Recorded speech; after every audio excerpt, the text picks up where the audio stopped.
Yo, what's good, y'all, man? This is genuinely gonna be my last video ever like this. I'm never gonna make a video like this again, but you know, obviously, you guys know what's all going on. You guys saw me getting arrested. You guys saw Cold Blues video and everything, and I did a reaction to it, kind of like, oh no, this wasn't right. This is how it happened. Da da da da da da. But genuinely, during the last few weeks, I've done a lot of just like inward reflection, and I've been talking to my fiance a lot, and I just kind of came to realize, what I was doing wrong, and I also came to realize that truly your boy was spiraling. I was genuinely losing the plot, and I have to say, like, genuinely, I feel like a hypocrite, because just a couple videos ago, I was saying how what Alex was doing was a distraction from the bigger mission, and then I come along doing what I was doing, and if anything, it was an even bigger distraction from the mission. You know what I mean? Now I had to pay 6+ figures for my lawyer fees, and then my fans' lawyer fees and everything, and that money could have been used for the betterment of society, but now it's being used in the legal system. You know what I mean? And it's just completely unnecessary, and it's completely my fault. And while I still don't think I committed a crime, I still do think that, genuinely, I was just being not only just an ass, but annoying. And I've come to realize that, genuinely, streaming makes me the worst me. Thinking back on it, every quote unquote controversy, not even quote unquote, every controversy and everything that I've ever got into, anytime I trended on Twitter for something negative, it's always been for some streaming clip. Like the first one that comes to mind is the Pokimane situation. Then the second one that comes to mind is, the Logan Paul thing. And then besides all that, like, bro, I've been in countless beefs, and a majority, I would say probably like 85% of those beefs have come from streaming. And I think what it is genuinely is, I don't think it's a good thing to just look at a chat for hours on end, and you're just like in real time getting opinions of people. And then, I know probably some of my other streamers can attest to this. You see somebody in the chat say boring or L stream or something like that, and then it flips a switch in you where you want to be more entertaining, and you want to, pump up the levels and everything, and you want to entertain. And I think the reason why I gravitated so much to streaming is because I think I'm just like a instant gratification person, and there is no better instant gratification than you streaming. Because when you make a video, you don't get that instant gratification. You can know you made a fire video, kind of like my going to the most racist town in America video. Like, I know that was a fire video, but it took like a month plus to get it edited and perfect. And then when I posted it, it didn't pop off at first. It was actually a 10 out of 10. And then over time, it grew and grew and grew, and it did what I thought it was going to do. But it wasn't instant gratification. Whereas when you stream, you can have streams where right out the gate, you have, thousands, tens of thousands, or even hundreds of thousands of people watching you then and there. And then people are clipping you like right away and stuff like that. And you get that instant gratification. But I'm realizing that's not good for me. You know what I mean? I'm not saying it's bad for everybody, because you got people like Queso and Jinxie and a bunch of other streamers who can stream and not, causing controversies and just keep it entertaining. But, genuinely, I'm not that guy, pal. I'm gonna be real. And so, like, I'm not on here, apologizing or anything, because I don't owe you guys an apology. You know what I mean? Like, I didn't affect any of y'all. But I do want to say that I see where I was wrong 1,000%. And to the people I do owe an apology to, I've given them to them, to the boys who got arrested. They're all 18 plus, by the way. I know a lot of people were saying that they were minors. They're all 18 plus, but still, I put them in that situation, and they didn't have to be. And at the end of the day, I shouldn't have ever been there.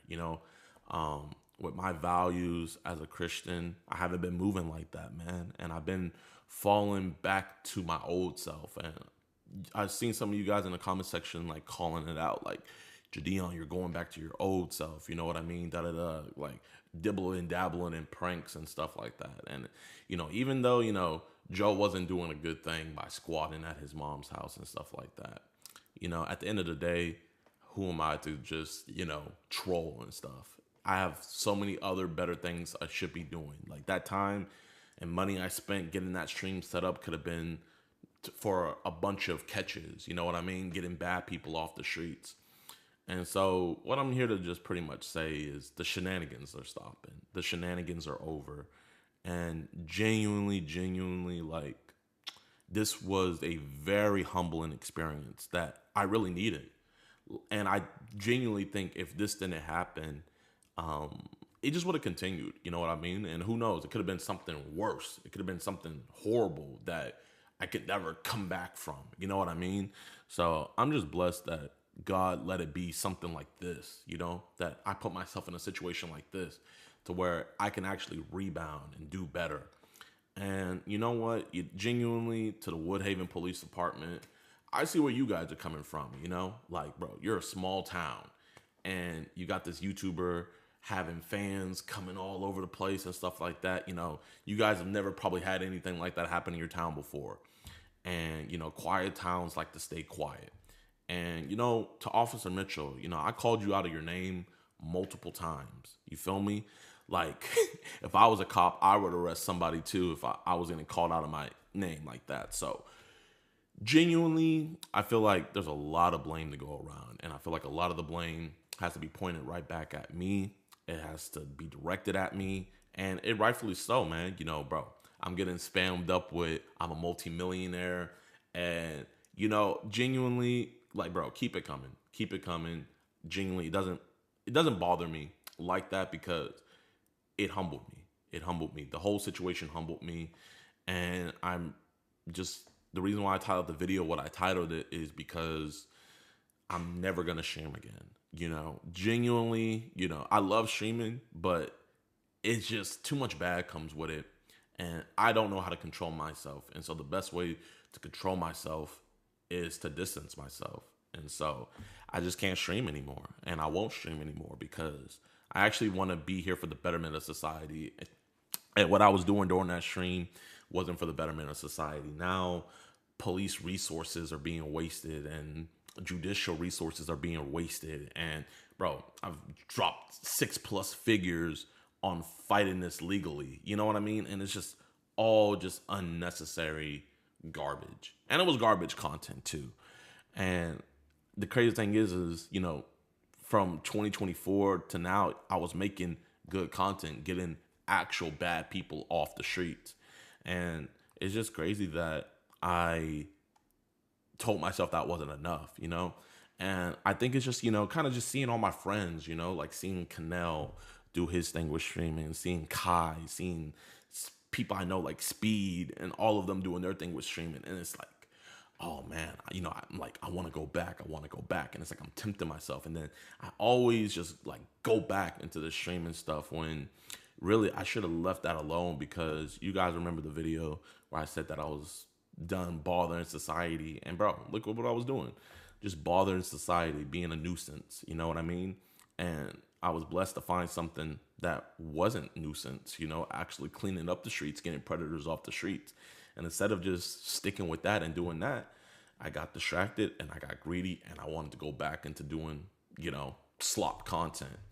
And, genuinely, I don't think if I went through the situation, I think I would have kept on making the slop content. And genuinely, I think if I would have kept on making this slop content, who knows, I could have affected somebody seriously, like where it would be irreparable and couldn't be fixed. So I quit streaming. I quit nuisance stuff. I quit all that. And I genuinely just want to do good for society. I want to make society better. And that's what I'm going to do. So I just came on here to say that. And one other thing I've also realized is, bro, I'm going to be real, y'all. I don't know, man. It's like I got a temper on me. I really do. And people that watch my streams, you guys see it all the time where it's like I get triggered. You know what I mean?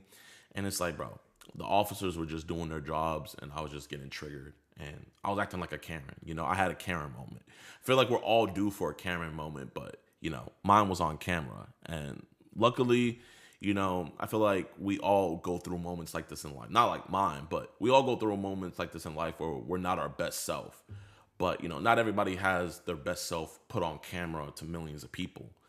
And genuinely, I wish everybody could have that experience, because when you have that happen, it makes you do reflection.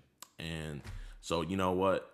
Weirdly enough, bro, I want to go back to Woodhaven, and I want to catch a pred there. I want to actually have a good relationship in that city. If you guys are still calling them or causing them any ruckus or anything, please stop. Do not do that on my behalf. Do not do that at all, man. You know, they're actually out there protecting and serving. And it's a quiet neighborhood, you know what I mean? And I made it not quiet, I'll be honest. And this isn't any PR damage or anything, because, you know, I'm gonna be real with you guys, genuinely, like, the situation didn't affect anything. You know, if I was clout demoning off of it, I would have just been like, oh yeah, like, kind of like what I was doing before, you know, making jokes about it and stuff like that. But now I'm realizing that I don't want to do this. You know, I want to mature. I was maturing, then I let myself regress. And now I want to keep on maturing. And I want to move on from this. And just because I want to move on from it doesn't mean you guys have to move on for it. I really don't care what you guys do, because like I was saying earlier, I realized I have a fragile ego, bro. I have a fragile ego where, like, I let comments and things people say affect me. And so I saw something that Scarlett Johansson said, and it's crazy. Like, she also said that she has a fragile ego.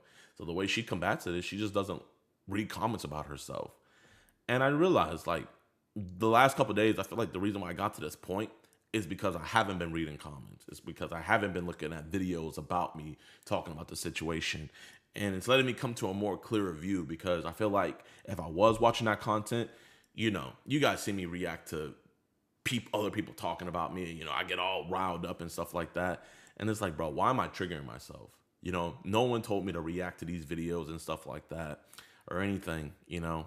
And so, like, when I post this video, I'm not going to read comments or anything. This isn't for any damage control stuff. So you guys can say whatever you want in the comments. I'm not going to read it, because I'm going to be real, I can't handle it. But you know what I can handle? I can handle these preds, and I can handle making a difference in society. And that's what I'm going to keep on doing. And yeah, so I guess, you know what? I do want to say one thing. I do want to apologize for one thing, and that is I apologize for the distractions. I apologize for the slop content. And I apologize for pretty much forgetting about the mission. You know what I mean? This mission is so much more important than that slop content that I was posting. And so, yeah, that's pretty much all I got to say. We're going to be back on the mission. We're going to be posting the pred catches, and we're going to be going forward and doing our thing with a higher velocity and with a higher ferocity. I think that's the word I was looking for. And so I appreciate you guys, man. If you guys have no idea what's going on with this, go check out Cold Blue's video. You guys can see me getting arrested and stuff. That pretty much breaks down the whole thing.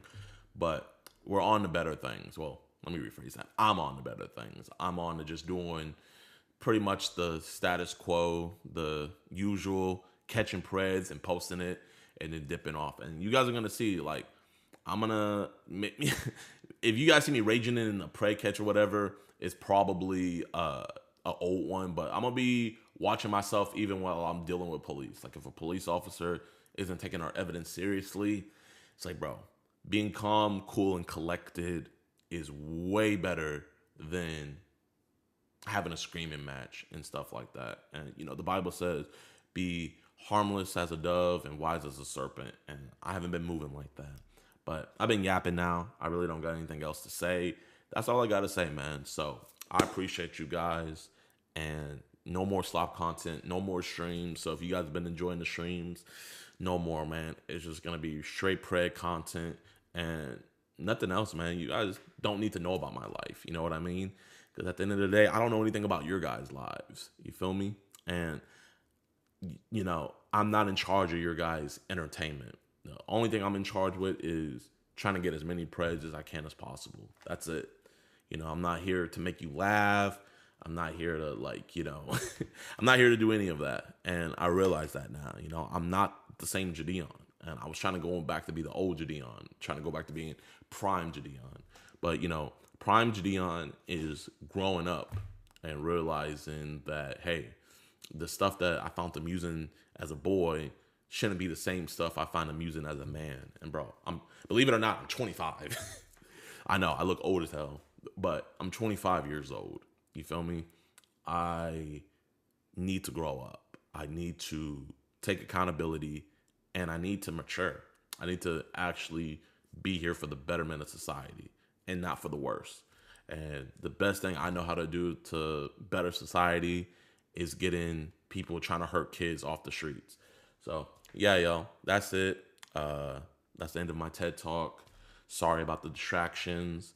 And Woodhaven Police Department, after all this legal stuff is all situated, bro, I would love to do something with you guys and work with you guys' department and potentially help better your guys' community. But, you know, we'll cross that bridge when we cross it. So, yeah, without any further ado, peace, y'all.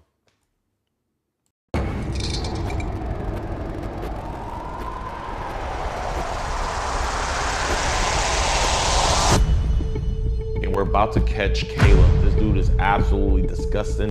How you doing, my man? Hey, JiDion. Are you like actually a fan or you just know who I am? I know of you. I've seen your content before, yeah. What kind of content you seen? This stuff. I was never gonna do anything. I know what I said. It's not only what you said, Caleb, it's what you said. I know. I know. And this is a big mistake. I appreciate your conversation, but I'm gonna head home. You're gonna head home. It's all about accountability. If you stay here and we talk here, I won't go to your house.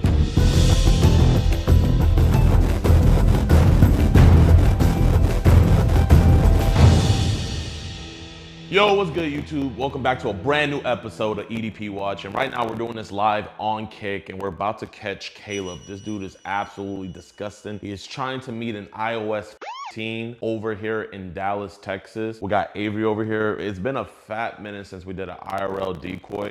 And without any further ado, let's get this freak. Hey Laura, I just want to be upfront with you that I'm not looking for anything serious. Just a casual hookup. Okay, sure. How old are you? I'm 25. I'm young. I don't know if you care, lol. Nah, I don't. TBH, I kinda like it more. Okay, bet, cause I'm 15. So you were born in 2011? Yes, I'm a virgin. Is that okay with you? Absolutely. Do you have somewhere we could go? Yeah, I'm in Burleson. What would you do when you get here? We can start slow with some kissing and touching. I want to grab your grip your and rub your kitty. Oh my, what happens after that? We might have to use lube because you're gonna be tight, but I'll try to get you nice and wet from eating your and try to get you a little looser from you, baby. Don't worry, I'm gonna make sure that is dripping wet. This one's a little rushed, chat, but we're still gonna get it in. He's here. Hi, good to see you. Good to see you. Thank you. What'd you get? I got you the Reese's and the Coke Zero you wanted. Oh, thank you. What else do you have today? I have work later. Do you want to watch a show? We can. Should we come out now, chat? Hey, Caleb. How you doing, man? Oh, hey, JiDion. What's up? Do you have any weapons or anything? Nah, man. Listen, I'd rather have this conversation here instead of at your job, so Okay. Hey, man. appreciate you. I just don't want to have this conversation at your job. I know that's a lot more embarrassing. Can I talk to you? Just you? Just me? Okay, well, is it cool here? Just to show you I don't got no weapons on me. Can you turn around for me? Is it cool if I pat you down? Totally your decision. Just my keys. Are you like actually a fan or you just know who I am? I know of you. I've seen know your of me? content before, yeah. What kind of content you seen? I've seen this stuff. I've seen your funny videos too. Listen, you're 25, right? I'm gonna go home, man. You're gonna go home? Yeah. Okay. I mean, I don't want to come to your... Do you want your parents to know about this, man? No, man. I wasn't gonna do anything. I understand. Like, the whole reason, I would much rather talk to you here than go to your job or go to your parents' house. You know what I mean? Listen, I can't control you. I'm not going to keep you here, but I would rather talk to you. You say you want to talk to me alone. Can we just talk mainly without that, please? Okay. Y'all, just step over there just for a second. It's okay. I trust Caleb. I don't think he's going to do anything to hurt me, right? No. Okay. So, Caleb. No, I know. I shouldn't be here. I need to go home. I was never gonna do anything. I know what I said. It's not only what you said, Caleb, it's what you said. Yeah, I know. Send some... I know. I know. And this is a big mistake. I need to rectify my life and get it together. This is never ever going to happen again. But I know what you're gonna tell well, me. here, Caleb, if we're gonna have a conversation, you can't I'm not gonna interrupt you. You can't interrupt me. You're right, You feel me? You can't say that this is a mistake. A mistake is when you do something by accident. I know. You know what? You didn't accidentally show up here. I know. You didn't accidentally talk to her. It's not even the problem that you talked to her. It's the fact that you kept on talking to her. Yeah. You know what I mean? No, I get that. 100%. So, I mean, from everything I saw, you have a good life, man. Yeah. I mean, I don't know how your family works and everything, but it looks like your family loves you and supports you. Yeah. If you got a good job, like, bro, you're gonna clock in a couple hours. Yeah. I'm gonna be real, man. We're both men. This was a quickie. Yeah. You know what I mean? Now, maybe if you said you were gonna spend the night and just maybe, you know, maybe it's just like, hey, watch a movie and then I might go home. But I know I'm not going over to somebody's house before I go to work. Sorry. No, you're good, man. You're good. I've got problems. No, you're good, man. You're good. What came over you, man? Why did we do this today? I don't know, man. I don't have a clear answer. I just need to reevaluate a lot of things in my head. I've been going to therapy. There's a lot of crazy shit that's been happening in my life recently. I won't lie to you. A lot of deaths, a lot of fucked up shit, and I'm trying to get better. My neighbor, I mean, I called him Uncle Gus my whole life. He died this morning. Jesus. Sorry about that. I get when you lose people in life, you know, it shambles things up, but, you know, we can't let our life affect other people's life. Yeah, no, you're right. And that's exactly what you're doing, man. Yeah. I appreciate your conversation, man. I'm gonna head home. You're gonna head home? Okay. Well, I mean, we didn't finish the conversation. It's all about accountability. No, I know. And I'm taking accountability right now. Here, you don't have to open your door, but I will go to your house and please don't touch that. I will let your parents know. No, do not do that. Well, I mean, I can't keep you here. You can leave, but I will be either going to, please don't touch that. Okay, well, just do me a favor, don't touch okay. that. Listen, you can leave. I'm not gonna keep you here. But you said that we had a good conversation, so the conversation's over. So it's just, all I have to do now is just go to your house. No. If you stay here and we talk here, I won't go to your house. Then we're going to your house. No, you're not. Get his license plate. We're gonna. What a pussy. I know. I haven't had a runner in a while, y'all. Right when I seen him, I knew. He was like, we had a good conversation. We did not have a good conversation. I know. So he left when he found out that we were on the way, is that correct? Yes, ma'am. Yeah, we know his full name. We got his license plate, and we also have his address. Oh, there's a drone. Did you guys send a drone up in here? Yeah, that's us. Oh, wow. Yeah, it's a white Kia Optima. I'm not gonna even lie. Like, he looks like the type of dude to kill himself. Hopefully that's not the case, but Caleb, if you are watching stream, might as well turn yourself in, man. Chat, this is his Instagram right here. I think he deactivated. So the guy, his name is Caleb. He had just came here to meet what he thought was a 15-year-old girl. When I came out to come talk to him, immediately knew who I was. He was like, oh, I know what I did was wrong. And then eventually he just got up, got in his car and sped off. So he was coming to meet you. Yeah. Did he have anything with him? He bought here, you can come inside. He bought a Coke Zero and he brought some Reese's Pieces. So this is all the stuff that he brought. Let me see the text. Yes, sir. So this is where it all started. Why did MrBeast run off? I thought he kind of looked like Destiny. Right now we have contact with the young man. Oh, you found him? Yes. Awesome. They had that drone up. They had a UAV. Said, I want to grab your butt, your boobs, and rub that pussy. Are you still a virgin? I've had raw sex where I came inside the girl a few times. She was on birth control. She was freaked out. By freaked out, I mean crazy horny. Oh, thanks for clarifying. I thought like she was like, oh. Yeah, I've done almost everything. Only thing I haven't done is anal. Decoy said, what's anal? He said, well, you put your dick in the girl/boy's ass. Okay, inclusive. Yeah, it hurts. Hey, how do you know it hurts? And I think we have everything we need. So we have enough probable cause right now to make the arrest. We're going to write it up. Awesome. We're going to apply for a search warrant. Did he talk about candy and soda in the chat? I remember the decoy was telling me that he was saying, do you want anything? Okay. But Then that just shows intent. so yeah, so the decoy said Reese's and Coke Zero. Perfect. Reese's, Coke Zero. That's awesome. I was just coming to say appreciate you guys. My man. Man, when you think about a cop, like, you're like the idea. We have a saying that criminals have to get lucky every time. We just got to get lucky once. Yeah. That was my one lucky one. Oh, did you get him? So there was a white car on the service road. I'm like passing this intersection, Yeah. coming on the bridge, and I just happened to see a white car. Really? I don't know, 4 or 5 miles on the highway, got it. So. Oh, awesome. Awesome, man. Thank you so much. I was afraid that he was gonna get I away. can't speak for all law enforcement, but I can tell you, at least at our agency, we take this kind of crime very seriously. Yes, sir. From what I've seen, when I heard about this, I hopped on it because I'm familiar with y'all's work. I know how you guys operate. You guys do it the right way. Just stay safe. Thank you. Tell Skeet, you know, if he comes to Burleson, we'll be here ready for him. Bet I'm gonna tell him. Because now I got you and Alex. Now the next one is Skeet. So He couldn't find a babysitter for his dog. He was supposed to come. oh, was he supposed to be here? He was supposed to be at this one. Oh man. And what was he charged with? Online solicitation of a minor. Perfect. Yeah, it's a felony 3 offense. Awesome. All right, guys. See you in court. Have a blessed one. Great job. Good job. Oh man, chat. W's in the chat, man. Yo, what's good with y'all boys and girls, man? I hope you guys enjoyed this episode of EDP Watch. If you did, be sure to hit that like button, subscribe, and share. It would be greatly appreciated. Now let's get into the meat and potatoes and talk about Caleb. Caleb was arrested. Huge shout out to the officer that found him on the highway. Bro, I didn't even know police departments were throwing up drones like that and everything, but they found him driving on the highway. They pulled him over, got him Mirandized. He admitted to everything and he was booked. There he is right there.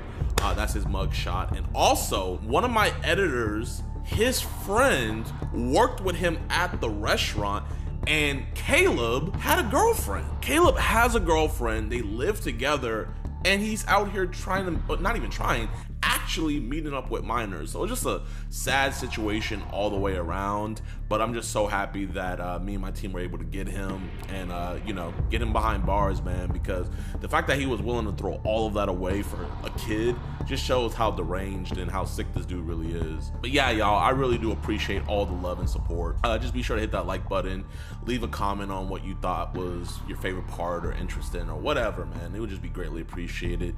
And without any further ado, I'll see you guys in the next episode. I caught my now ex-husband in 2022 with CSAM on his computer. Her hair was the exact same color as our daughter's. And all I could think was, did he do something to our daughter? The only thing he said to me was he was going to kill me when he got home.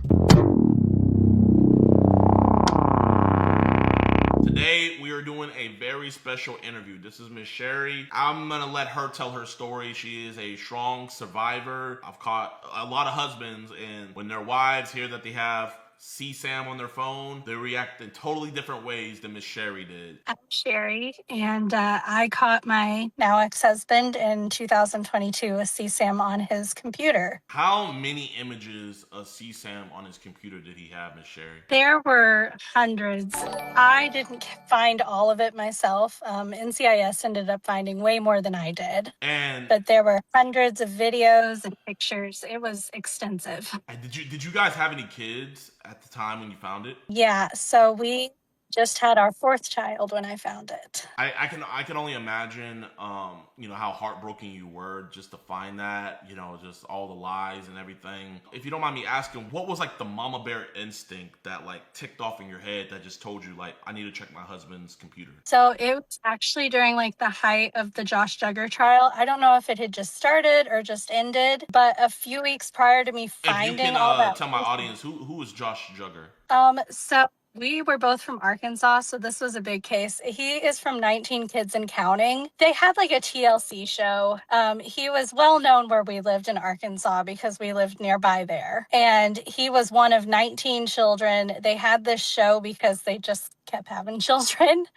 And they were very devout Christians. So it was very shocking when he got caught. He got caught with so much. And I remember telling my husband about it because I was shocked that this had happened. It was this huge scandal at the time. And the way my husband reacted just seemed really off. So Josh Duggar got caught with a bunch of CSAM. You tell your husband about it. How did he react when you told him? So the way he reacted, he wasn't very shocked, but the reason that like kind of made me step back and go, what is that? Is I brought up how we needed to be really careful about how we worded things with our kids so that they would know the correct terminology if something ever happened to them. And instead of him agreeing with me, he looked at me and said, nobody's going to do that to kids. And I remember being really weirded out by the way he said it. It was almost like he was annoyed that I wanted to protect our kids. Did you keep on trying to like press forward the conversation, or did you did it end off I after he would said that? I would try to bring it up for the next like week or so,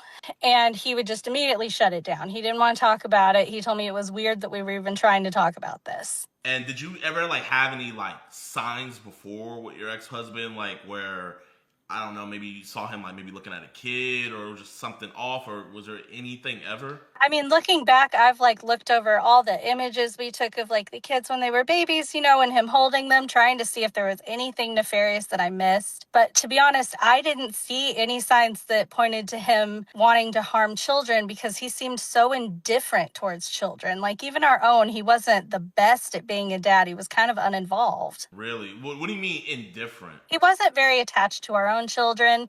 He didn't go out of his way to play with them. He wasn't trying to play with anybody else's kids. Like, he just seemed like, you know, one of those dads that he had kids, but he wasn't much of a dad to them. Like, was he the one, did he want kids? Did you guys want to have kids together? So we did want to have kids together. The question of when was kind of the big thing. I did kind of push him to have our first kids, but after that, he always seemed like he wanted more kids. So after this conversation you had with Mark, what made you say, hey, I want to go on his devices and just see kind of what's going on? Did you go on his devices looking for CSAM? Or no. So he left for this wedding in New York, and he was very adamant that I was not going to attend with him. And so when he left, I thought, well, okay, he might be cheating or something. And I just got it stuck in my head that I wasn't going to be able to sleep because I was not allowed to touch his computer whatsoever. And so if anything was going to be there, it was going to be on there in my head. Like, did you guys have fights before where like he might have saw you like near the computer and he was like, get away from my computer? Anytime, yes, pretty much anytime he was on his computer, he would shut the door and lock it, which looking back on, that's a huge red flag. But at the time, I was just like, well, he was a super serious gamer. He didn't want me bothering him while he was on because he'd be on Discord with his buddies and he didn't want them to hear me and the kids. So I just kind of excused it as that, not realizing that it was likely because he was doing all of this illegal stuff. So he leaves for the wedding. You have in your mind that he's probably cheating on you, and you know that the evidence is probably on his laptop. So did you already know his password, or how was it that you got on his laptop? He had it to where on his computer that after you had guessed his password wrong so many times, it popped up with an option to log in through his Microsoft account. And I took a guess that he might not have changed that password because I did know like our password for like our utility bill. And so I thought, well, maybe it's the same one. And I put it in and it worked. Wow. So you got into his computer. Where's the first place you go? Like his images folder. To be honest, he made a string of mistakes that led to me catching him because I don't think I would have ever found it had it not been he had apparently downloaded more images right before he had left. And he had forgotten to move one of those images to one of his hidden folders. And what was that image that you saw that he forgot to move over? So the image he forgot to move over was not at all the most horrifying things we found, but it was just an image of a little girl that I didn't recognize. And I couldn't for the life of me figure out why little girl that none of us knew on his computer. And so that was this made little girl me was she naked? Did they have her in any compromising positions? No. So this photo, she's just, and I just thought it was strange. I couldn't figure out why on earth it would be there. And so that kind of made me go, I have to look further because why is that there? After seeing that photo, where did it take you then after? He had a habit of he would place things in random files and he would rename them something completely unrelated to whatever's in there. And I knew he did that because I had seen him before do that when he was moving some of like he would set up something on his computer for his games and such, and he would move them into different folders, and he would always just randomly type on his board. Like he was never specifically naming them. So in my head, I went, okay, well, if there's something wrong on here, it's not going to probably be explicitly named. And so I just started opening every single file on his computer. And there were hundreds of files I had to go through until I found a folder, and it had photos of this little girl. They were all the same child, from what I could tell. And the reason I had to open it up was because her hair was the exact same color as our daughter's. And all I could think was, did he do something to our daughter? And that is what led me to opening them up and finding horrifying things on there, because there's no other way to explain the first image that you open up is these two men holding this girl down into the ground, and she's not wearing anything. So what is your first action that you do right after you witness all this? After I opened that up, I walked away and I thought, there's no way I just saw that. In my head, I was trying to rationalize why on earth would this be on here, because it took me several minutes to rationalize the fact that I was actually seeing CSAM. It's not something you ever expect to see, especially something like that. And my next thought was, I'm going to have to go through his entire computer, because what if our daughter's on there? Because she's the exact same age as this little girl, and they look so much alike. In my head, there's just no coincidence for it. And so this next hour was probably me just combing through that computer. And I can tell you firsthand, even though I catch child predators, every time I see that stuff, it just traumatizes me. It's hard for me to go to sleep. So I can't even imagine what you were going through. Not only are you going through all these horrific images of kids when you're a mother, but also you're seeing these horrific images on your husband, the father of your children's device. So I can only imagine how you felt going through that. What gave you the strength to keep on looking through, and what were you trying to find when you were searching through the rest of those files? I'm not sure it was so much strength as just fear for my own children and the need to know, because at this point in time, none of my kids could talk. So I didn't think that they would probably tell me if something had happened. And so it was pushing me to keep looking. My point in which I stopped, however, was all I found at first were pictures. And then I came across the video. And I'll tell you right now, I don't have the strength to watch. I couldn't do it. I called the police at that point because I couldn't bring myself to watch any more of what I had found. The first person you contacted was the police? Mm-hmm. And how long did it take them to get there, and what is the first thing that they did? So it took them probably 2 to 3 hours to finally come to my home. Sounds about right. At first, it was really difficult to explain why I was calling them. I called the non-emergency line. I didn't even know how you go about reporting this. And I called the non-emergency line, and the person who answered, she had never got a call for something like this. She did not know what to do, and she actually almost hung up on me. And then she finally said, well, I think maybe this is an emergency, so I'm going to transfer you over to the emergency line. And even once I talked to them, they seemed really skeptical of what I had found. Like, they didn't quite believe me over the phone. What was it that finally made the dispatchers, because, we run into that situation, too, where we're telling them, hey, we have this individual who was talking to our 13-year-old decoy, or we'll be like, hey, we have this individual over here, he has CSAM on his phone. And it's almost like they think we're prank calling them. I don't know who would prank call about something like that. So I totally understand, your frustration and what you were going through when you probably made that call. What was it that finally made the dispatchers okay, this is something real? And what was the reaction of the responding officer? Did multiple squad cars come, or did just one police officer? Just one police car showed up. I'm not sure I really got it through to the dispatcher. And to be honest, I'm not sure what she told the responding officer, because when he arrived to my house, he thought he was here on a domestic violence call. Wow. So he was initially very confused, and apparently for him, he wasn't even legally allowed to come and look at what I had found. He told me that I could not show him, and he had to call in. They're called CID. That's a lie. Because we lived on a base. That is quite literally a lie. I've showed multiple times where I'll have the pred be like, hey, is it cool if I just show the officer what it is that we're about to delete off your phone? And I'll show the officers that stuff. So that way, their body cam gets it, and they witness it themselves. So that way, I'm going to be real with you. To me, it just sounds like he probably just didn't want to see that stuff. And if you can you tell my audience what year this happened and where it happened? So it happened in May of 2022. And this happened on Camp Pendleton in California. So you guys were on a military base? Mm-hmm. What happened after the officer called it in? So after the officer told me he could not see what I had. He sat me down and he told me he was going to call in CID. And to be honest, I don't know that much about CID because they arrived very quickly and all he did was ask me to show him what I had found. So I took him to the back bedroom where the computer was and I showed him what I had found. And all he really did was verify to me. He said, yeah, that is CSAM. And he said something about how this doesn't look good. And then he said that he had to call in NCIS because CID doesn't handle felony cases on that base. Oh, so it went federal because it was on a base.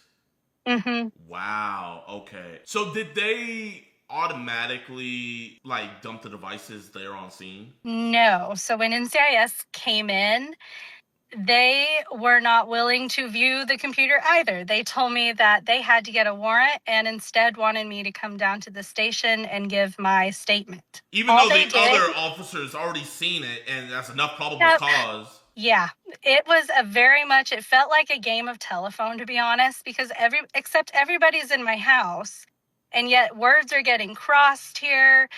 Like whatever PMO was, which is base police, whatever they told CID was different from what CID was telling NCIS. And I don't even know that NCIS really figured out what was going on until I was in that interview room and telling them what had happened. So at this point, does Mark, your ex-husband, the pedophile, does he know that you know and cops are involved at this point? To an extent. So he didn't know that police were involved, but in the middle of all of this, you have to remember, police took 2 to 3 hours to show up at my house. And those entire 2 or 3 hours, I am absolutely spiraling. And I called my ex-husband and I asked him, did you hurt our children? And he hung up on me. I called him back. And the only thing he said to me was he was going to kill me when he got home. And he never answered again. And when PMO base police arrived, I did tell them that. And they were the people who told me you need to disconnect everything in your house in case he tries to remotely access the evidence. Because my ex-husband was a communication Marine, so he knew how to do all those things, and he had built that computer. So I'm really grateful to them for that because I worry that he would have managed to find a way to delete all of it before anybody touched it, because it took another day for them to actually come to my house and get all the devices. So was he supposed to come back home that night, or was he going to be gone for a while? He was going to come back in about 2 days. Okay. Was that the last words your husband ever said to you, was that I'm going to kill you? No, it was not. His last words were, why did you turn me in? Why did you do it?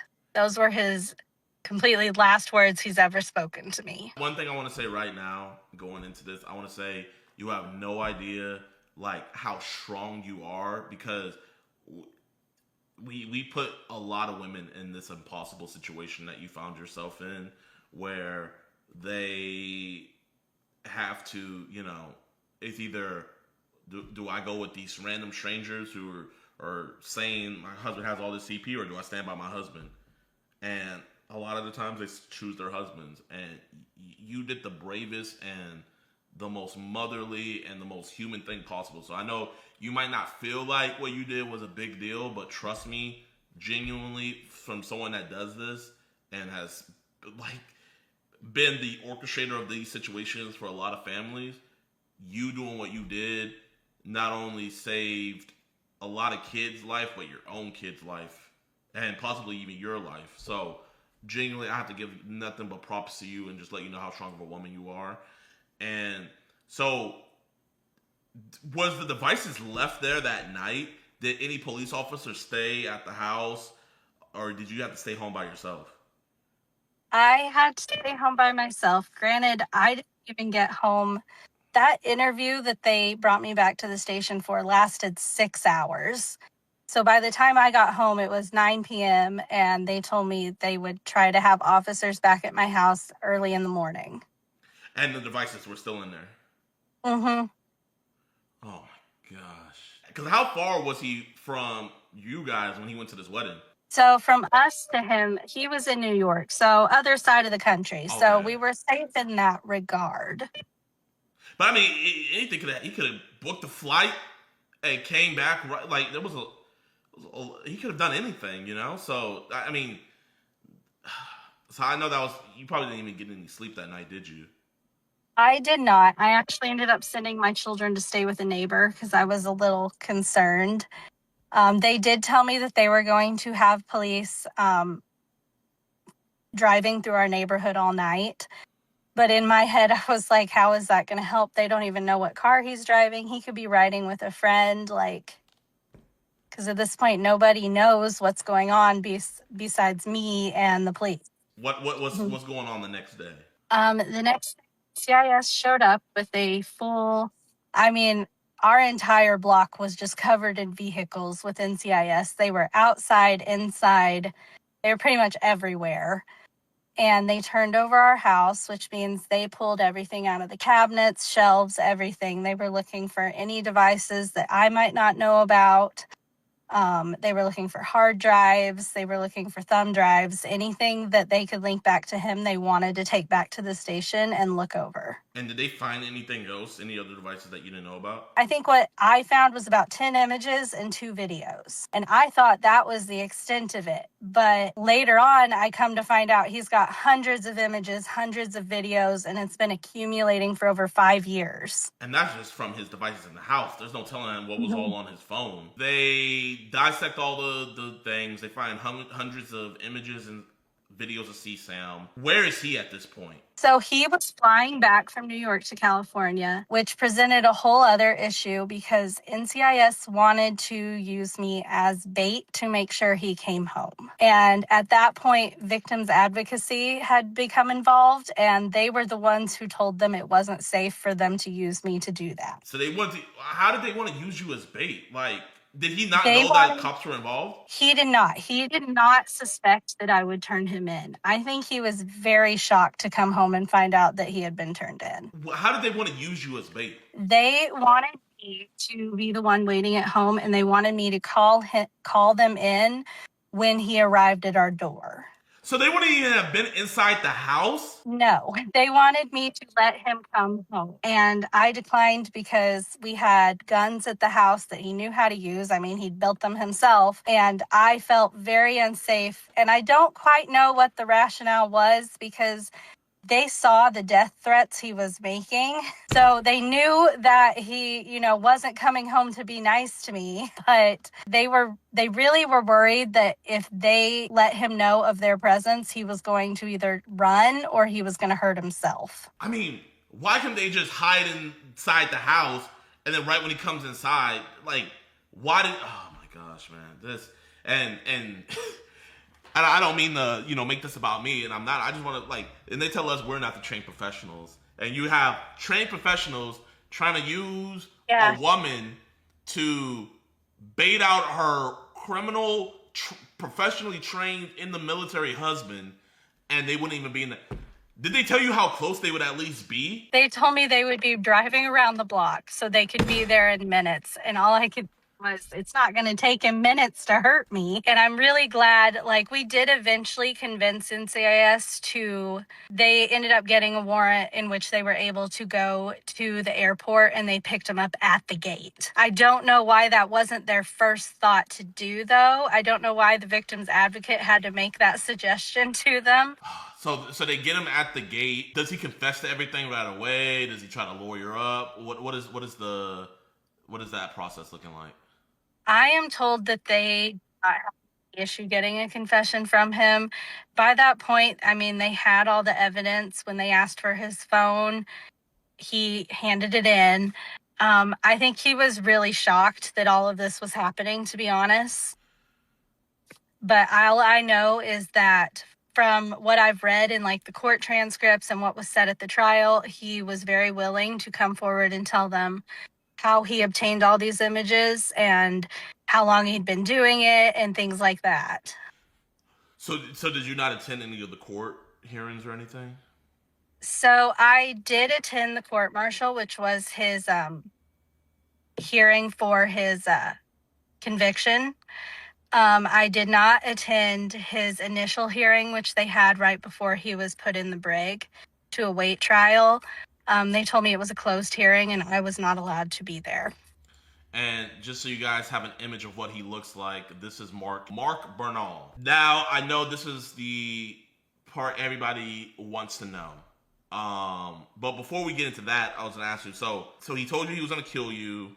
He was sending multiple threats and stuff. Was he texting you on the plane, saying more things like how he was gonna hurt you? The only texted me after he had told me he was gonna kill me was while I was in that interview with NCIS, they wanted his flight details and they asked me to get those. And I warned them that he would get an alert on his phone if I tried to log in to his email to pull the flight information up. And they insisted I try it anyway. And when I did, sure enough, he texted me, and I don't even remember what all he texted. It was a little bit deranged, and he was just yelling at me for logging into more of his things. And NCIS did see that, and they told me I could stop at that point. Oh my gosh, I wish you knew those. Do you remember the officers' names that worked? I do not. I just remember that one of them was a woman and one of them was a man. Did they do a forensic interview over your kids? So they did not. In fact, that was when he was finally arrested. NCIS told me that CPS would now be involved because of what he had done. And CPS came to my home and they did a quick interview with the kids in which they tried to talk to them. And then they realized my kids were nonverbal. And so at that point, she told me that they weren't going to proceed with a forensic interview because if there's no solid evidence that he did anything to them recently, they said it wouldn't pull up anything useful for them to use in court. And there was no images of your kids on his devices? No. Okay, thank God. So no images of your kids on his device. He was arrested. So did he take it to trial or did he take a plea? He took a plea deal. Okay. So he took a plea deal. And can you let us know how long... They found hundreds of images of CP and hundreds of images and videos of CP, right? Mm-hmm. Yep. So they found a lot of things. And how long did they give him in that plea deal? So the plea deal, I think it might work a little bit differently in court-martials than civilian plea deals because in the plea deal, it was a set amount of this was the minimum they could give him and this was the maximum. And this is my bad for interrupting. This is a federal case, right? Mm-hmm. So think about chat, with this being federally, this is like the time that they give, they have to serve that time. It's not like good behavior and stuff. So I just want to let them know that. So this was court-martial. What did they decide to give him? They ended up giving him the minimum sentence, which was 2 years. And what could have the maximum sentence been? So according to the plea deal, the maximum we could have gotten was about 5 years. So you already given him a sweetheart deal of 5 years, but you didn't decide, you know what, let's give him an even more sweetheart deal. And did he have to do the entire 2 years? No.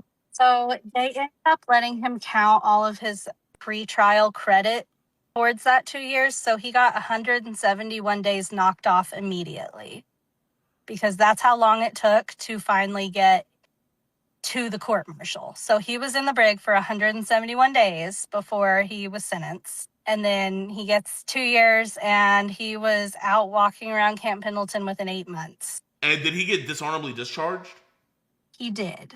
So he got dishonorably discharged. I'm guessing he lose all rights to ever see the kids, right? You would think, but no. He still has rights to see the kids? So currently, we had to go into a custody battle. The moment he got released from the military, he came after me for custody. I have a restraining order against him, and that protected the kids from having to see him during the custody battle.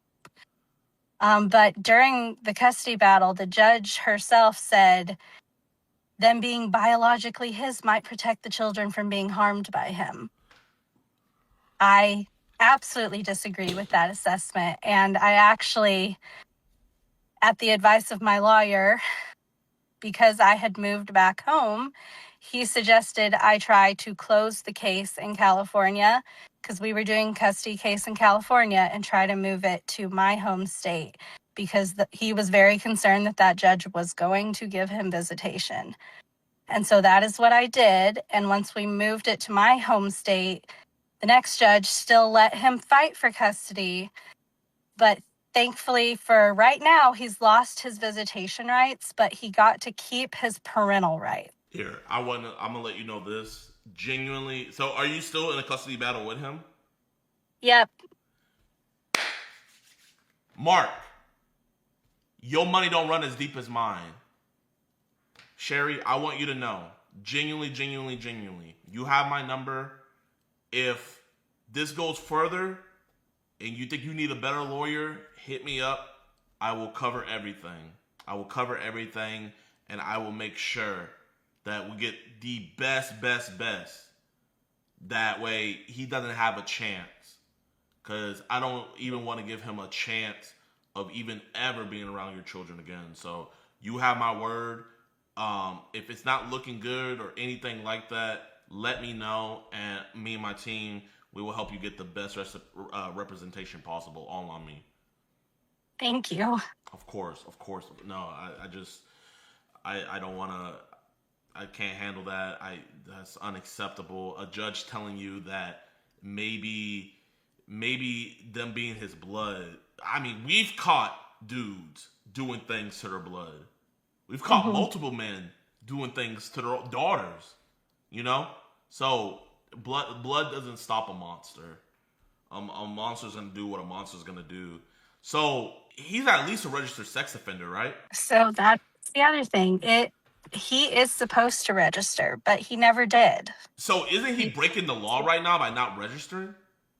He is. When I first had talked about it on TikTok, a lot of people told me to reach out to the county sheriff's department, even reaching out to different state officials. And I have emailed, called everybody I could think of. And I did all of this last year and nothing's come of it. He's still not found on any registry and nobody seems to know why. My best guess was that within the military, the way that court martials work, when someone's convicted of being a pedophile, they are supposed to then contact the state that they are sending that person back to. But from what I've been finding out, about 20% of the time, they forget to do that. And these people just kind of disappear. So the crime happened in California, and where is he now? He is in Arkansas. He's in Arkansas. That's where you guys were from, right? Mm-hmm. Okay. So he's back in Arkansas. Does the community, is he with family or is he staying by himself? To my knowledge, I believe he lives with his family. And how was his family throughout all of this? Were they on your side or were they on his side? So at that time, it was just his mother. His dad was never really a part of the picture, but his mother ended up being his character witness. And so she sided with him. She told me that because she did not know that I was in the trial that day. So she had actually texted me not knowing I had just listened to her talk on the phone about what a wonderful person he was. And she told me, well, you have children, so you have to understand this is my son. And so that is kind of the last time I spoke to her because I just kind of realized she wasn't going to help protect my kids. She said pretty much F you and her grandkids. She just wants to see her kid be okay. So do you think he's probably staying with her more than likely? More than likely. When was it that he said, why did you turn me in? When was that in the whole process? So that was probably a week into finding out. By then, NCIS had arrested him, but he was on a 72-hour hold in the psych portion of the hospital because he had told NCIS he was going to hurt himself. And somehow he got a hold of a phone and managed to call me. Did he even look your way during the trial? No. How has life been for you post all of this? Have you found new love? How are the kids adjusting to everything? Do they really understand what happened to their dad? What's all with that? Well, since then I did get remarried. I moved out of my home state because I didn't feel safe being in the same state as him, especially because we're from a super tiny town. Like, everybody knows us. We were going to run into each other at some point. Yeah. So I moved away. As far as my kids, I try to be careful on what I say about them because, you know, part of this is their story and it's theirs to tell someday. But they are doing okay right now. All of us obviously got into therapy. My youngest son, thankfully, he doesn't remember his dad. He was just a baby when all this happened. So he has no recollection of him. And for the rest of the kids, they've gotten better over the years. Our daughter, now that she's older, she understands more, and she's kind of the one who carries a lot of this. As far as anything else, really, the hardest part has just been how hard it is to move forward when, like, family and friends, they would prefer moving forward meant we just never talked about it again. And it's really hard to explain why I feel such a need to not let it go in their eyes. Because no real justice came out of this. Well, he did 8 months in prison, and he's back out on the streets. He's not a registered sex offender. You pretty much know where he is. One thing I will say, and we can talk about this, I do have some ways we can do something, so I will give you advice on that. And one thing I will tell you, it's sad, but it is true, these people reoffend.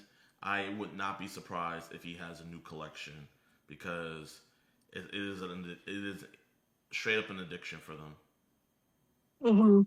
And, you know, that does somewhat surprise me because it's like, I don't understand how nothing more was done after, too, because he has had to my knowledge anyway, he's had to go back to court because he was cohabitating with a minor. So I don't understand, like, why he's still not been registered, because clearly he's now at least on the radar of the county sheriffs because they had to go out there and confirm that. So it's a little wild to me, but I guess I know for a lot of people, especially my family, this part of our lives has ended for them. But for me, it's like, it's not over. I'm still having to go to court over it. Like, he's still a threat to me and my children. When you go to court, do you see him there? I have not. So far, he has always appeared virtually. I would hope that would remain the case, but I'm not sure if it will or not. I guess my last thing I'll say is, why did you make a TikTok dedicated to telling your story and the hell that your husband put you through?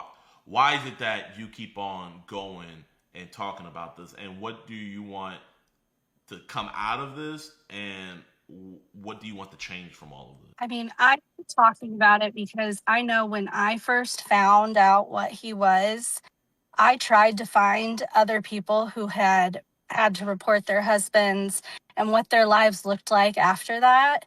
And I could not, for the life of me, find anybody who was open about talking about what had happened. It seemed like everything I came across was just articles of women explaining why they stayed. And so when I decided to start telling my story, some of it was just therapeutic for me because I felt like I had been silenced through that whole investigation. I was constantly being told, do not speak to the media about this, or it could damage the case. And I was led to kind of believe that I was under this big gag order. And I thought if I stayed quiet, I would see justice. And instead, it felt like because I stayed quiet, they were able to sweep it under the rug. That's what they want. They want to stay quiet because judges don't want their name to be put out there that they gave a chomo 8 months. They want to just do it and let it go quietly by. But, you know, that's what we have this channel for. Guys, I'm going to put all of Sherry's information down in the description below. Give her a follow, you know, make her story loud, and make this freak known. I want everybody in Arkansas to know what he looks like and what he's about, you know? And because, in my opinion, these people shouldn't be able to walk around and people not know what their past is, because their past can hurt another child's future, and that's just unacceptable. And Miss Sherry, I appreciate you so much for giving us your time and telling us your story. And if there's genuinely also going into the future, let me know. Is there any future like hearings or anything coming in the future, or is it kind of just right now just waiting and seeing? Right now, what we're actually doing is trying to save up to get a new retainer for a new lawyer because my lawyer decided to retire. How much do you need? We need $4,500. 5,000. I will text me your wiring details. I will send that to you now. Is this person that you're getting, is this like one of the best people? So far, she is find who would take us on, to be honest. Why is it that people don't want to take you on? So where we live, I think a lot of it has to do with there's just not that many custody lawyers as there are here in where the state I'm in. The other part is just how difficult it is because I am seeking to terminate his parental rights. And that's a really aggressive move, especially in a state that really values 50-50 custody, which in theory is great. But when it comes to situations like these, it's really hard to go against kind of that status quo, even though there's all of this evidence that he's not safe. It's hard to prove, but is he not safe with his own children? Text me the state. All right. Before you decide that she's the person, let's really, really, really look into details on, because I don't want you to just get her because she's the only person willing to take it on. You know what I mean? I want you to genuinely get the best person. We could do more research to figure out who is the best person in your state. And I have another woman where we caught her husband, and she had a nonverbal autistic daughter, and we helped them out to where the man literally gave up his right. Like, he did not want to take it. He gave up his right. So I will get in contact with her, and if you want, just so you can have more people to talk to, because she went through this exact same thing. The difference is that she was already divorced from him, but it's like she went through this. It's like, I would love to get you in contact with her. So I will send you over her number. She's an amazing woman. And you can just have someone to talk with. Right now, the judge that said maybe because it's his kids, he won't touch them. Is that the judge that's still on this case, or she's not on that case no more? So it is not the same judge. The current judge we had, I hope that she is who we will continue to have. She was pretty good. She is willing to give him the chance to prove that he can be involved in his children's life in a meaningful way. Those were her words in our last custody hearing were, can he meaningfully be involved in the children's lives and will it benefit them? Does he have a good lawyer? Thankfully, this last time he was not even represented. So I'm hoping he doesn't obtain another lawyer before then. His big thing has been he pushes and pushes with filing and court dates. A lot of it was just he kept continuing and continuing. I mean, just to get it to where he didn't get visitation rights, he pushed that whole case out over 2 years. And it was just, I think his end goal, honestly, has just been to kind of bleed me dry. Well, listen, Mark, you can't bleed this dry. You know what I mean, Mark? Like, Mark, just know, you can keep on doing it, but she is going to have the financial backing of me and my audience. So Mark, let's go band for band, Mark. Let's go band for band, and let's see who gets depleted first. Because I promise you, we are not going to let it be her, because she's not going to have to even use her own money. So I just want you to know that we're going to make sure that you find the best lawyer in your state. Just text me the state, text me all the details, and we're going to get that going. Thank you so much for sharing your story. I want to get to work right on that, and I want to make this to where he'll never see his kids again. And I truly, truly thank you for sharing your story. Thank you for standing up and doing the right thing, and just thank you for being you. Thank you. Thanks for having me. Of course. You have a blessed one. You need to have no drinks in here. Ow. She got a black eye! Bro, he gave her a black eye! So This is going viral on Twitter. So this dude, his name is Jordan. He's a Warzone streamer, right? And this dude literally started beating he thought his stream turned off. Bro started beating his girl, then realized that his stream was on, and now he's trying to cover it all up, bro. Like, this is actually horrible. Okay, take it off. Take the lid off. Chill. You need to have no drinks in here. Ow. Ow. Oh my gosh. Why? Just gave her a two-piece for no reason. Ow. It was in here, it was on this, I don't even know how. I turned around and... Calm down. I don't know what to do, I don't know what to do. I don't know what to do. He doesn't know what to do, but he knows that he messed up and now he's trying to cut off his stream. Okay, take it off. Take the lid off. Chill. You need to have no drinks in here. Ow. Ow. So that's when he hit his girl, right? Now, this next one is like his response to everything that happened. Bro, he looks like oh my gosh, bro, man. And he has a faith over fear shirt. Doesn't the Bible say, love your wife like Christ loved the church? Where's your faith over fear, bro? Just punching a woman, didn't even do nothing to you, wasn't disrespectful, was actually trying to help you out, and you're gonna just punch her. God, man. Definitely gonna do some praying for sure. Oof. I love y'all, man. Everybody hating, bro. I'm be honest, y'all have a right to hate. Y'all really do. Like, dead ass. I get it, bro. This is my last thing. I get it. Trust me, you got a right to be mad. I just, please, the one thing, you can hate me. Trust me, you could send me so much hate. Please don't send hate to my family, please, man.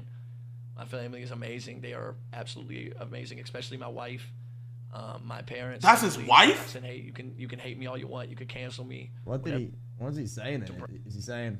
At the same time, I really didn't know what to do. I was panicking. I was having a panic attack. Dead serious, bro. I just bought the PC like 2 days ago, and basically... So you're having a panic attack, so you gotta beat your girl. And she didn't listen. So basically, because she was in the shower, she couldn't hear shit. So I went into the bathroom to get a towel, which our towels are, okay? I got our towels, and then soon as I got the towel, she saw, and I was like, yo, my PC just got, I told her in the shower, I told her, my PC literally just got drenched Anyway, Brandon, how are you today? And purple Vibing, mate. energy drink. And I was like, okay, whatever, bro. I want to see what he says, chat. I'm literally like hyperventilating and shit. And then I come in here, and then she comes in running after me. Then I pick up the PC. I put it on top of that PC. You see that PC right there? I put it on top of that PC. All right, you understand? Let me put it in context, bro. Why is he talking like Jinxie, bro? Let me put it in context, bro. I was freaking out, bro. Having a panic attack, bro. So I had to punch her. I had to punch her, and I hit her. Like, bro, man, talking. Oh my gosh, this streamer voice, bro. I put it on top of that PC. You see that PC right there? I put it on top of that PC. All right, you understand? Let me put it in context, bro. So when she's standing there, I'm putting the PC on right here. Hold on, let me see. Wife, can you come and record this, please? Wife. Oh my gosh, you beat her and now you're making her work for you. Wifey. By the way, I just wanted before I'm talking about come here. Before I'm talking about everything else, like if I ever did hit her, which she got a black eye, bro. He gave her a black eye. It's like I know this couple dynamic, bro, man, and I know you guys know what I mean by that. It's like I could tell that this dude, he's very self-conscious. He doesn't feel the best about himself. I know he's the type of dude, if he got money, he would be cheating on his life like crazy, bro. He would be cheating, and she's pregnant. You hit your pregnant wife because something was going on with your PC. And you're talking like Jinxie. Yeah, that's 50 years. It is insane. I would never hit my wife, and she's pregnant. She would have... Oh, she has a black eye. It looks like you can see like the fucking mark in her face from where he fucking apparently hit her, you know? Looks like she's got a fucking black eye. If Jinxie and XQC had an adopted child. Literally. Nah, but I'm not gonna lie, man. You know, I get it. He's your baby's father. He's probably the breadwinner. You know, I understand all that stuff. But sister, you gotta have some respect for yourself. You gotta have some respect for yourself, and you gotta have respect for your child. If he can beat you while you're pregnant, imagine what's gonna happen when you have the baby, and imagine what he'll do to you when you're not pregnant. Imagine what he's gonna do to your child. Gotta get out. God gives us early signs of stuff, right? And a lot of us don't like to listen, and then bad things happen, and we wanna blame God when he showed us before. My sister, I'm telling you, He showed you your actions. This isn't some like, oh man, he's bad to you, leave him. Oh, like, blah, blah, blah, blah. This isn't some, oh, the internet's telling me to leave my man's side. This is the perfect excuse for you to leave your man's side. The perfect excuse. He's hitting you. He's gonna be sympathetic.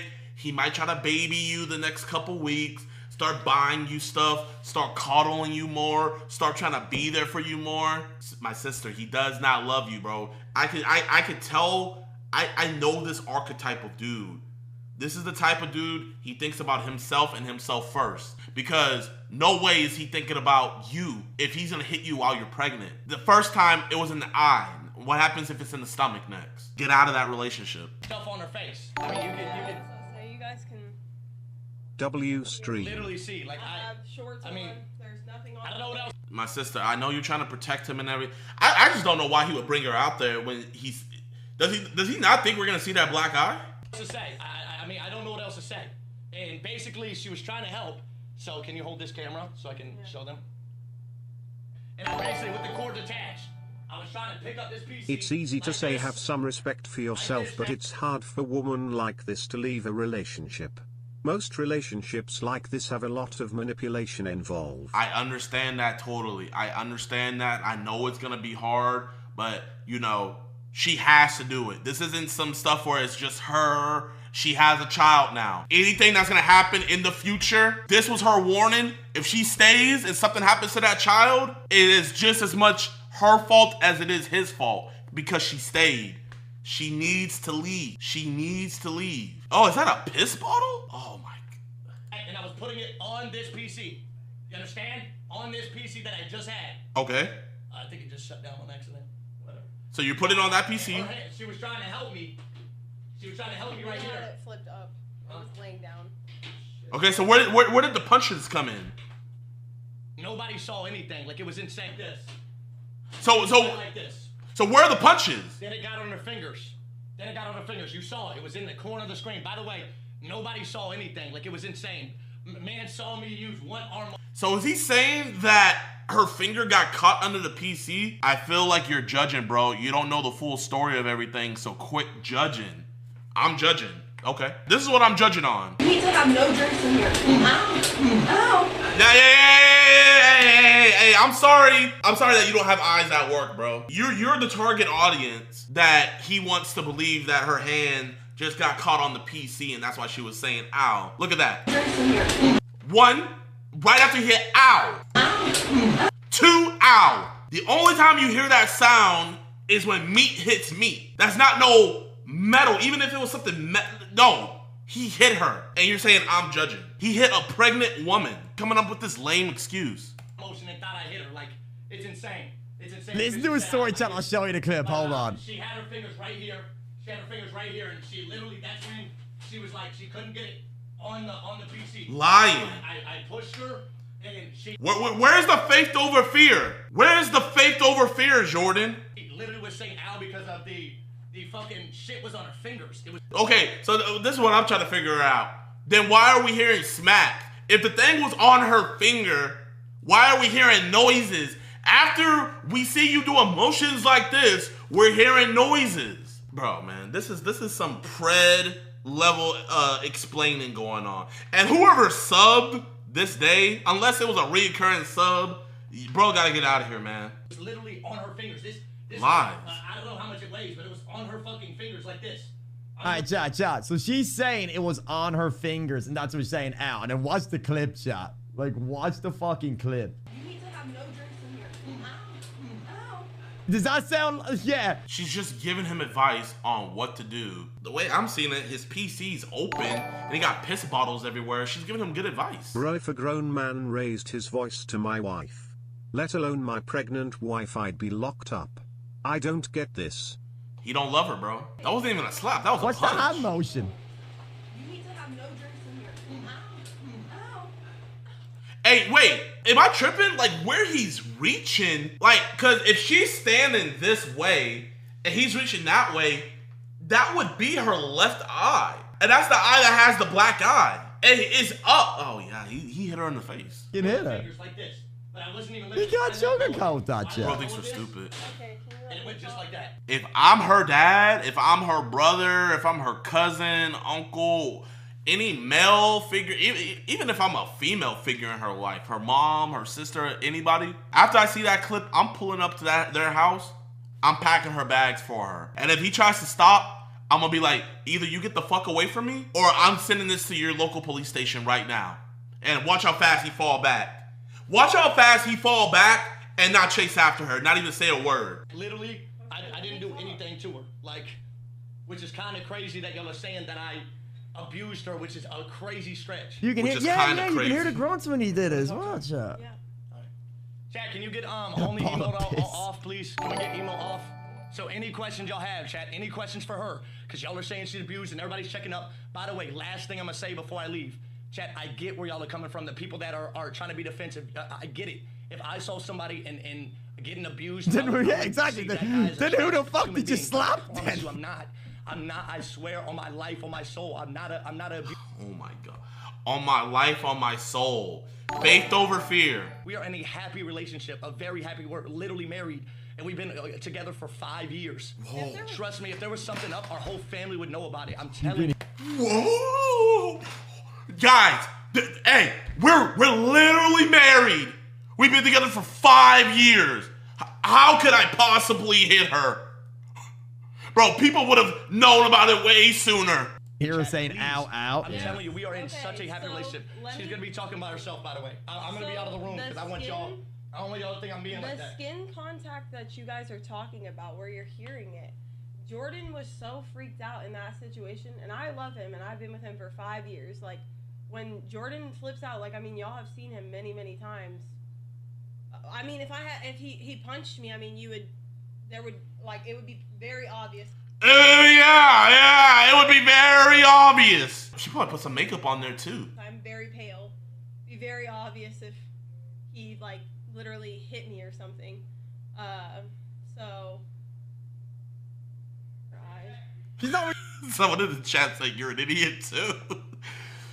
She's an idiot right now. She is an idiot right now. And when I say that, I'm not saying that like as something derogatory. She's purposely making herself stupid. When you're in an abusive situation like this, your brain does that to you, you know? Your brain doesn't let you think critically or clearly. She is desperate and sad. It's a lot, bro. She's purposely putting herself in a psychosis. She's purposely doing this for herself. But not willingly, though. I mean, bro, if you're with someone for 5 years, you're gonna try your best to be with them, you know? You're gonna try your best. I get it. She's not in a clear headspace right now. She's thinking stupid. That's why I said before, she needs a family member or a friend, someone on the outside to think clearly for her. Sometimes when we're in situations like this, like if you're going through relationship problems or something like that, you can't just think about it yourself. You gotta let an outside source, hey man, this is what's going on in my relationship, blah, blah, blah, blah, blah. And then after that outside person talks, you need to listen to what they say because they have the most unbiased opinion on what's happening. And you know the crazy thing about it is he probably manipulated her into believing this stuff. She probably doesn't even think, truly in her heart of heart, she probably doesn't even literally think that he hit her. Because he probably did some, you know how I am. I feel bad. I genuinely feel bad. I don't know what her name is or anything like that, but if I had got word that a family member was doing their best to like get her out of that situation and they needed some help or something, I would not mind, you know, trying to help and donate or whatever. But I hope there's no GoFundMes or anything right now, man, because I'll say this, I can't and will not donate to victims anymore until I clearly see they're trying to make a clear path to get their way out, and here's why. You guys might remember this, we had a catch 2 years ago. We got this guy named Joshua Bader. And his wife, she was really sad, everything. She was like, I don't know how I'm gonna pay our rent, blah, blah, blah. You know, with him arrested, and now I have to go find my own place, like all this stuff. And I felt so bad for her, right? So me and Alex, we donated $10,000 to her out of our own money. Come to find out, she used that money to bail him out. And the only person I can blame is myself. And I look back on their Facebook page, she's still with the man. I would even advise people don't even make a GoFundMe right now, man. If there was a GoFundMe made for her, that money is just gonna go straight to bro. He's saying that she's not saying he did it either. What I normally look like all the time. Like, I have watched my mom go through domestic violence when I was young. Like, I would never. They have not even saying it's like you guys can choose. Do y'all understand? Hold on. Do y'all understand? Like, bro, interrupting her. I'm gonna let her tell her truth about the situation. I don't even want people to think it's about that. Look, the person right here, he will kill you next time. There's no way that was the first time this has ever happened.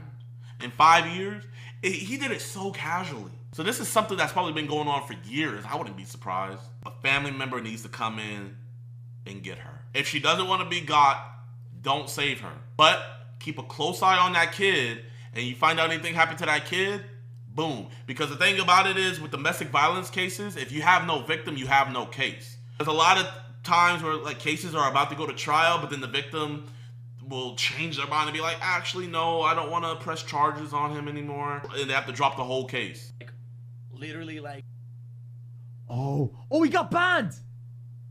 Yo, he's gone. They got him.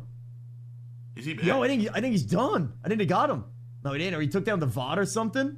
Wow. Oh, he took down the VOD. Wow. Was he gone? He took down the VOD.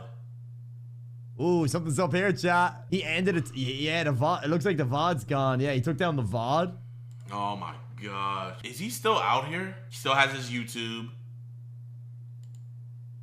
Relax. I got you a banger video right now, so be grateful, okay? We got the C9. Absolute eta. As you can see in the gameplay, man, I absolutely shred the entire lobby. And I mean, if you put on this build, you will do the exact same, alright? And last thing. Bro literally beat a pregnant woman on stream. And his account is still up. Bro, chat, when the whole Pokimane stuff happened, my Twitch got banned. Like, that night, a couple hours after. Boys Critical's made a video about this. This is going viral on Twitter. All that other stuff. Bro still has his source of income. I just wanted to point that out, man. I think that's crazy. I hope he gets what he deserves, man. You know what I mean? Do you like lollies? Yes. Oh, no! It's a joke to everybody in this room. Oh my gosh, he's in the lolly! Like, bro, this ain't like My Little Pony, bro. Alright, chat, man, so we're gonna react to the Lakari files. So if you guys don't know, Lakari is a streamer, right? Now, what happened was, I heard about it. I didn't watch any videos about it, so I don't know what all happened. But apparently, he was streaming and he accidentally showed his viewers his CP files, right? And I don't even know if he got banned. I don't even know if he got arrested yet, but whatever. That's just absolutely crazy, bro. And also the crazy thing about it is you wouldn't even believe how many streamers are into this stuff. So let's react to this. On the early morning of January 22nd, 2026, Twitch streamer Lakari went live like normal. At some point during the stream, while navigating his desktop, he opened a notepad file. Inside was a saved link, a link viewers quickly claimed allegedly led to CSAM. That should have been the end of the stream, but it wasn't. He didn't acknowledge what people were saying in chat. He just kept going, acting like nothing had happened. Over the next few hours, word started spreading outside the stream. The fact that he didn't end stream is wild. Acting like nothing had happened. Over the next few hours, word started spreading outside the stream. Viewership jumped from about 1,000 to nearly 10,000 people watching live in just hours. Most of them were there for one reason, to see whether he would address it. By the time the stream finally ended, clips were already circulating and the internet had moved on to accusations. Who is Lakari? Is he a pedophile? And how did a normal Twitch stream turn into something like this? Oh my gosh. So he has a link saved. Oh, I thought he opened up a file or something. Oh, you know he's a mega gooner if he has the link saved. Bro. Lakari I is just one of want. the OG Twitch streamers. He started posting small gaming clips on YouTube first. Nothing really polished, just him playing games, talking to himself, sometimes rambling. By the mid-2010s, he moved mostly to Twitch. Started playing more competitive games like first-person shooters, but the main one he did play was League of Legends. This guy is a league freak. This is what he lives for.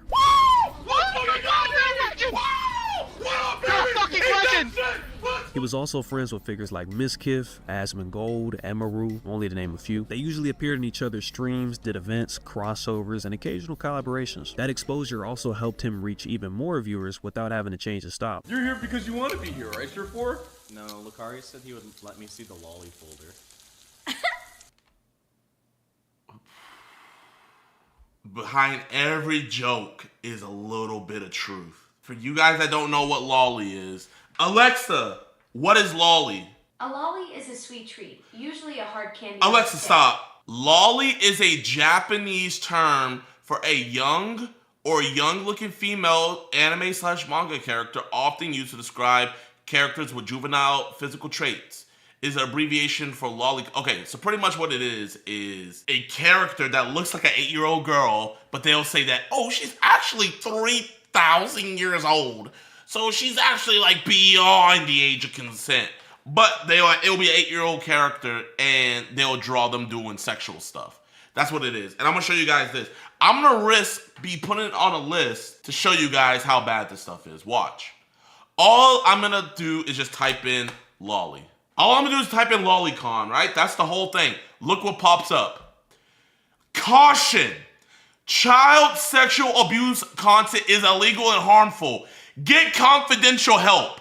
All I typed in is lolicon and you get this. So if you're getting this from Google, that should let you know in and of itself, it is wrong, it is horrible, it is disgusting.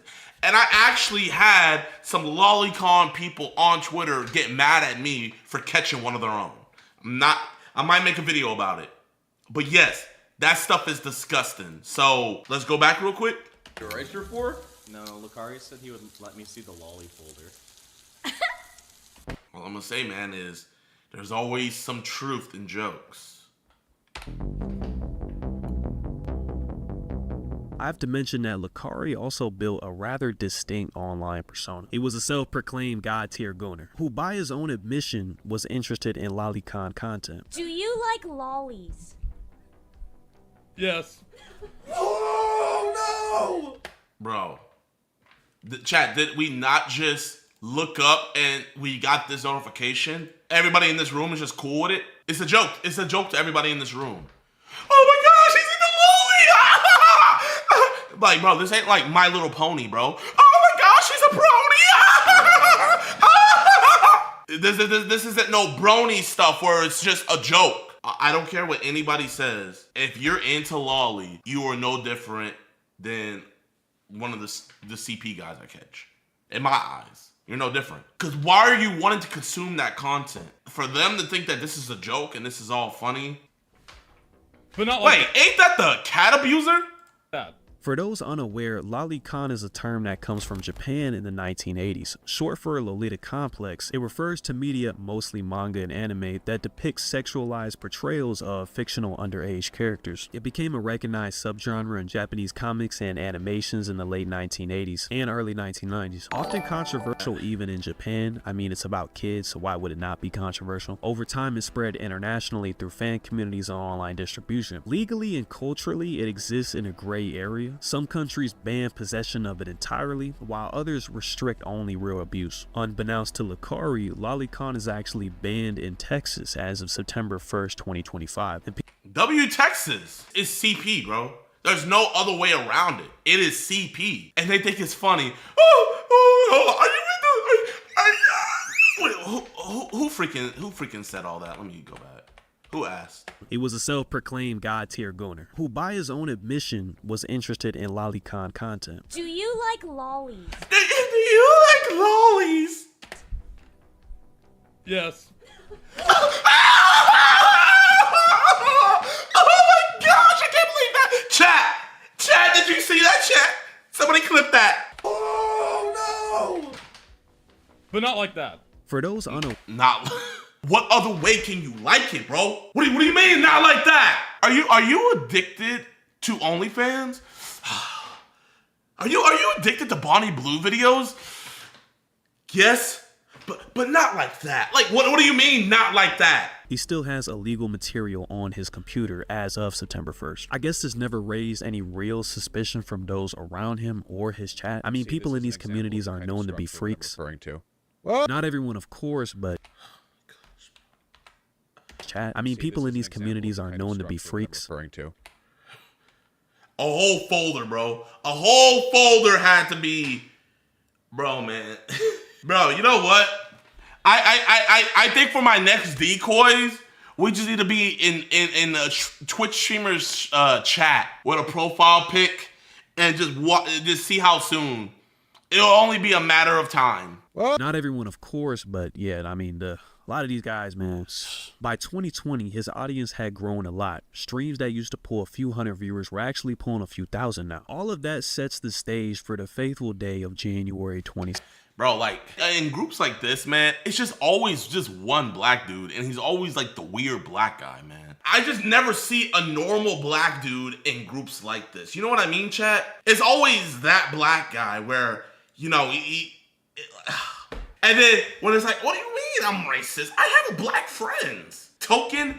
No. Well, at least Token from South Park, he's cool, though. Token's cool. Second, where Lakari would go live for the last time. Hey, feeds. Let me at least add way to the list of champions that I like.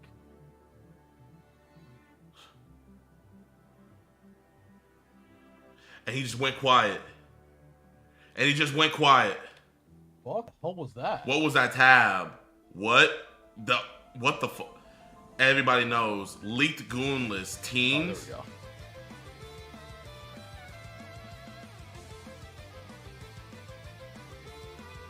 Oh man, what?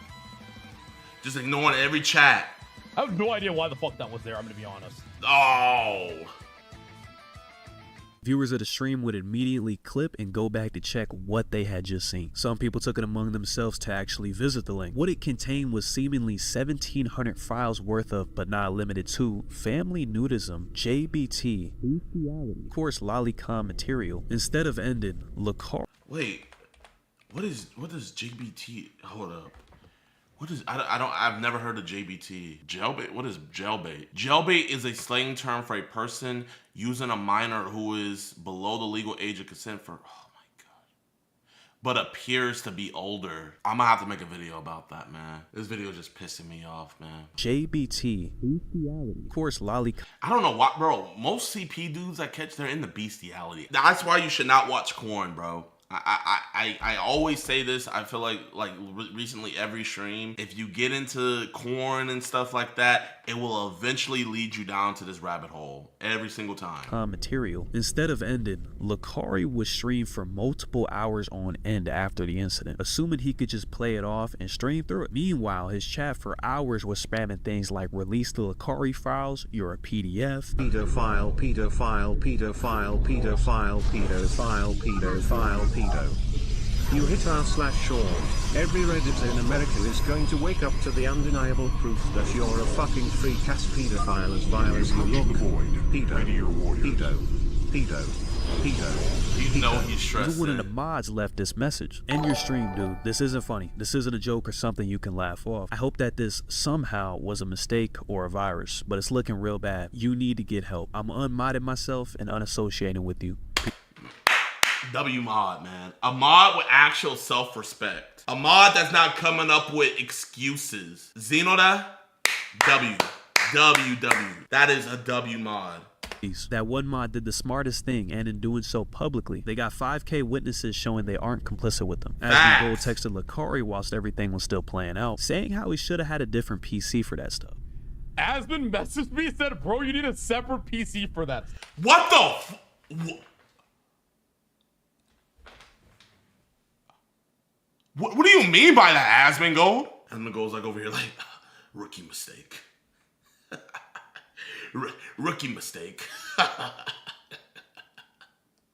Amateur. Supposedly, Zach didn't know. Okay, info just came out and the clip I saw had the names and everything censored. Obviously, I wouldn't have said this if I knew what the content was. If you didn't know what the content was, why even comment and say you should have a different computer for that? How are you gonna just text somebody, oh, you should have just had a different computer for that, but yet you never knew what the content? That you're lying, bro. Like, this is the clearest lie ever. For the severity of the situation, thinking that it was just normal goon material. Your message really bad timing. It was. I didn't even know what it was. Right? I see, like, okay, I thought it was like some random porn, and it's like, then I wake up this morning and I'm like, oh fuck, right? But yeah, that's how it is, right? You should have another computer for just random porn. I'm just trying to think this through. You should have another computer for just random, regular porn, right? If you stream, yeah? I don't know. Yeah, you don't do that on your work setup? I'm gonna give a benefit of a doubt. I'm gonna give it the whole benefit of the doubt, and it was just horrible timing to say something like that. You know what I mean? But I think this should be a lesson of, before you say stuff, you need to know all the angles, because it can make you look either really good or really bad. That's some horrible timing. You know, I'm gonna give it the benefit of the doubt. I'm gonna give benefit of the doubt. And as always, didn't do the research. Well, I guess in this case, maybe I shouldn't have. As the situation escalated, Lakari would eventually offer an explanation. He claimed the link that had been saved to his computer was due to a virus, suggesting the files weren't something he had knowingly downloaded. So a virus just happened to be on a notepad when you were using that same notepad to do whatever tier ranking list you were doing. Okay. Or accessed himself, despite there being multiple tabs open relating to it. He would proceed to crash out even more as the stream went on, going through all stages of grief. Meanwhile, the internet was dragging Lakari all over the place, which definitely was deserved. Moist Critical would drop his response to the drama, debunking Lakari's claims of any virus. I'll open Notepad, brand new, the quick, wow, brown fox jumped over the lazy log. I've never had a link in my notepad. Hold up, chat, let me see. You guys see any links? Have you guys ever opened your notepad on your Windows device and there was a link on there? Even when I had viruses, I never had anything like this happening. I have clearly not saved. I have not done anything here. I have just typed into this, and you can see that the title matches the text in the document. Now, if I was to close out of it, I haven't saved or anything like that, but if I open Notepad again, it's still there. Even though this is not a document or anything that I have saved, because it will save sessions. In Lakari's case, the text didn't match the title, which means he most likely had a separate title for those sections. And also, he said that he deleted it. If I was to, like, delete this, if I told this, don't save, delete it, Notepad would not restore it. At least I don't think there's any way for it to, but maybe Lakari's working with a prototype notepad that refuses to let anything die. It saves all work no matter what you tell it to do. I find it unlikely, but I guess it's possible, potentially. Actually, here, let's play with that idea again real quick. Let's say Lakari went, I'll just go the quick brown fox jumped over the lazy log again. I haven't saved it or anything, but let's just go ahead and pretend that I came here and I said don't save. But once again, to show the whole process, I'm not going to do that. I'm just going to close out of this. I'm going to reopen it, and it's still there, because it does save sessions like that. But if I came over here and I explicitly said don't save, and now I exit out of this, it will no longer open. Same thing happened with the Atriox situation. I find his claim very hard to believe. Chuko, Lakari's ex-girlfriend, tweeted, Lakari and I broke up over 1.5 years ago. When we dated, I asked to see his porn folder because I heard allegations. I did my due diligence when I suspected something was amiss. When I couldn't find anything crazy, I stopped suspecting. Clearly, I was wrong. The worst I saw was NTR hentai, but now I know he could have hid the worst of it. I don't know why people keep associating me with him when he has a new GF, and I'm getting rage baited into a response, so here it is. Yeah, man, I mean, if she's the ex, I know this is gonna sound controversial, right? I think couples should be allowed to look at other couples' devices. I believe that, man. I believe that. I am a big proponent of, if you have nothing to hide, you shouldn't have anything to worry about, man. Because imagine how many children could be saved if the woman or the man, or even the man too, if the woman or man went to their significant other's device and saw big old red flags, if you have nothing to hide. Because, bro, not only that, is so many other things. Like, what if they're cheating on you and the person that they're cheating on you with has an STD or something? You know, it's, bro, if you're going to be in a committed relationship, you should know all ins and out of the person you're going into that relationship with. Because imagine 10 years in, you guys have a family together, all of that, and then old black dude with a do-rag comes knocking on your door telling your husband that, oh, hey, man, I don't think you're a bad guy. Now what? What? I bet you would have wished you looked through his phone and stuff like that. But you know what? Hold up. Wait, hold up. Actually, I'm not. Wait, is that the same girl from earlier, chat? Okay, so that's her there. Was that the same girl here? You asked him right here if he liked Lolly, and he said yes. That was your red flag right there. You should have known from then on out. This is what you get for looking it up. And she asked him, do you like Lolly? He said yes. And you're still with him? Yeah, buddy. No sob story from me. I don't feel bad. You got your red. I'm the type of guy, when a woman or a guy gets his red flag, when they get their red flag and they don't eject themselves and something bad happens, hey, that's on you, buddy. That's on you. Because I heard he was clip farming. You really think you okay. Allegations. I did my due diligence when I suspected something was amiss. When I couldn't find anything crazy, I stopped suspecting. Clearly, I was wrong. The worst I saw was NTR hentai, but now I know he could have hid the worst of it. I don't know why people keep associating me with him when he has a new GF, and I'm getting rage baited into a response, so here it is, with the video attached of her explaining said event. You're not gonna tell them everything, are you? So, yesterday, I asked Lucari how much of a degen he truly is. Because I don't think he's actually... What is this voice, bro? Like, this is not a real, genuine person's voice. Actually that degenerate. I think he's, like, faking it. And he was like, no, I'm definitely a degen. And I was like, okay, prove it. Screen share me your folder. And he was like, are you Lucari, you're getting cooked, bro. Like, I want to see it. Another day in the office for you, though. Show me the folder. And he spent like 20 minutes compiling, and it turns out he's got like 10 different folders, because what happens is after a certain while he abandons a folder and starts a new one.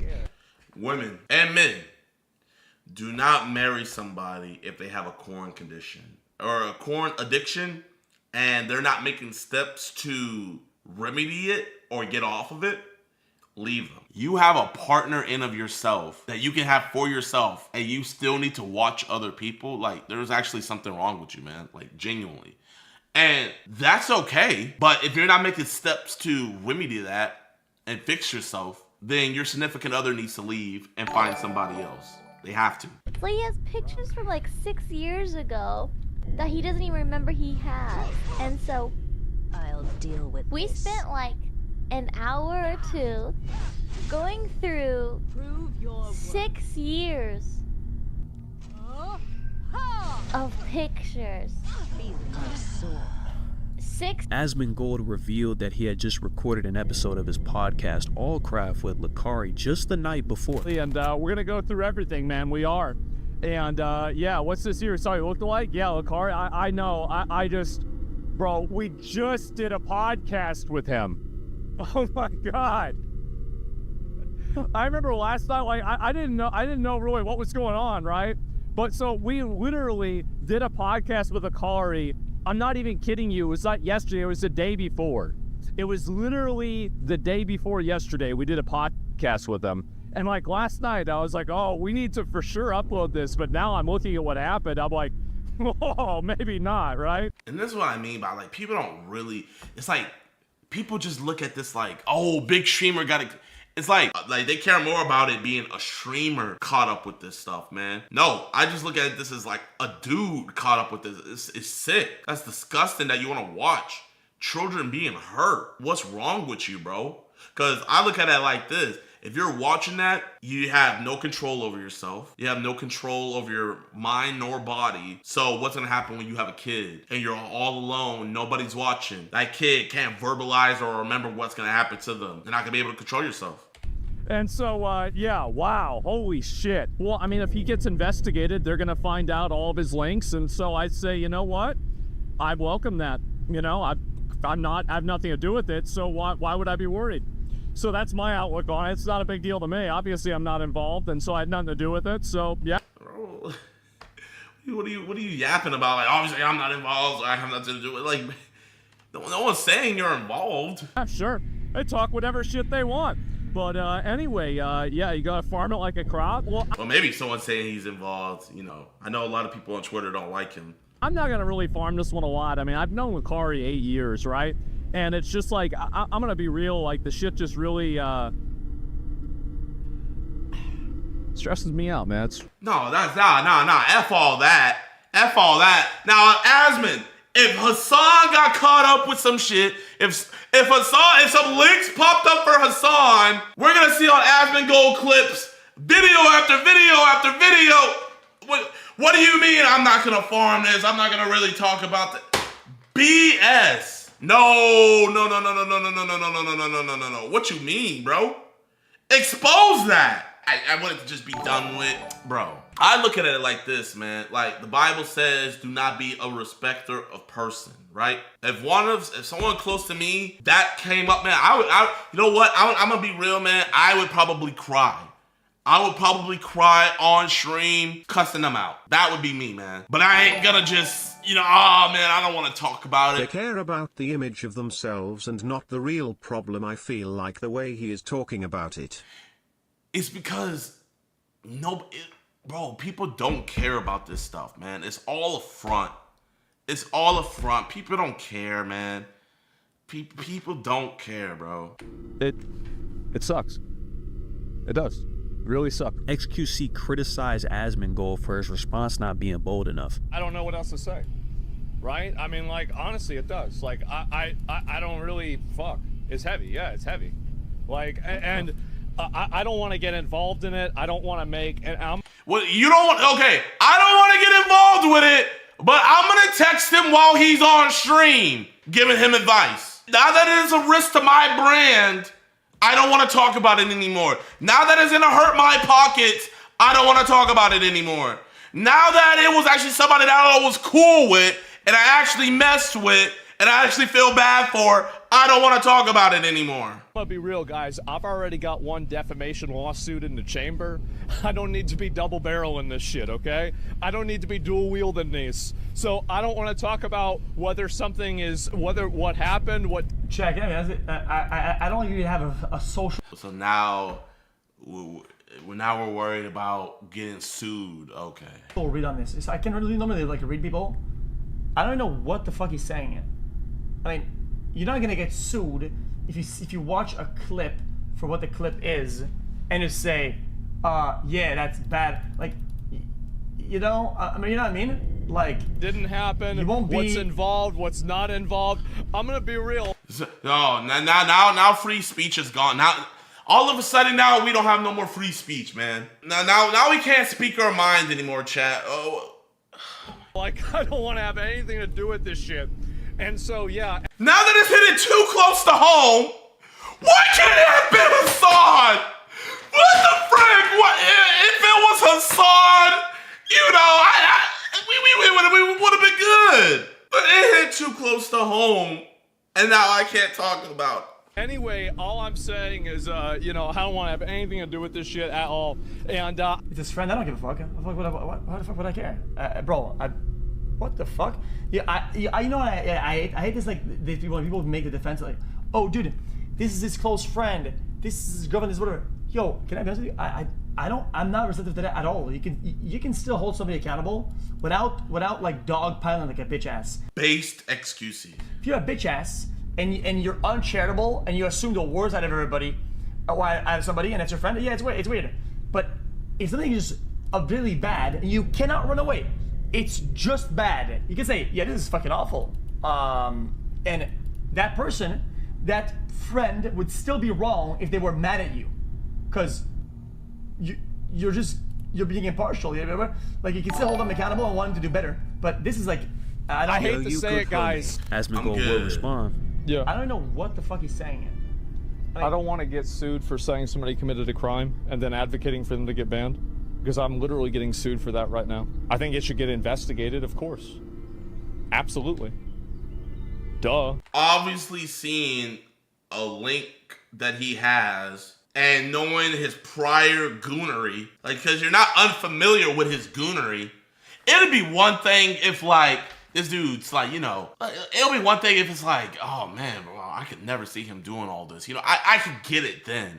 But you like, this is like, you know how they say usual suspect? This is a usual suspect type moment, right? This is a usual suspect where it's like, I'm not even surprised type moment. But now we're worried about getting sued.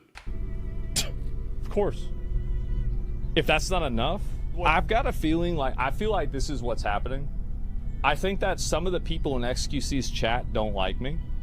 And so... Bro, oh my... I actually like Asmongold, you know what I mean? Funny enough, sometimes I'll watch Asmongold and I'll watch Hassan just to see what they're talking about. But bro, I'm gonna call out BS where I call it, man. And bro, like this is some... Just be honest, man. He's your friend and you don't want to get onto him. You got a soft spot for him. It is what it is. Like, what was even the point of you responded? You know what? Naturally, now that I think about it, the only reason why he responded is because he had sent him that text. If he didn't send him that text, I promise you, he probably wouldn't have said a word about it. It would have just been like, hey, chat, man, I don't want to talk about that. But since he sent that text, and then low-key was making him look bad, he had to at least address it somewhat, but he didn't want to go too much into it. So they try to send a version of this that's like kind of misleading about what I really said. And I just look at it as how I look at it with everybody else. You are a respecter of person, you know? I get it, you're saying if he did it, he should be locked up. There a video of Asmon gooning after he forgot to close his stream, take that as you will. Like, you're a respecter of person. That's just what it is. And they take it in a way that makes it sound like it's ambiguous. And I think that that's what's really going on. Because I think that really, if he listened to what I said, it would make perfect sense. You what I'm said saying. nothing. Like, it's easy you to said nothing. And why don't he usually always show his chat? Why? Let me guess. Were we in emote mode in here? I see no chat. Yeah, I mean, it's really about whether you had that stuff on your PC or not. I mean, I don't think that a lot of people are going to really accept an apology. It's an actual crime. We're transcending internet drama, right? There's internet drama and then there's crimes, and that needs to be dealt with by the FBI, the police department, or some other type of agency. Like that's 100% what happening. Knows a friend. Yeah, it's just what happens, right? But either way, I mean, it doesn't. I mean, it feels weird. It does feel very weird. But at the end of the day, I mean, you have to have an investigation for something like this. It's not even a question. It's not even an opinion. It's not even anything other than it just being completely obvious, right? If there is any genuine child sexual abuse material, I want to see a punishment for that. I don't want to see it get rolled over, ignored, or anything else. Like, that's the most important thing to me. Not internet drama, not whether he gets banned or not. No. Like, well, I think just disavowing, would suffice. But I mean, would disavowing be I watched this a crime? You are looking at homie. Would disavowing him be subject for you getting sued? That's what I'm trying to figure out. This could be a potential crime. Like, crimes need to be dealt with not on Twitter, not on LSF. On January 23rd, 2026, Lakari would give his official response to the situation, quote, "During my last stream, I opened Notepad, which revealed a link. The list in the link included titles that suggested child abuse material further down. I have never consumed this type of content, nor do I think it's acceptable. I decided to keep streaming in an effort to downplay the severity of the situation, which was deceptive. This was a mistake that I deeply regret and apologize for. The link gave access to abuse material for anyone to see. This is serious and harmful. I recognize that trivializing abuse material on stream is not okay and can lead to real harm. It's my responsibility to provide a safe place for my community and peers, in which I failed to do. I am taking real steps to change my ways. I've admitted myself into a porn addiction recovery program that will last 30 days. During this time, I'll be able to work out there while..." You know what? You know what would have been a really good apology for me, man? Hey, y'all, there was nothing on this. I am going to give my entire PC and my drives to my local police department. I'm going to drop it off here. When they turn it on, they'll see that it's all there. I think that would have sufficed a lot of people. I would have just recorded myself taking my whole system, right? Like, if I was streaming and everybody in my chat was saying that, I would have been like, all right, chat, here, we're going to go IRL mode. All right. I would have unplugged my PC, probably went live on Instagram, let everybody follow me, drop it off at the police station. But we know he's not doing that. Also receiving professional therapy and treatment for my addiction. Browsing hentai and porn websites as an escape has been a serious problem for as long as I can remember. The treatment will come with an indefinite hiatus to my live streams to allow myself to focus on recovery so I can hopefully contribute a net positive to society. So this is what I'm trying to figure out, man. I'm trying to figure out why now, after we got some links to some CP content, why now do we need to go fix our corn addiction? Out of all times to go fix our corn addiction, why now? There's a growing body of research showing that compulsive porn use affects the brain in a way that is very similar to substance abuse. It's the same reward system, the same dopamine loops. Over time, the brain starts responding less to the same stimulus, which pushes people to seek out more of it or even more extreme versions of it just to feel anything. One study published in JAMA Psychiatry found that heavier pornography consumption was linked to reduced activities in the brain tied to reward and motivation. In simpler terms, the more you use it, the less your brain reacts. And when that happens, people escalate. The brain has been trained to need more, which leads you to seeking out even worse material because the normal stuff no longer satisfies you. It's the same pattern you see with drugs, gambling, or any. You know how they say weed's a gateway drug? Riley Reid is a gateway drug. Mia Khalifa is a gateway drug. All of these other people, they're gateway drugs to CP. Any other thing that hijacks the dopamine in your brain. Tolerance builds, judgment slips, boundaries get pushed, and things that once felt extreme start to feel normal. It doesn't excuse the behavior by any means, but it does explain how people end up getting in these places that they never thought they'd go. With that being said, I hope they throw the book at this nigga. Spin your boy Classy. There's not gonna be no criminal charges pressed, man. He's gonna just come back, he's gonna stream, he's gonna be having people follow him and still. But hey, at least we know what type of timing he's on. Why I feel like David was framed. I still think he's innocent. The information that I heard just didn't make sense. Are you trying out to try to be his lawyer? In what world would somebody, and leave the body in their car in front of their house? Who would do that if they was guilty? I'm fleeing the scene. I'm going to Mexico or somewhere. It's Tyler, the Creator, is a murderer too. I guess Billie Eilish is a murderer too, because all these people have dark, twisted songs. If we can make a time machine send Nick back to slavery, he would get a first ride trip. I want to whip this nigga! Alright, y'all, so I was scrolling on TikTok yesterday and I just saw this pop up. This dude named High on Board 89 posted a TikTok saying, why I feel like David was framed. Hey, bro, like, look at this, bro. 1,000 likes, same. I just feel something's off. And we got a grown man up here posting a 20-minute video talking about why I think David was framed. Just hear me out. Here's my full explanation. Bro, I'm gonna be real with y'all, man. Even if he was framed for murdering her, right? That does not take away from the fact that he was literally in a sexual relationship. When it started when she was 11 years old? And then not only that, but he was also in a relationship with other minors as well. Had her tattooing his name on her and everything like that and all this. And we're making video talking about he's framed. Free date, like, bro, man. I saw it was a brother that made this, bro, and I was like, bro, this is disgusting, man. So we're gonna watch this right now, man. Oh my God, I genuinely cannot believe this. I still think he's innocent. And I don't know if I've ever really laid out my reasons why, but hear me out. For all of y'all that think he's guilty, I understand. And understand, I'm not even saying you're wrong. Listen, I'm not even saying you're wrong, but David was framed. So you're saying the man was framed, but the people saying that he's guilty, they're wrong. But you're saying that they're not wrong. Like, bro, man. Oh my gosh, double-tongued ad man. All I'm literally saying is I haven't seen enough evidence to convince me otherwise. Because what y'all don't know is, one, there's a lot of people that think David is innocent for the wrong reasons. Like, there's a lot of people who think David is innocent simply because they like him, they like his music, and they just can't fathom a world where he did that. So you think David is innocent for the right reason? So people that think he is guilty, they're not wrong. People that think he's innocent, they could think he's innocent for the wrong reason, but you also think that he was framed. Like, what are we even talking about?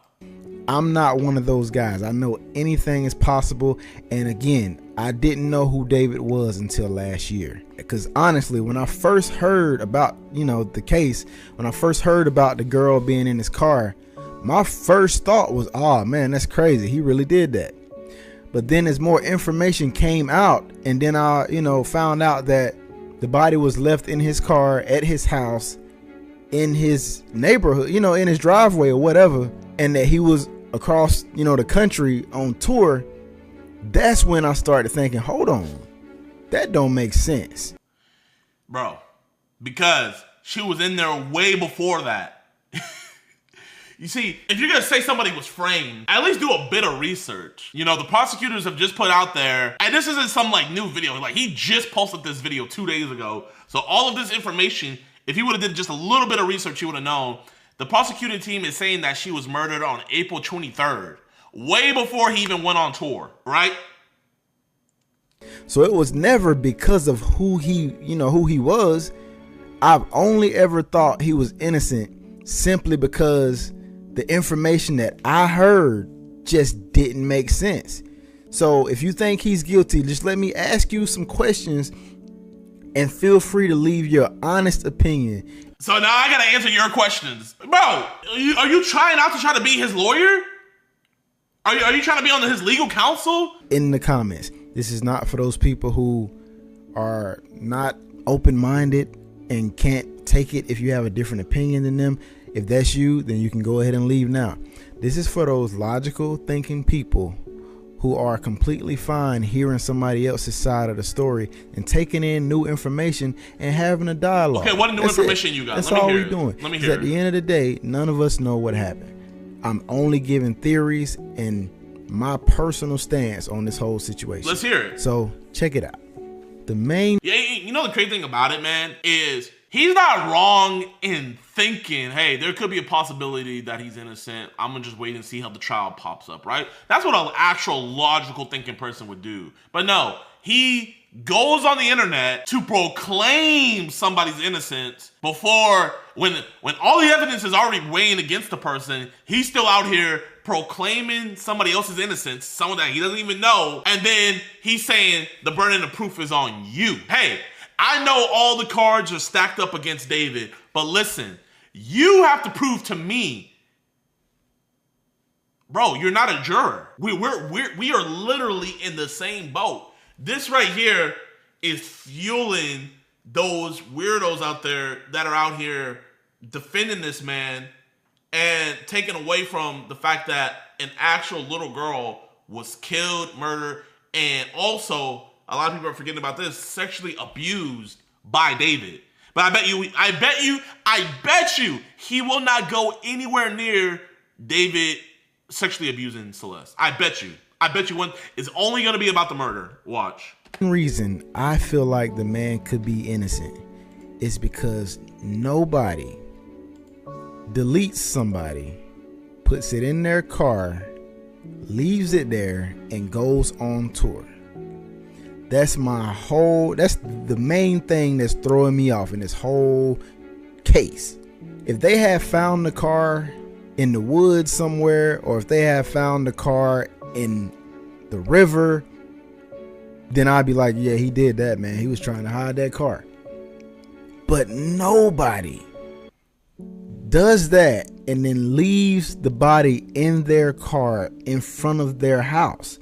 So I want to let you guys know about this, okay? So this is the whole thing. Thing with David, though, is that apparently that same night, or either it was that same night or the night after, or the day after, they were throwing an album release party for him. So on April 23rd, when it's alleged that he killed her, he would not have had enough time to do with the body that he more than likely wanted to do. So he probably got scared and was just like, you know what? I'm gonna just leave the car out there. And it actually worked to his benefit because the tow people thought that the car was just abandoned and they brought it to a tow yard and left it there for months. And it wasn't until people would walk by it and just smell like a horrendous smell coming from it that they were like, all right, we need to call the cops. And that's how he was caught up. So timeline wise, with everything, like, hold up, let me. So here, this is when prosecutors say that she was murdered, and then he had a press to do for his tour tickets. Then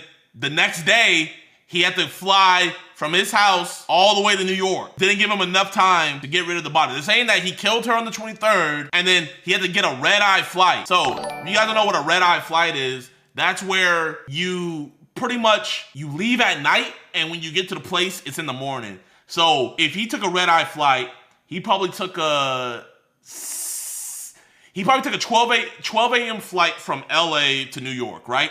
So he left LA at 12 a.m., but he didn't get to New York until it was like probably 8 or 9 a.m. Because New York is 3 hours ahead of LA, and then it's a 6-hour flight from LA to New York. So that's why it's called a red-eye flight, right? You're going there, falling asleep, and you wake up and it's the morning. So he had to fly all the way to New York to go do his press stuff there. That did not give him enough time. It depended on when and what time he killed her, April 23rd. She probably got there at night. So he just cut her up. He killed her, cut her up, put her in his car, and then he took his flight to New York. So that's why that would make sense why the car was left there. That's it for me. That is the whole basis of my disbelief. Because that makes zero sense. In what world would anybody kill somebody and leave the body in their car in front of their house? Now, if they would have said they found the body anywhere else, I'd be like, okay, man, he probably guilty. But to leave it in your own car at your residence and then go on tour, that makes no sense, man. He didn't go on tour. If you are somebody who feels like he's guilty, how do you explain that? How do you explain him leaving the body in his car at his house? That don't sound weird to y'all. Because he had a flight to go catch. Like, that's what's, I kid you not, that is the thing that is throwing me off. And to add to that, so if that's throwing you off, that's fine. So now you're saying he's framed. Who framed him? That he was on tour when he got the news, when he heard that something, a body was found in his car, because originally they didn't know who it was. When he heard that a body was found in his car, bro did another show the next day, right? Am I tripping? Because it seemed like I specifically remember that when they found a body in his car, before they said who it was or knew who it was, he went on to do another show. So because he didn't stop his life after he got caught up, that shows... Bro, how many people have murdered somebody and then just went to work the next day? How many people have murdered somebody and then went home to their wife and kids, kissed their wife, put their kids to bed, and act like nothing happened?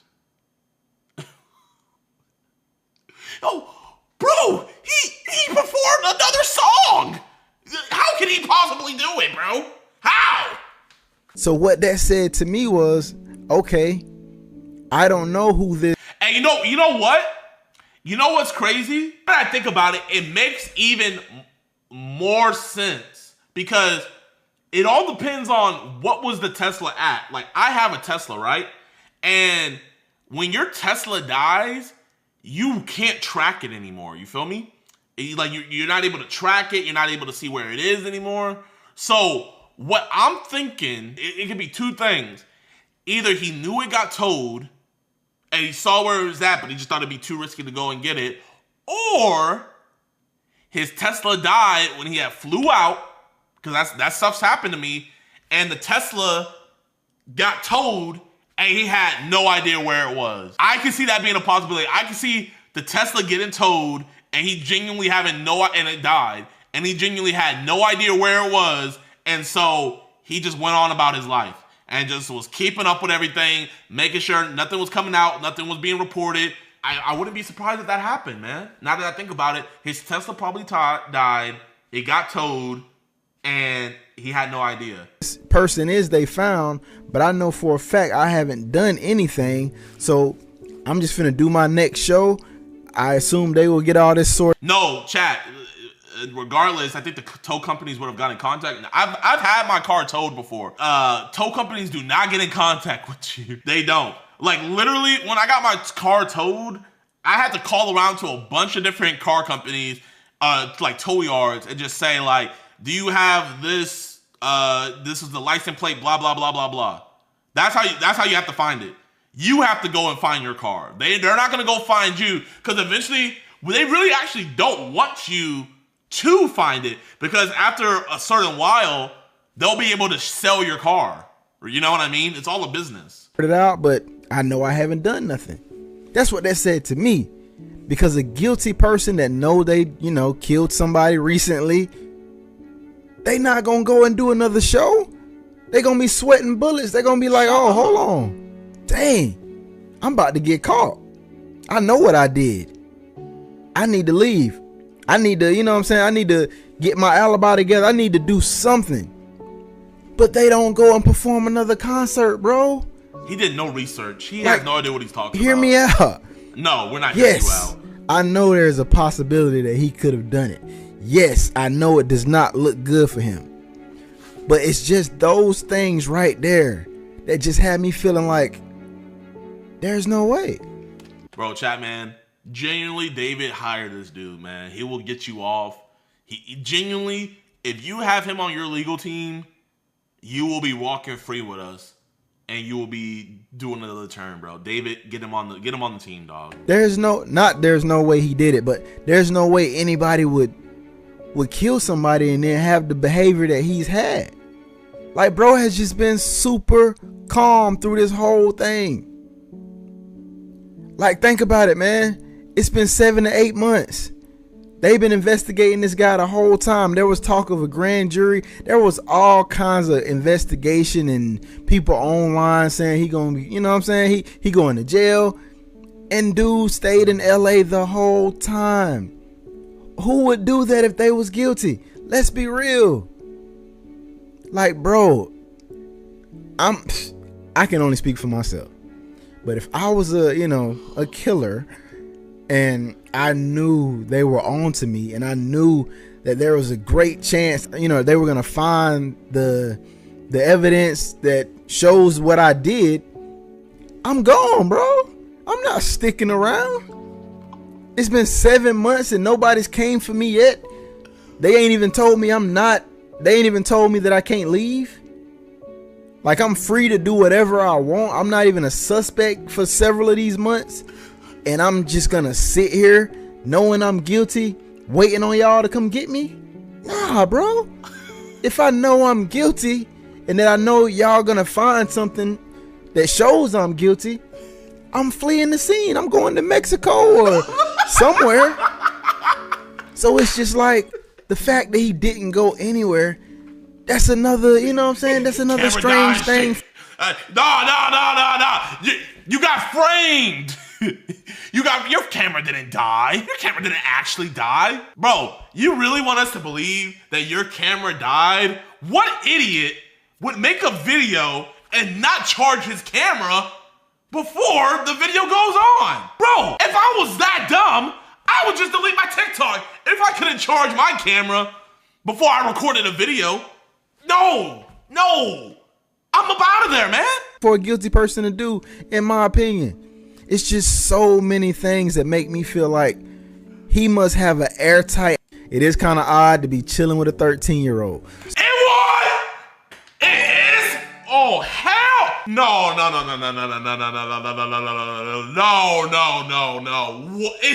It's kinda?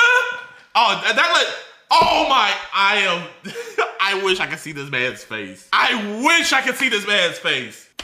That don't necessarily mean he was sleeping with her, but of the relationship is something else I want to talk about. Now that part, as you can see, I haven't spoke a whole lot on that because I don't know. Wow, you know so much about the murder, but the thing that we actually know the most about is about their relationship and about them knowing each other and about them actually having a sexual relationship. The one thing we do know, all of a sudden, I can't speak on that, man. I can't. It's kind of weird, but I can't. Now, this dude's the weirdest. Did see that live stream video. Some people said they don't know which Celeste that is. Who knows? Because she do have a hoodie on. But if I'm being real, it do kind of look like, you know, the Celeste in question. That don't necessarily mean he was sleeping with her, but I don't know, bro. It is kind of odd to be chilling with a 13-year-old. So my theory on that is, what's your theory? And I could be wrong, I'm just throwing out a theory. I seen recently where some girl named Asia or Alasia or something like that said that she was a friend of David's and she seen an ID for Celeste. So you can't get an ID if you're not a certain age. Shut up! This man is gonna... Oh, I can already see what he's getting at, yo. He is gonna say that Celeste lied to him about her age. Bro, I am done with this. This man is... Bro, you are genuinely a weirdo. You are retarded and you are a weirdo. So my theory, just hear me out. My theory is maybe she told him she was of age.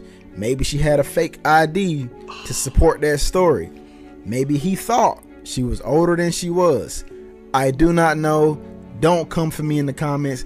This is just a theory. Nigga, I'm coming for you! You're blaming the victim!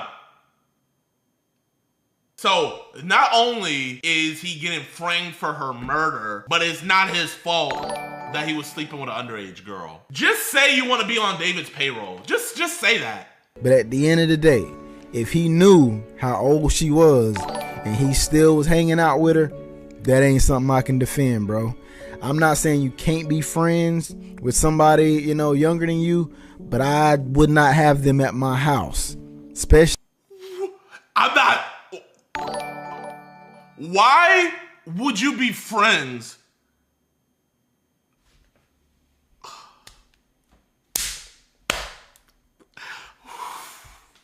Bro, man, and you know, chat, man, I know y'all are saying that this is rage bait, bro. I'm telling you guys, this is not, like, this nigga is being 100% genuine.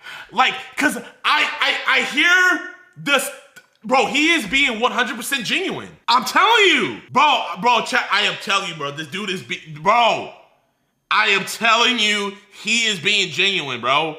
Cause I can genuinely hear the stupidity. You see, when people are rage baiting, you hear their stupidity being calculated. You know what I mean? There's no calculation in this.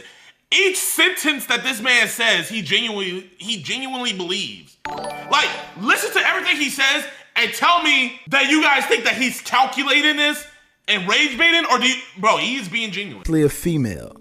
It's just kind of, but again, I haven't seen any proof that suggests they was messing around.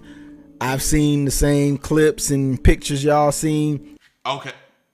I haven't seen it. So, a grown man, the prosecutors, and keep in mind, chat, he posted this video 2 days ago.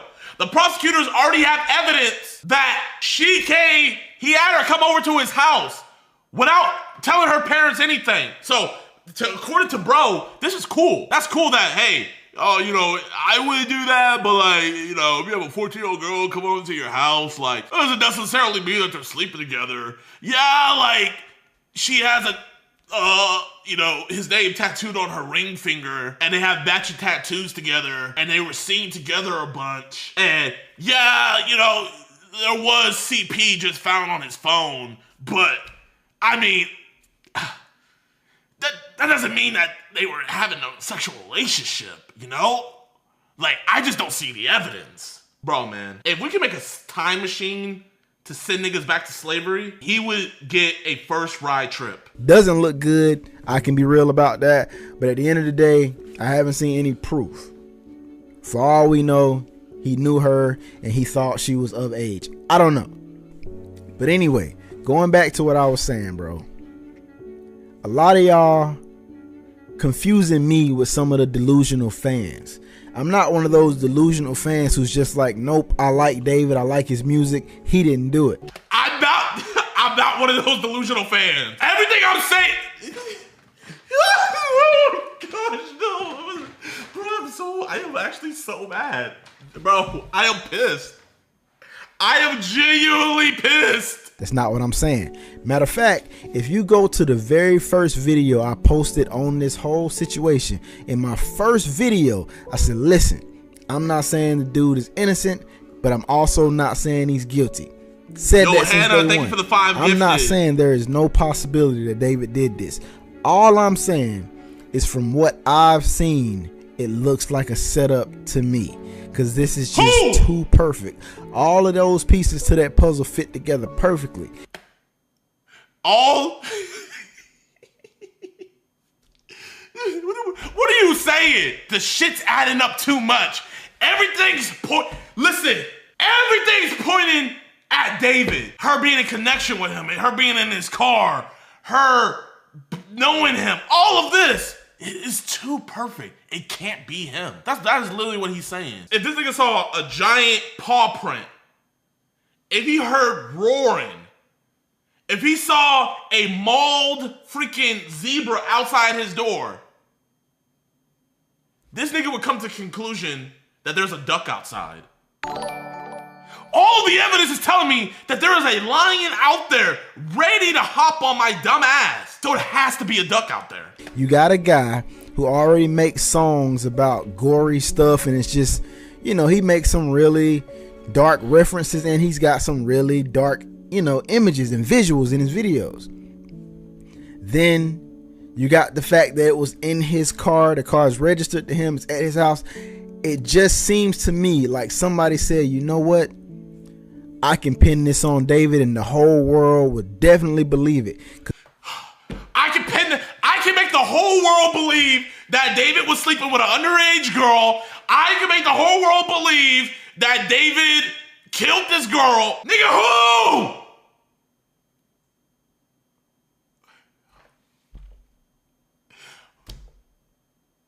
Who? Who? You made all this? Oh my God. I am. Look at his music videos, and this is his car. Look at the characters he plays in his video. Look at the blood-stained shirts. Yeah, I can pin it on this guy. I'll leave this body in his car, and nobody will ever think that it wasn't him, because everything about him says I'm a dark, twisted guy. So it'd be. Nigga, is it you? Is it you? You seem to know way more about this than we do. Shit, I'm gonna just say it's you. Easy for them to believe it was him. This is a layup. I'ma just sit it in his car. When they find this body in this car. And you know the crazy thing about it? There's niggas out here thinking like him. Imagine if someone like him ended up on the jury seat. No, I'm not even joking, bro. Imagine if somebody like this dumbass ended up on the jury seat. This nigga would walk. You fucking dumbass. Dude is going to jail. Nobody would ever even think to look for somebody else. That's what I think. It's just too perfect, bro. Too perfect, man. If they would have found her body, I'm telling you, if they would have found her body anywhere else other than in his car at his house, then I'd be just like the rest of you. Bro, he is so dumb. They did not find her body at his house.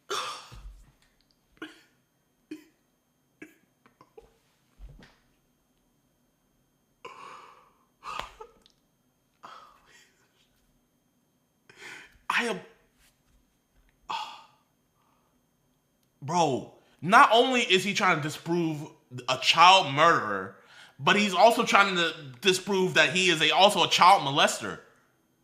I thought at the bare minimum, he would just keep it at, I don't think David did the murder.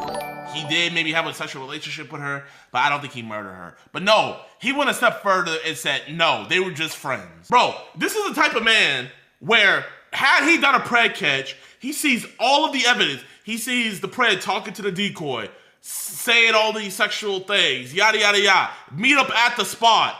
If bro was in my shoes and came to meet there, and the guy said, no, I just wanted to be friends with her. Like, I didn't even send those messages. I was hacked. He would believe the pred. Do you know those crazy stories that the preds come with in my videos? when he watches my videos, he believes them. Yo, bro, I'd be like, yeah, that car was in the woods, 3 hours away from his house. He was trying to hide it. He probably did that. But at your house, parked in your driveway while you across the country, nah, bro, nobody is that stupid. No, there is people that stupid. It's you. You know, genuinely, yes, you are that stupid. I just refuse to believe that man was that stupid. He doesn't strike me as a stupid guy. When I listen to his interviews, he seems like a very intelligent young man. There is no way he'd be that stupid unless he is just genuinely a sick and twisted person. So that is the most unplausible situation out of all of this. Out of everything, that is the thing where that is the outlier. Unless the only way he could have done this crime is he has to be a sick, twisted person. That is the only way he could have been responsible. If that is who he is, then I guess that would make sense. But from what I've seen, I don't think he's that type of person. All the people... You don't know him! From what you've seen interviews and you've seen his...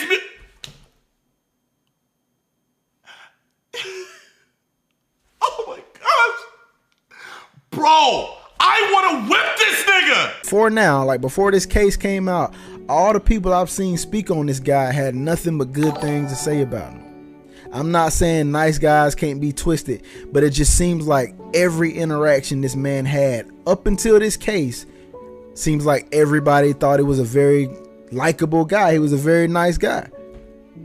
I don't see where that guy would have done this. Oh my God. Usually when somebody is a murderer, they show some signs.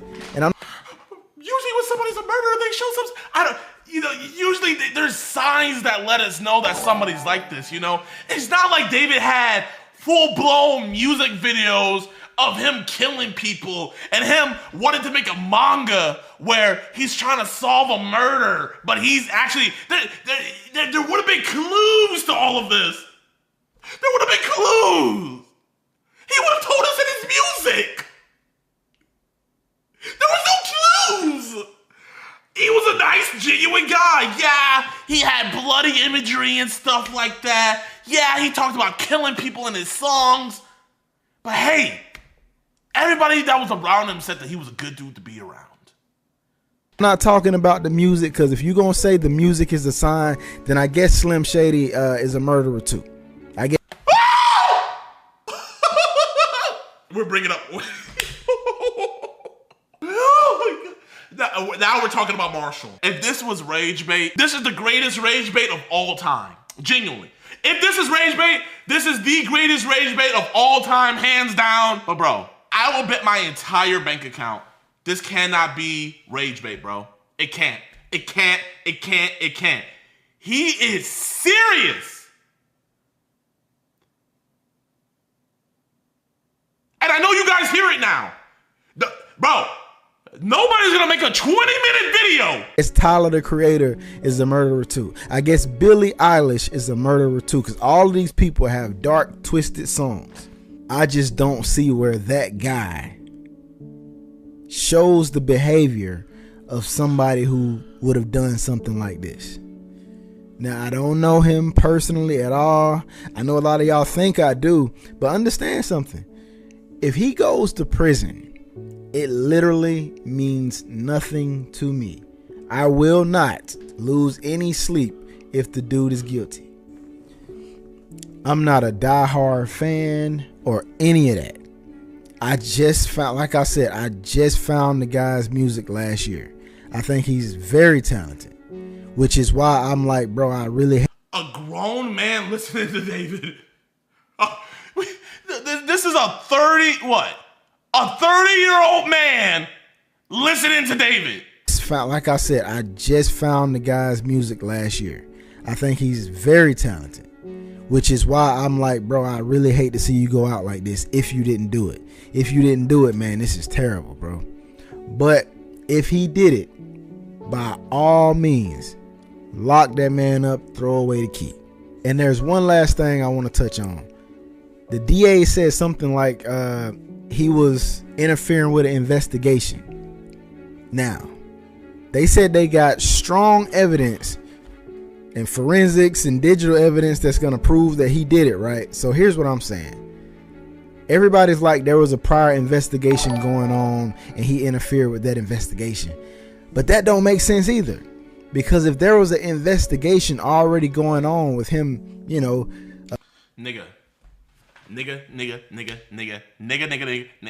Negro, listen, okay? They charged him with killing a witness because apparently Celeste told him in the messages that she was going to go and report him to the cops. And what did he do? He killed a witness! Oh my, oh my, oh my, oh my, oh my, oh my. Oh my gosh. Oh my gosh. Oh my gosh. Messing around with a minor, and they were already in contact with her trying to get him, then this case would have been open and shut, because soon as she went missing, they would have knew exactly who to come looking for. It wouldn't have took them 8 months to arrest him because y'all were already investigating the situation. So literally, soon as she went missing and then the body was found, y'all would have locked him up right then because y'all was already investigating him. So y'all already knew it couldn't be anybody else but him. So something about that don't add up either, because if y'all was already investigating the situation, why did y'all need 7 to 8 months? They weren't investigating the situation, or the situation could have been, I don't know, I think she had a missing person report about her.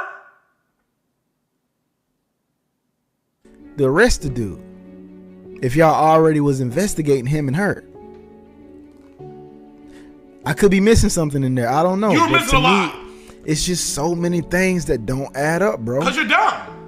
So I'm going to end this by saying, listen, I am not one of those delusional fans. I'm not just riding for this guy because I think he's, you know, a good artist or something like that. Yes, you are. It's none of that. Yes, it My is. skepticism is strictly based off the weird stories, the things that don't add up, all this coincidental information. You know why it doesn't add up? It's because you don't know how to add.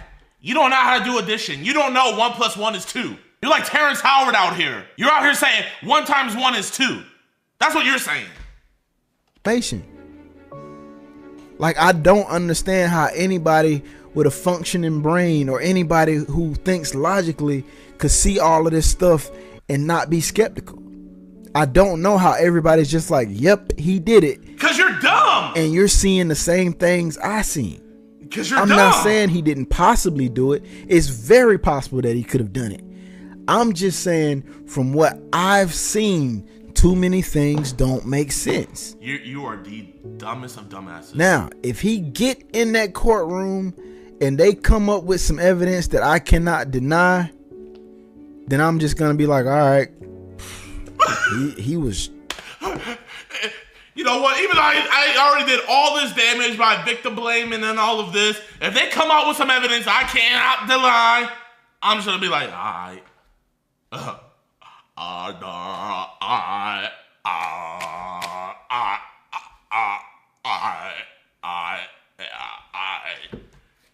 Wow, he was really disturbed. I can't believe he did that. So for all of y'all that's like, oh, you feel like a fool and all this, you're gonna look stupid. No.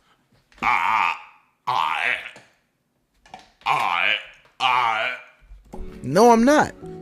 I would never look stupid for being a decent human being and trying to see the good in everybody and for giving this man the benefit of the doubt because I didn't see enough evidence before now. None of y'all have. Nobody has seen enough evidence to prove that this guy had done this.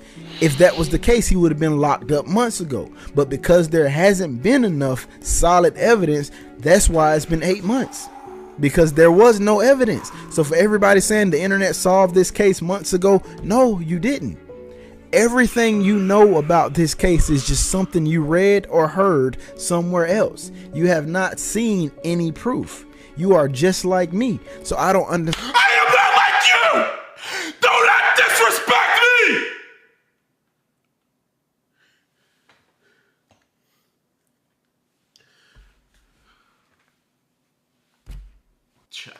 I actually feel like I am going crazy, bro. I actually feel like I am going crazy. Is there genuinely people this stupid walking among us? Understand how y'all are not skeptical. I'm on neither side. If he did it, lock him up.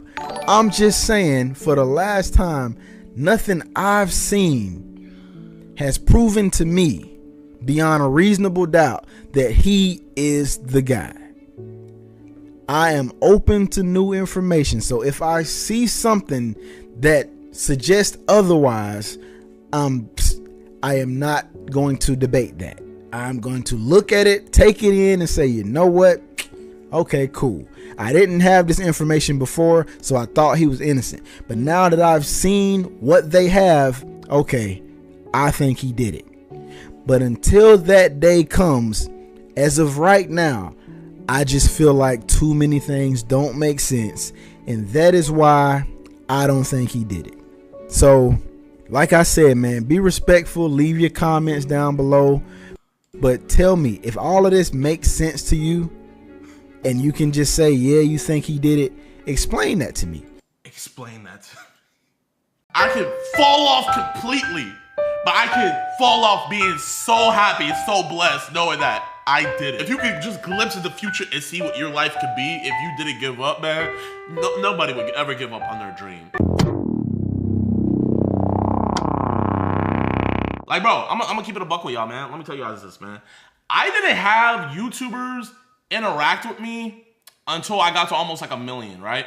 Yeah, no. I didn't have YouTubers interact with me until I got about to 1 million. And I'll tell you guys this. I told the stories before, but I'll tell you guys this, man. I went to DreamCon, right? I was talking to Kai. This was my first time talking with Kai and everything. And he invited me. He told me, I didn't even know about DreamCon. He was like, oh, yo, man, you going to DreamCon? I was like, what's that? It was like, RDC, they do this convention. Whoop, whoop. This was back in 2021. And I was like, yeah, man, I'll pull up. So I go to DreamCon, right? Chat. I was there for 3 days. I only took 5 pictures. And keep in mind, I'm at 900K. Me and Kai, we're literally at the same sub count, but everybody, because back then, like, most of my audience was white. I wasn't really in, like, the black community yet. But, like, everybody was coming up to Kai and everything, and I didn't care about that. But what hurt me was I saw all my favorite YouTubers, chat. I saw Dante. I saw Mark and everybody from RDC. I saw Long Beach Griffey. I saw, bro, it was everybody, bro. Any black creator you could think of, they were there for DreamCon, and I saw all of them, right? And Kai would dap them up, and they'll be like, oh, what's good, Kai? Saying what's good and everything. Burleezy, I saw Burleezy there. I saw all of them, right? When I would go to, like, dap them up, it felt like I was just, like, Kai's homie. You know what I mean? Like, Kai would be like, oh, yo, this is my boy JiDion. He does YouTube, too. And I'll never forget, like, I remember, like, first meeting, I'm Dante, and he was just like, what's up? Like, I was just a fan. And don't get me twisted, I was a huge fan. But it was just like, dang, you know? Like, I felt like I wasn't in there with my peers. Even though, like, I was on their level and everything, I wasn't in there with my peers. And, bro, like, that shit hurt, chat. Like, it really hurt. But I didn't let it get to me, though. And I'll never forget this. It was the last day of DreamCon. And they were, like, gonna throw, it was like a party, right? They were doing a party. And I was talking to Kai, and, like, him and Mark were talking. They were like, yeah, bro, it's gonna be lit, blah, blah, blah. And then Kai was like, yo, can my boy JiDion come? And I'll never forget this, chat. Mark just looked up at me, and he went, yeah. Bro, man, chat, I was hurt. Like, it was just like bro, man, like, I was hurt, chat. And so, bro, man, like, I'm literally gonna cry about this, bro, because, like, this shit means so much to me. So, I remember Kai, he came up to me. He was like, yo, man, JiDon, go get ready, bro. And I was like, nah, man, I'm not gonna go. And he was like, why?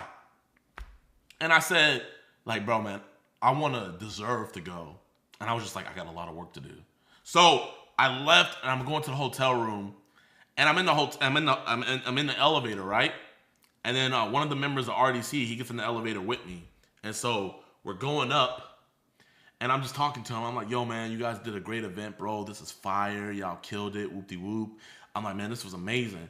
And he's kind of like, he has no idea who I am. He probably just thinks I'm a fan and stuff. So he's like, oh, you know, yeah, appreciate it. And he's just like on his phone.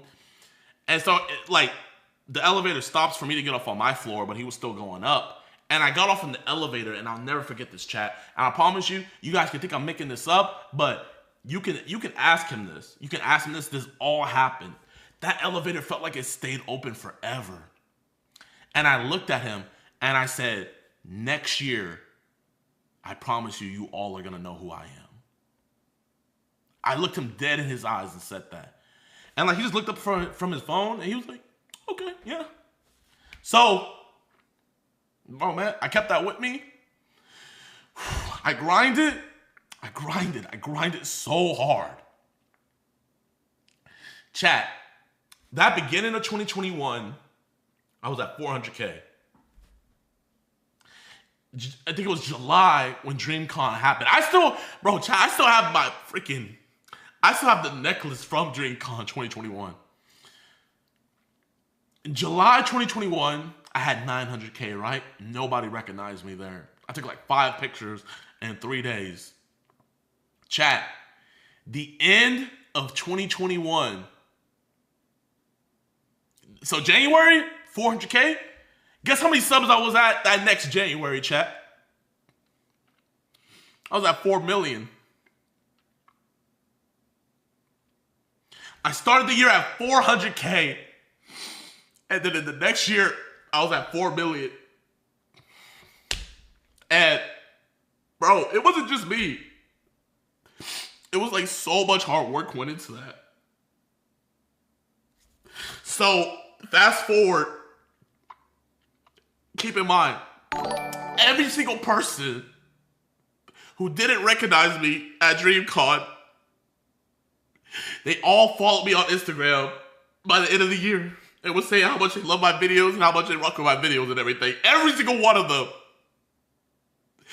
And I was so appreciative. Now we're going into 2022 and DreamCon 2022 is coming up, right? And at this point, I have everybody from RDC's number and all that. So I'm on the phone with Mark. And he's like, yo, JiDion, man, you going to DreamCon this year? And I'm like, yeah, bro, yeah. I was like, bro, and I told the story about the elevator. I was like, man, I forgot who it was I was talking to. But I told them the story. I was like, I forgot who I was talking to, but I told them that elevator, by the end of the year, they're all going to know who I was. I forgot who it was. And Mark was like, who was it, bro? And I was like, I don't remember, man.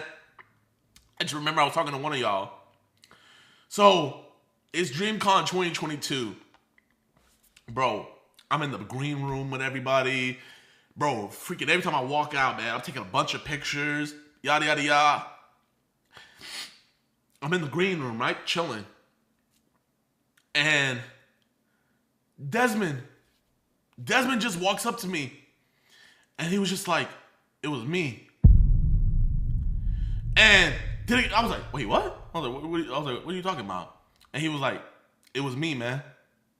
You were the guy. I was the guy who you told that by the end of the year we were all gonna know your name. And he was like, you know the crazy thing about it? He was like, it was like October, and we were all gathered around watching one of your videos. And he was like, we were all dying laughing. But he was like, bro, he was like, I was watching the video. And I was like, bro, I've seen this dude before. And he was like, I couldn't put my finger on it. But then he remembered that elevator. And he looked at me and he was like, you did that shit, bro. He was like, before the year even ended, he was like, you did that. Bro, on everything, man, I almost wanted to cry, bro. Because he didn't have to give me that, chat, you know? Like, he didn't have to give me that. But, like, on everything, that's when I know I made it. That's when I know I really made it. And so, I say all that to say, man, like, bro, I am so passionate about this YouTube stuff because it changed my life. And it didn't just change my life. It changed my family's life. It changed, bro. Y'all have no idea how appreciative I truly, truly am. And so, when I see somebody say it, they want to be the biggest YouTuber. When I genuinely say, I wish I had that, bro, I mean that so much. Because I didn't have that. You can ask anybody, bro. If you have my number and you ask me questions, bro, I'm on there telling you, hey man, do your videos like this, do a thumbnail like that, do a title like this, man. Because I never want anybody to feel like that. If I know them, but even if I ran into one of y'all, man, I'm gonna give you advice that I wish I had, bro. I tell you, I'll tell you, like, people ask me all the time, how do you get big? Bro, I tell them, don't ride the wave. Create the wave. Do things people never did before. You know what I mean? Stay true to you. Don't always chase after everything. Oh, man. Oh, fuck. Wasn't expecting to cry and all that. But, yeah, man, you know, a lot of passion goes into this stuff, man. So, man, if you are really trying to do this, bro, and you're not just trying to make it where, you know, you're doing this full time, like, bro, I was like, F being full time. I want to do this. Bro, I didn't get into this. I didn't get into this just to get full time, get the bills paid. No, I was like, F, I want to do this. I want to leave a mark on this. And so, you know, when I say, and I truly mean this, I know I left a mark on this YouTube. I know I did. I could fall off completely, but I could fall off being so happy, so blessed, knowing that I did it. Because I remember being a 12-year-old boy saying I wanted to do this, and I did it, bro. And y'all guys made that dream come true. So I don't care what views or whatever we get from here on that point. I've already reached my goal, man. I've already reached my mountaintop. I already climbed my Everest. Now everything else is just, bro, God is good, man. God is good. Everything else is just on top, man. I'm not infatuated on, like, I need more. I don't need it, bro. I don't. I did everything I needed to do, bro. I was at a freaking NBA Finals commercial. Freaking had Mark Cuban come up to me and ask me for a picture. I've been to places around the world that I didn't even know existed. And I would be so ungrateful to want any more. I have enough, man. And I thank you guys. I truly appreciate it. Oh, man. I think I'm gonna just end stream here, man. Like, it's not even, like, bro, these are happy tears, man. I'm like genuinely just, I'm so happy. I'm so happy. I'm so happy, chat. Like, genuinely, I am so, like, I'm not sad right now. I'm just reflecting on everything. And bro, this journey was not me by myself. I had so many people along the way help me get here, and I couldn't have done it without them. But I don't want to forget to give myself the credit, because there was so many things before that I gave up on. I gave up on so many other things. I couldn't imagine giving up on this, being in here now. I couldn't imagine giving up on this, knowing what all I had now. So I thank my past self, bro. I thank my past self for not giving up.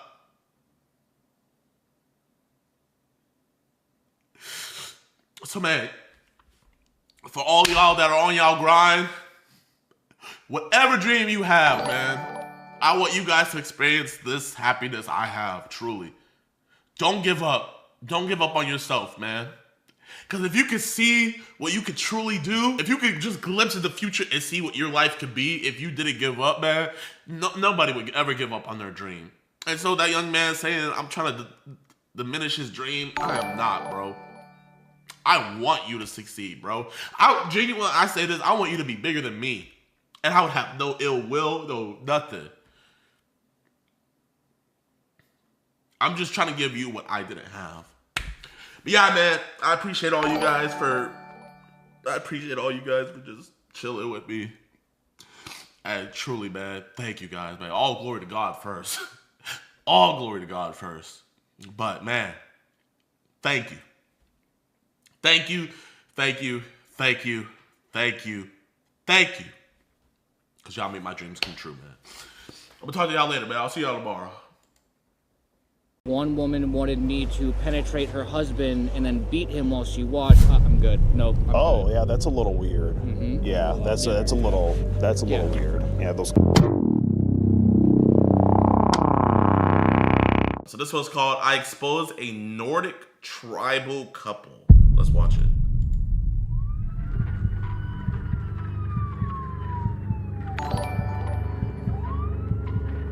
He'll be your new girlfriend. No. Hip Hop Haven! What's good, my man? Long time no see, man. Hello? Appreciate you for the 5. Hi, is someone living back here? Hi, how are you? Appreciate all you do to help get these monsters of the street. Jid, handshake emoji.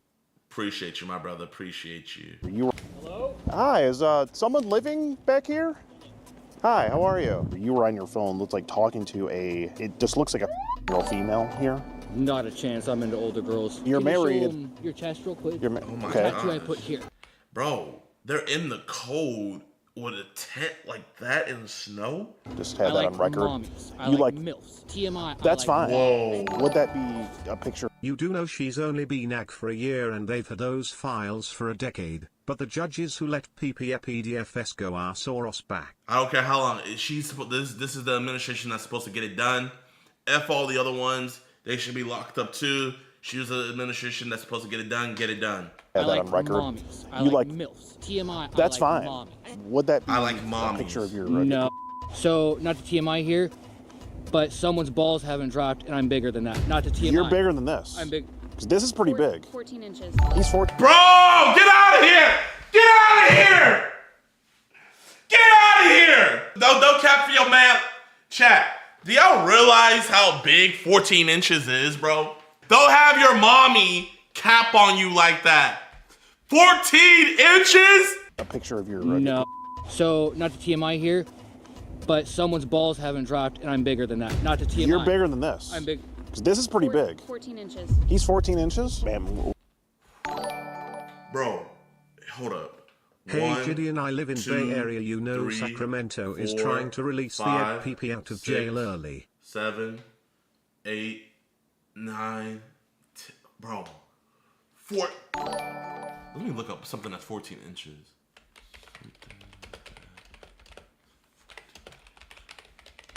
Wait, hold on. Let me look. Okay. Just making sure. Okay, we're good. She could be a politician with lying and keeping a straight face like that. Chat. I was just like, well, I don't know what's gonna pop up. Chat. This right here. Hold on, let me turn on my camera. This is 14 inches, bro. Get out of here. would that be you sucking a... That's not mine. I lost everything. He's the only thing that I have left besides that dog. Because he was just arrested by Warren Police Department for soliciting a for sex. What the A female. You do realize that he has warts on his right? TMI. Bro. Bro, I'm not gonna lie, this intro is fire. But wait, hold on, chat, man. To be fair, I personally think EDP Watch has the best intro out there, man. You know, Like, I think we got the best intro. This is fire though, but I think we still have the best intro. What up, boys? It's your boy Skeet Hansen back at it again here. Right now we are in Warren, Michigan. We're parked at a McDonald's right now, but just to my right over there, we can see a blue tent in which our potential predator is living in. This is him. His name is Brita. He's got these like really weird, almost like Daedric Lord from Skyrim tattoos going on his face. I'm pretty sure these are real He called too. them bone and ink tattoos. Bone and ink. He called himself a tattoo artist. Is he like a necromancer or something? Like, I don't... He just looks crazy. Like, Jesus Christ. You know, they start a conversation on the Meet Me dating app. He sent some pictures of kind of how he's living here with this, whatever this is, this troll of a, woman. Wife. That's his wife there, I guess. That's a violation. That's a violation, Skeeter. That's just mean, bro. That's just mean, man. Come on, Skeeter, bro. You don't have to be that mean, bro. I'm trying not to read chat, bro. I guess she goes by Cass, and she also has some of the same tattoos here, so you gotta wonder, did he like convert her to like whatever kind of like cult this is that he's into? Is he like trying to bring back the dead here? I don't really know what's going on with these. Eyebrow ring hanging on for dear life underneath his... Right. It's not even on his eyebrow no more. No, it's like on his, almost on his eyelid. I think he's going for like kind of like a gothic look. And let's talk about his bio here on Meet Me. The gates of the underworld are narrow. If you're a safe person, we can chat. What? Bro, you know how wild it is for you to be posting up with your wife and you're using pictures with you and your wife on your dating profile. That is like next level. I don't give a F. The gates of the underworld are narrow. You know, I know the exact demographic of women that would go for that, and his wife looks just like them. I think I'm scared. I'm scared. So they start talking. Looks like he has a service dog here. Then he says things are hard right now. We're living in a tent. We're going through it. Now the girl does say right here that she is years old. He says we can be friends, but that's as far as that goes. But apparently that's not as far as it goes, because he did go on to have a full-on sexually charged conversation with who he thought was a year-old girl. He sent a picture of his. He even. Wait, chat. Bro, look at that headphone dent. Skeet! You gotta chill out with the gaming, dog, or you gotta just get some headphones that just go into your ear. Oh my gosh. Damn! Even proposed the idea of the girl doing things with him and his wife, who are living in that tent right over there. Very disgusting stuff. He wants a picture of the decoy topless. He says, would it be a turnoff if I went and forced her, meaning my wife, to suck on it while I text you? Do you like seeing all that?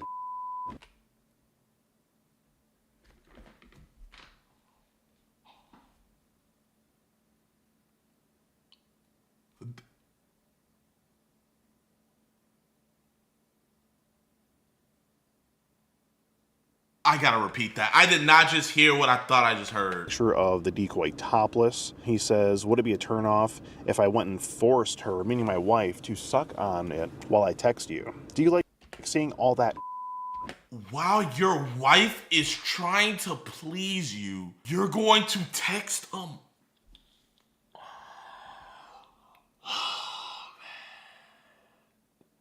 Sometimes, like, you know, I wish we lived back in the times of Vlad the Impaler, you know? Like, because sometimes just gel isn't enough, man. We gotta get medieval up in here. Sent to you? It's disgusting. He says, have you ever helped one? Would you rather I go to the bathroom and for you in my hand? We can do it right here in my tent. That's crazy. That's so romantic, bro. Inviting a to come in the tent. He pull up to the tent. That's crazy. And then we have just, you know, a picture of him trying to just survive in the cold. He said there that's he as is. far as he can stick his tongue out. He said sorry, little tongue. Oh, did he say that? No, that's his little tongue, I guess. That's a tiny tongue, bro. So we're gonna be doing a bit here today to kind of try to get him on our side. We're gonna go. Bro, I just realized bro can't even. If that's as far as he can stick his tongue out, Like, bro must have just hated the other kids when they were licking ice cream cones. Like, you got bro, he probably over here with his ice cream cone like this, like. At that point, you can't even like enjoy ice cream cone. Just put it in a cup for me. I'm taking it to go. And say that we are with National Geographic and we're filming a documentary about how the homeless survive the intense Midwest winters. We're gonna ask if we can do like a quick interview with him. So we did stop at Dollar Tree here. We got this little goodie bag for him. We're gonna give him like a, you know, nice little ordinance package. We got a couple cheeseburgers from McDonald's. He does have a service dog, so we got him some Gravy Train dog food, and we got, you know, found this little cute little SpongeBob bag. So he should be willing to talk to us. Hopefully, we're gonna see. And then at some point, I'm gonna get into the you know, the chat log. I'm not sure how I'm gonna sort of pivot into that. You know, we'll figure out, you know, kind of freestyle it. But I'm gonna be saying, you know, my name is Nigel, and I'm here with my just my assistant Shantaniqua, director producer, something like that. And you know, you're Sebastian, the cameraman. We're gonna walk over to the tent here and see how this goes, boys. Okay, here we go. We already have what looks like to be a trail leading to the tent where Brita is residing. Look at this. The trail leads right back here to the tent. Wow, look at that. This is where McDonald's dumps all their grease, it looks like. Okay, well, hopefully he's home. Oh, it's like there's a tent back here. Hello? Hello? Hi, is someone living back here? Hi, how are you? Oh my gosh! Oh my god, that scared me. Now, this guy has been registered since the year 2000. No, where you? Okay. Coming up on this. Getting real sick of them. Oh no, no, we're not here to bother you at all. We hi, my name's Nigel. He's right there, promise. He's a service dog. Oh, hi there, dog. Yeah, we're dog people too. My name's Nigel. We're actually with National Geographic. We're going around the area doing a documentary about how the homeless get by in the intense Midwest winters. Wait, why would Natural Geographic do a documentary on homeless people? Isn't Natural Geographic just about like animals and stuff? Why would they do something on just homeless people? That sort of thing. We actually brought you a little ordinance package here. There's some burgers in there, dog food. Absolutely. Bobby, if you want to say hi, you can. Hi, how are you? He's a big boy. Hi. He's super friendly. Oh, hi. Oh, what a big baby. Look at him. He's actually a legitimate service dog. Look at him. So, he won't hurt. Okay, I see. Okay, great. He's ADA represented and trained. Okay, He's good. just friendly right now. Good. And what would your name be? I'm Brita. Brita, Nigel. Nice to meet you. And yours?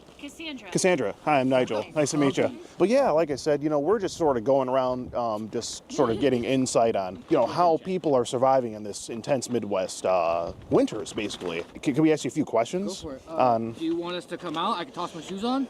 Sure, that'd be great. Don't want to trouble you too much, but. Oh, you're right. Yeah. So, question for you guys. Yeah, absolutely. Did someone let you know we're back here, or did you just see it? We got a tip. So our you know, our producer sort of put out the word, and we've gotten tips of, you know, any like tents we see behind like establishments, that sort of thing, or anywhere where it looks like people are trying to survive and, you know, struggling clearly. I was curious because I put us right here. It was kind of a sort of almost illusion camouflage with the direction we're in. Okay. The buildings covering the road and stuff. Yeah. So I was curious if I my see camouflage you. didn't work. Oh no, I see you. You did a good job at hiding it. The only thing that makes it stick out is like the sort of blue that you got over the tent. It looks like here. Yeah. How'd you guys find yourself in, I guess, this predicament? That's the restroom. So all these here, when we were down south living in California, and towards the border, I could find work anywhere. Yeah. We got up here, and no one wanted to hire us. The first job I managed to find in almost a year now is over at the mobile gas station. They let me work for about an hour in the morning for like some coffee and some food and stuff. Okay. And what, so, if you could tell us, what wage are they paying you over at the mobile? I don't want to risk what little bit I have. Okay, I don't fair know enough. if Sal and Rob would see this video or not. Okay, fair enough. Well, we don't know like what parts are actually going to make it to like the final cut and that sort of thing, but fair enough. They give us enough food and coffee to get by throughout the day. Okay, good. And just so you're aware, this is something that wouldn't even air until like a year. It's going to go to a film festival. Okay. A lot of things had to be approved. Then, I don't get paid cash. They just give me food and some coffee. Okay. And like, they give us a couple cans of dog food for him. Okay. That's good. Okay. So that's the arrangement. And you're working there about an hour a day, roughly. Okay. Every morning I'm there about 10 o'clock. Okay. So I empty out the trash. I'll wipe down counters. Take out any cardboard they need. Okay, good. And you said you guys are from where again? That's a you question. Hey, where are we from? I'm originally from PA. Okay. But I met him. I moved to Michigan because I was about to be homeless 3 years ago myself. I was about to be. I feel like you would say I was about to be homeless when you're like in a stable like establishment, right? So like, it wasn't that you were about to be homeless. It was the origin of you being homeless, pretty much.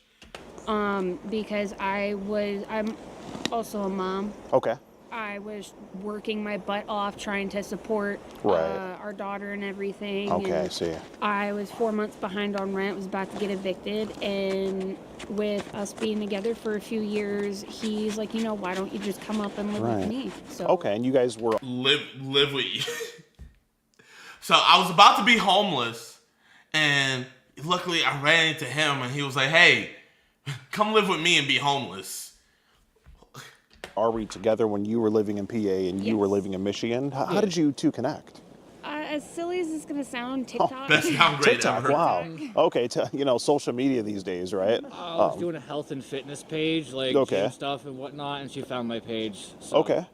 Yeah. Right on. So you found the page. You left a comment or sent him a message, I was or blowing up his videos. oh, you're blowing them up. Yeah, you were like heart reacting to okay, okay. You're like, hey, you look good. I like that fitness, right?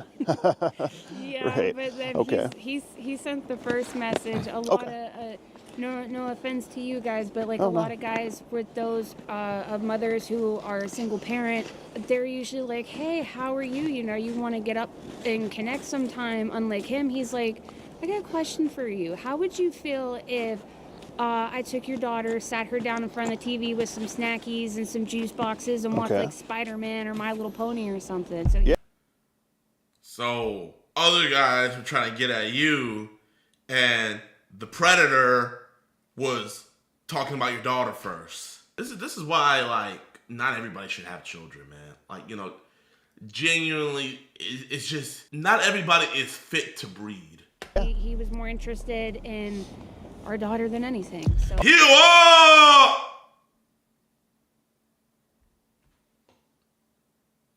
I'm sure he was more interested in your daughter. Okay, that's nice. Okay, so Brita here is just a good-hearted Samaritan. It sounds like, and Nah, I just got a soft spot for. oh, okay. They're the innocents that's left in this world and should be protected. Absolutely. Yeah, you know, we're advocates for that.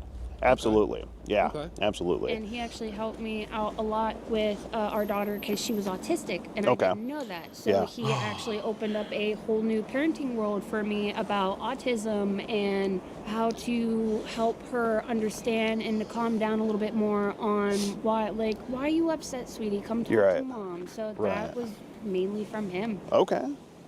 Very good. Yeah, I mean, it seems like no matter what the circumstances are, we love that couples can always find a way to make it work. You know what I mean? Actually, I found that a lot of couples on the street last a lot longer than couples that are housed. Yeah. Actually. Because I feel like this sort of situation kind of pulls you closer together. Actually, you know? yeah. And not to put our business out there, but even couples have spats once in a while. It happens. Sure, even absolutely. When even we have. Bro, why does he have an anonymous mask? The connection we have because of the life we lead, it helps us communicate better. For sure. So it helps us stay together. Yeah, I mean, at some point, I imagine it's a situation where it's like you are all each other have, right? Until you can get out of this situation. We've traveled across the country, like 2-3 times? So, wow. Okay. Boy. That's all I got, period. Yeah. That's all I want, need. No family, no nothing, just her. I see. Oh, that's all you need. You know, you don't need her to please you while you text little children, right? No, that's not a possibility at all, huh? She satisfies everything, huh? That. Okay, that's good. That's good. Yeah. You're wishing the best to you guys. A couple more questions I have. What is, I guess, sort of the meaning behind the tattoos here? First of all, are these real? Yes. They're real. Okay. Wow. What's the story behind these? These are very interesting to me. They tell what tribe we're from. They tell our life story. Okay. What tribe is that? So you probably never heard of Asgida. There's a small fishing village in the far northwest territories of Canada, way past the established colonies, up near Greenland and Iceland. It's called Inuvik. Okay. Well, it was called. It's no longer there. But that's where I'm from. But how you read English, we read that. Okay. They're runes. The runes. What do the runes mean that are on your faces? The ones on our chin show which tribe we're from. Okay. She has the life swirl right here. Shows she's into druidic nature, into the life of the earth and being one with the earth. Got it. And those on her cheek identify her and who she's married to. Okay. It's only half done. Basically, you piss with my wife, that tells you exactly who you're about to piss with.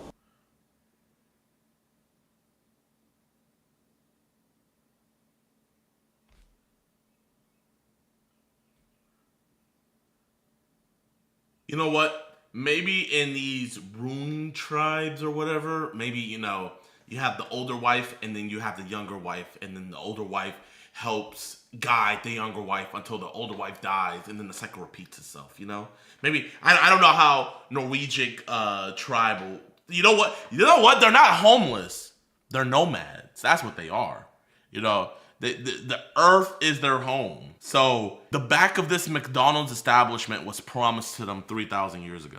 Oh yeah, I mean, we don't want to piss with you. I don't think anyone She wants can to. walk into any of our establishments and turn her cheek, and if she's not with me, like she's gonna get respect out of it. No one mess with her. I see. That's good. Interesting. Bobby. Very interesting. He's doing the pretty boy. Very interesting. Okay. I covered both of us, so. Okay. She has them head to toe, all across her back. Basically, tell her a life story. Okay. Wow. That is And really. it has indigenous marks mixed in with the Nordic. Okay. It shows some of her indigenous roots. My grandfather was indigenous. Okay. Wow, this is just really eye-opening to us. We've never seen anything like this. I mean, we were just in Sterling Heights, talked to a couple that was living under a bridge. Completely different story. There was no like tribal markings or anything. So we're getting some really good contrast between the two places we filmed. You know what brought us here? Okay. This thing right here is what stopped What us. happened to her child? Wow. But this wheel is completely toast and ripped apart. So we stopped right here, popped our tent, and this is where we sat. Wow. Okay. If our cart was better functioning and whatnot, we'd have kept on hauling butt to a better area. Okay. Bria, do you think we could maybe get like a tour of like just the tent, like how we're living? Like what are we? Just a quick, maybe a peek inside. Go for it. Yeah. And so we got some pillows, some blankets in there. Wow. That's his bed. Okay. The bottom layer's right here, and he's covered with these. And then we have the dog food bowls there. We did use this for heat for a little while, a little tinfoil thing. Okay. Candles and stuff Yeah. on it, but the candles burn out too fast. I see. And you got a pack of smokes there. See those? What are those? Camels? Crowns. Oh, crowns. Okay. Okay, crown kind of guy. I'm trying to quit. We mainly stick to the vapes. It's one of the things I get paid with. Yeah. Oh man, well that's not very tribal. Oh, vapes. Okay. Whatever Man, keeps you I safe. never heard of tribes just vaping. That's not from the earth. I thought you guys were one with the earth. Right? Yeah. What do you do for if you just need to go inside somewhere, stay warm? I know there's a couple of restaurants around here. Nope. The only going inside I do is for work. Oh, okay. After that, I come back here and snuggle up with her. I have a high body temperature, so I try to keep her warm as best I can. We actually rotate out. It's a system we've always done, no matter like where we go for being homeless. Someone is always here with the tent. Chat, I can think of like 5 couples that were at my high school that are just like doing this. whatever we need to. Okay. Good stuff. So yeah, we did talk to a couple of the establishments around here. McDonald's, we asked them if they kind of knew that anyone was back here in the tent. They obviously attested to that. I was kicked out of there because they stole a coffee from me moments after I paid for it. They tried to say I didn't. And I was like, well, you know, can I just have a free refill from the cup I got an hour ago? They told me no, even though I'm on camera buying a cup, had the receipt on the cup. The employee told me, yeah, I see the receipt, so what, and turn away from me. I was like, you know what, F you then. and went to walk out, and the manager's like, "You're not welcome here anymore." I was like, "I'll be pressing charges for theft," but the cop wouldn't touch it. He said, "Call their corporate offices." That sounds like Giggy Jiggle. Hey J-Man, I've been trying to find out how to give you some info and your team for your next target. Love what you do for the community. Stay blessed. If you go on the EDP Watch like videos, you'll see an email list. That's the contact information there, man. Like total BS. Into the law things of where we like to go, me and him both. Legally, they can't kick you out or ban you from a restaurant without the owner of the restaurant writing out the name on the paper and handing it to the sheriff and then delivering it to us. So That's how a trespass works typically. Sheriff said if you caught me over there again, I'd be going away in cuffs, even though there's no physical paper, no nothing. Wow. Yep, over coffee. That's ridiculous, man. If you wanted to, that's Nope. Wow. So you got some cheeseburgers in there, man. Thank you. Wait a minute. Were you the one that came over like a week and a half ago? I don't know. I'm pretty good with faces. Hello? Hello? Are there people in there? Yeah. Do you guys need help? Oh, I'm sorry. This is my assistant, Shantaniqua. Yes. Did you scout? She was scouting for us before. Did you come over here? Yeah, I was checking the spots at the. Hey, he has good memory. You did say you were doing that. That's right. Sheldon sent you on a mission. I remember. Okay, so you talked to these. I talked to him before. first. I only knew just for a that they second. had a dog, and I couldn't remember your names or anything. Okay. All right. I was just I curious. just remember dog and dog food. Right. Okay. It was his idea for the cheeseburgers. That was just we figured, why not? It's right there. A couple dollars. But yeah. You said National Geographic? Yeah. Well, we don't know who's gonna pick it up, Well, but the reason why I'm asking, because you look vaguely familiar. really? Yeah, you do. Because I watch National Geographic. yeah. I watched the Discovery Channel and everything. So you look vaguely familiar. His show is you know what? Actually, Skeeter could have a show on National Geographic, man. Catching Wild Predators with Skeet Hansen. Yeah. Ooh, man, that got a good ring to it, bro. I will watch that on Net Geo Wild. Wouldn't you guys? Scott's videos. Him and Scott are damn near doppelgangers. Okay. Yeah, they sent us on. We've done a couple of things, not like this, but like other things that we're documenting, and I'm sort of like the camera's following me, and I'm sort of asking people questions, and yeah, it's been on stuff like that. So upon us talking to them and McDonald's, we you guys did come up. They recognized or they knew pretty much who was over here. They did pull a it looks like a statement from their Wi-Fi that they were able to send us. It looked like, I mentioned you have a phone, right? You guys have phones. It looked like you, I don't know if it was you, but you were maybe connected to their Wi-Fi sending, it looked like messages to a, it looks like my phone doesn't connect to their Wi-Fi. It doesn't connect to their Wi-Fi? No, I have to go all the way to Church's Chicken for it. Okay. I have to go over to Church's. It's Church's, okay. Over towards, and I don't go there anymore. Because Okay. she was trying to get a job over there. Yeah. All right, yep. We're not colored or Mexican. We don't fit their work criteria. That.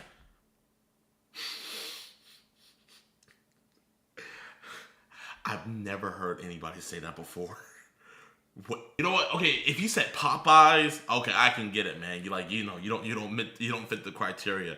But you're telling me Church's Chicken is discriminating on your color because you're white. Baby, it has nothing to do with these Norwegian whatever freaking. It looks like a 6-year-old scribbled on your face. It has nothing to do with that, right? It's because you're white. That's what it is. Okay. Is that why they never called me back? Okay. Yeah. We did go to Church's too and asked around. They also gave us looks like an internet statement as well. It just looked like your phone was being used, or you were on your phone. Looked like talking to it just looks like a year-old female here. Not a chance. I'm into older girls. There's not a chance. Not a chance. I like them older. Okay. Not a chance. Would this be? Just let me ask you this: would this be your dating profile on the Meet Me dating app? Oh my God, it's still up. Is it still up? Take a look. So That'd be his Meet Me profile. Ruben. So his ex has control over all of his social media, his TikTok, his Snapchat, his Meet Me, all of the dating profiles. Really? And I used to even tattoo on TikTok. So one of the reasons that I'm not on it anymore is Ruben drove me off there too. He drove me off every social media site. He has access to. Wait, hold on, wait, chat. Am I tripping? Wait, didn't she just say his ex? And now he's saying he? Wait. I want to make sure I'm not hearing things. Profiles. Really? And talk his Snapchat. Has control. Profile? Ruben. So his Ruben, ex has control over all of his social media, his TikTok, his Snapchat, his Meet Me, all of the dating profiles. Really? And I she used gave. Ruben tattoo on TikTok. So one of the reasons that I'm not on it anymore is Ruben drove me off there too. He's drove me off every social media site. He has access to my old text. No, actually, fake my phone. Is Ruben just like a hacker? No, Or like, what he is my ex-girlfriend's former boyfriend. I'm pretty sure. What the? Whoa! What? What? No, Or like, what is... he is my ex-girlfriend's. My ex? Okay, chat, help me here. Help, chat. I need help. Chat. We gotta do our math. We gotta do the math on this, man. Hold up, chat. Hold up. Okay. What did he say? He said. Fake my phone. Is Ruben just like a hacker? No, Or like, what is... he is my ex-girlfriend's. Okay, so we got Ruben. Put an R for Ruben. So he's my ex-girlfriend. So here's Ruben, then ex-girlfriend.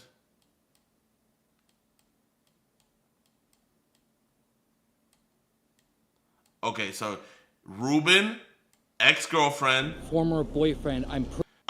So Ruben is his ex-girlfriend's former boyfriend. Okay. So let's see if we get this right. So Ruben is his ex-girlfriend's former boyfriend. So what the hell? Pretty sure he killed her, but there's no proof. Apparently. Whoa! Okay, we gotta put that into our math as well. We gotta put that into the math equation. Dead. So the ex is dead. Okay. That was heavy. And then we got Ruben, he's sus, okay? So Ruben plus ex-girlfriend minus former boyfriend to the power of dead equals sus. Okay, chat. You guys know I didn't graduate from high school, so somebody check my work for me. Are we good? W's in the chat if this looks good to y'all, man. Math is mathing. You lost me? Okay, chat, help him out, man. Just copy my work. I'm good? Okay, W maths. Okay. I just want to make sure because this is crucial information. If we get lost here, the rest of this video is not going to make sense at all. Okay? So let's continue. Apparently it was a suicide, but I'm still getting hate mail from random numbers. It sounds like... Okay. So it's sus, but it could also be an unaliven. Allegedly, it might be an unaliven. Like an Epstein situation. Dang. Yeah. Because I'm pretty sure he killed her too. Oh my God. Back up. Because they gave us the the internet statement, and these screenshots generated, and it looks like your dating profile came up, and it looks like your phone number here, and they're sending pictures of Julian, this is the gifted. You can look through all my stuff. Really? Is it? No dating, nothing. I don't do any of that because of him. So there's no my Meet Me, my Scout, and my POF are all for, as bad as it sounds, promoting some sex work, yes. Oh, okay. But also promoting my tattoos. Got it. I've been driven off of everything. It's one of the Wait, what?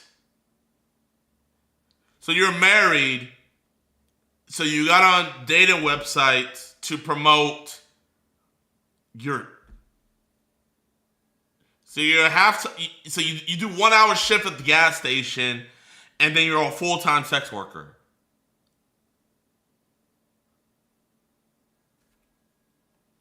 Okay. reasons we're here. Oh, and tattoos. Hotel room. Fair enough. Because of that bull. Okay. I've been accused twice of selling amphetamines, and apparently they have text to prove that I was selling amphetamines, but I never showed up apparently when the meet was supposed to be. So they had no hardcore proof, so they took the cuffs off. And Andy's Heisenberg. So, okay. So we got worker, Tats,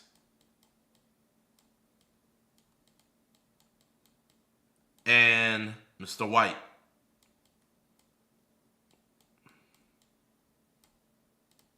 Okay, I'm lost, chat. I am lost now. I felt like I was following. I'm lost. Someone please get me back on track, man. Okay. This Ruben character's wrecked my life. Ruben. What about text? What about text now? Do you have the text now app or text free? No. Nope. Okay. Yeah. What is your? Because we have a phone number here. It looks like. Here, I'll show you. Yeah. It says right here your phone number is unknown. Unknown.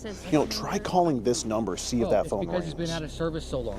Oh, it's out of service. Yeah, I haven't had service on this phone in forever. If I'm texting, it's from Babe's phone. Does this phone number look familiar? That's where. That's my old number. That's your old number. That's my old number from almost 2 years ago. That's where it worked. That's where this girl is receiving the messages from. Is that ringing? No, ma'am. Okay. Told you I don't. Wow.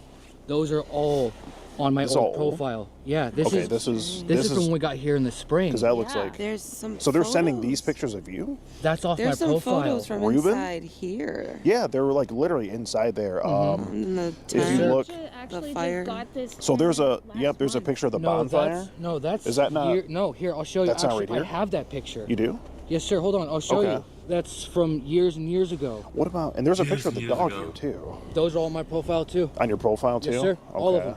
Okay. Here, Wow. actually, this one's time and date stamp. So that's the exact picture you showed me. That's a exact one from when was that 2024, December 5th.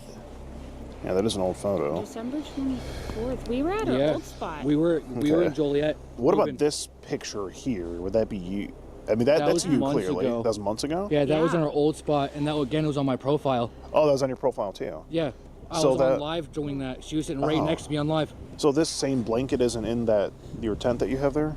Or is That's it the not same? a blanket. That's my stuffed animal. Oh, it's your stuffed animal. That's not in the tent here? No, it's in the tent, but It's in I've there? had that for years. You've had this for okay. Actually. Huh. If you can get the profile located, IP Yeah. address of whenever it pings, the Yo, clearly Scooter, thank you for the If you can get sub. it when it pings and where it pings at, please let me know so I can break his knees. He's already cost me 2 good friendships. Okay. 'Cause Actually, the man they- I mentioned coming in, starting trouble at Church's Chicken, about this, saying I was talking Okay. to his daughter. No, sir. I Okay. like the Molder. Oh, I hear. I Actually, clearly you're can you show married. him your chest real quick. You're It'll make what are we- sense. I promise. Oh, okay. The tattoo I put here. There's a tattoo. my gloves. Yes, sir. Okay. I like the Molder. Okay. It says I like mommy. mommies. Can you show that to the camera just so we can just verify, just have I that like on record? mommies. I You like MILFs. TMI. That's I like fine. Mommies. That's fine. I'm 26. I don't Okay, actually wanna great. see Okay, but couldn't you like mommies because you like the daughters, the daughters, because don't mommies usually have daughters, and it makes it easier to. Yeah, we gotta show our work. So 2 minus 2 friends, so you lost 2 good friends. Likes mommies.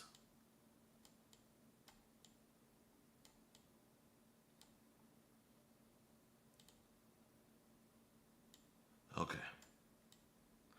Man, I wish my girl was here. She's Asian, so she would have been able to decipher all this. But you know what? I think I got some of the residual knowledge. Okay, so we got Ruben plus ex-girlfriend minus former boyfriend times sus divided by dead to the second power of unalived, then parentheses, worker plus tats, times white, because we don't know what unit of ounces, minus 2 friends to the power of mommies, because I'm assuming mommies as we're talking about a woman's cleavage area. So to the power of 2, we need more. Oh, I forgot.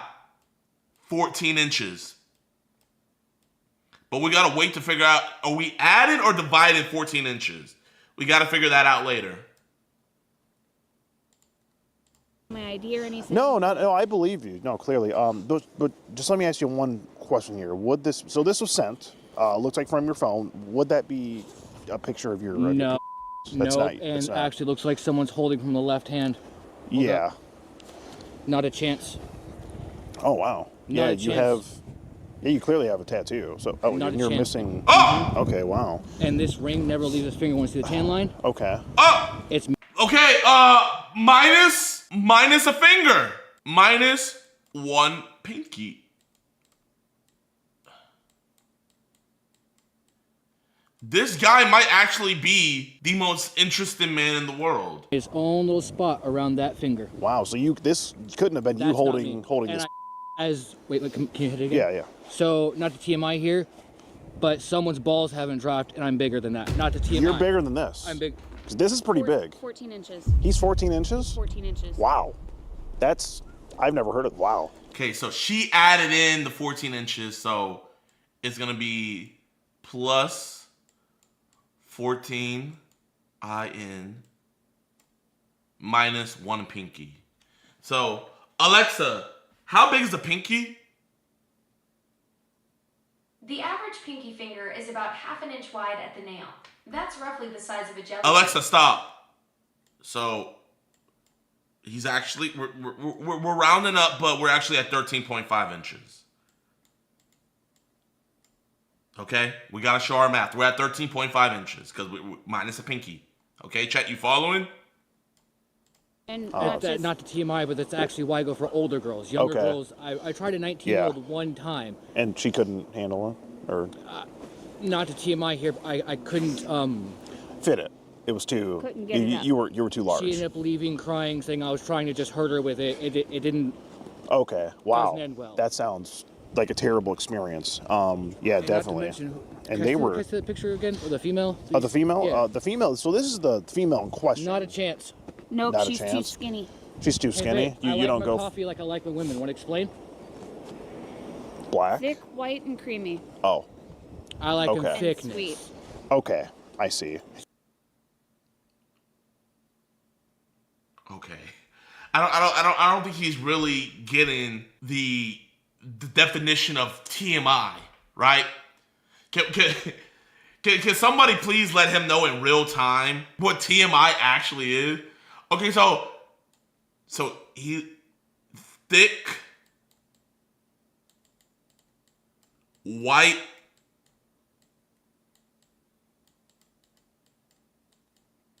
and creamy. I don't know what the measurements for thick, white, and creamy are, but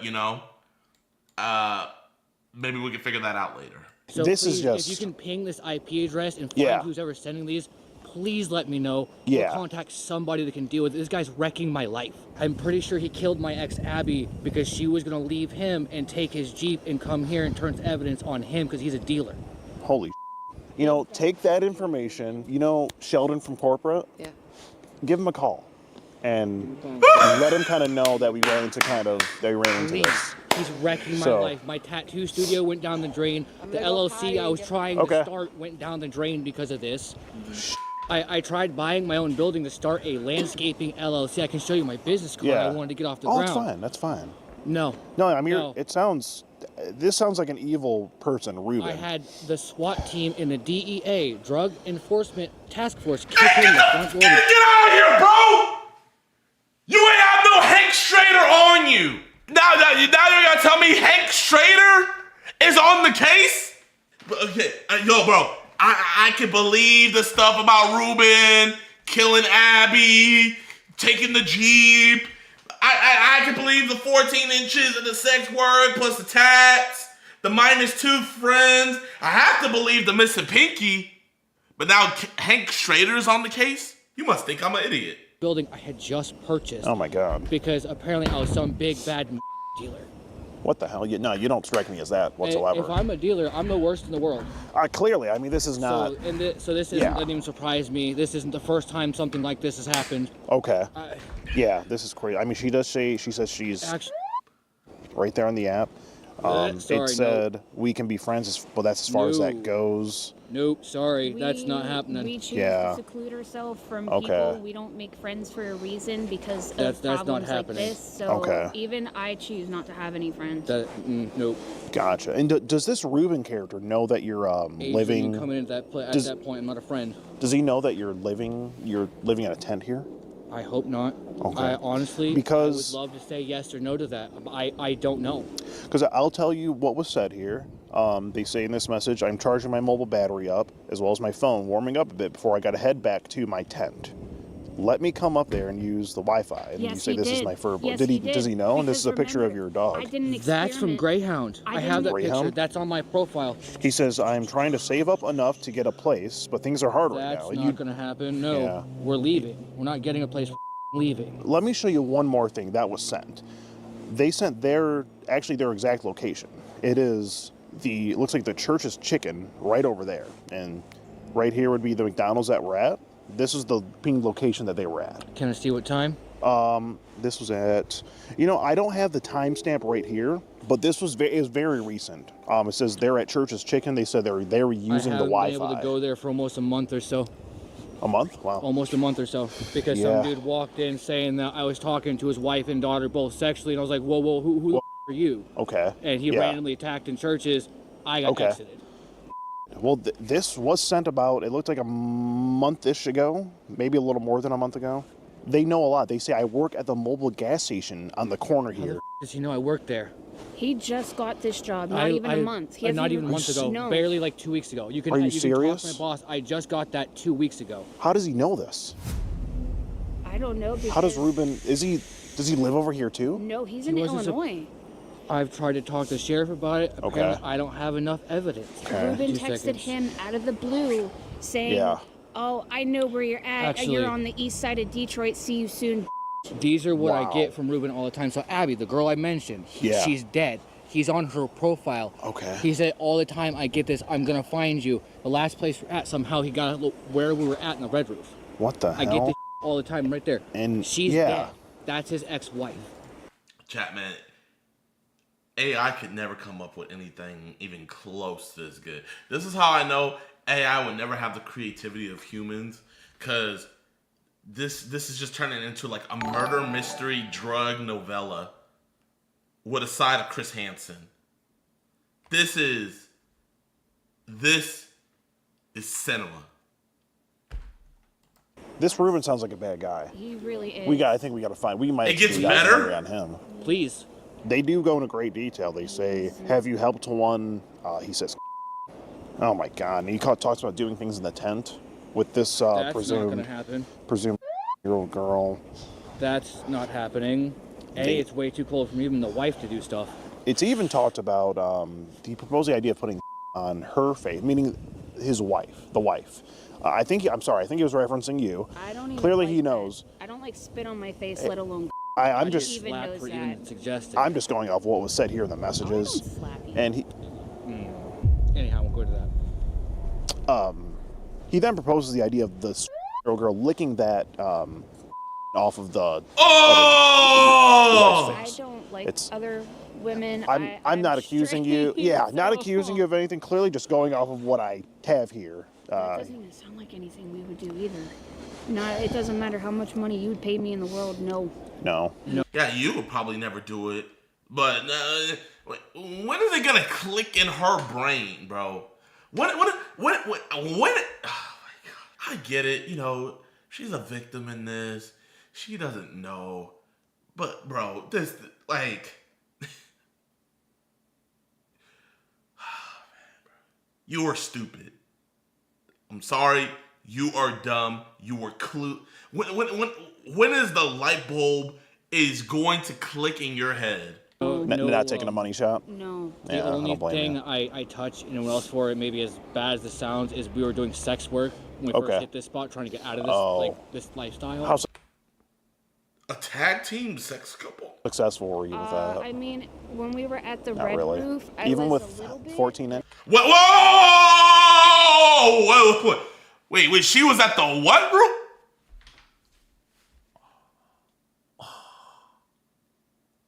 What kind of marriage is this, bro? Which is not very successful, really. No, you'd be surprised how much they don't want that. They want something. You guys want me to play it back? How successful were you with that? I mean, when we were at the Not Red really. Roof, I Even was with a little bit. 14 inches, not. Skeeter, I understand that he's the top priority, but like, I swear on everything, y'all. If I was there and I heard, I was a little bit, but I would have been like, yeah, but wait, a little bit. Like, when you say a little bit, how successful were you? And she was like, oh, you know, I only got like 5-10 clients. Oh, dang. Well, my man, like, you know, so it sounds like she's the bread receiver and the bread winner of the family. Very successful, really. No, you'd be surprised how much they don't want that. They want something else completely. I'm not. A little more reasonably sized, maybe. No, they want something completely other than that. They don't want the sex. So sex workers, really? half the time, it's not sex that we get contacted for. Instance, one woman wanted me to penetrate her husband and then beat him while she watched. I'm good. Nope. Yeah, that's a little weird. Yeah, that's a little weird. Yeah, those kink fetishes and the cuck stuff and all that. Yeah, and it seemed like he's really trying to verify this girl is real. He asked the girl to take a picture for sticking her tongue out and doing a peace sign. That proves nothing. Yeah. You can Google something like that. And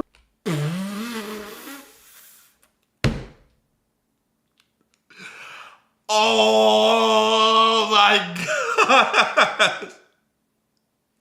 The irony!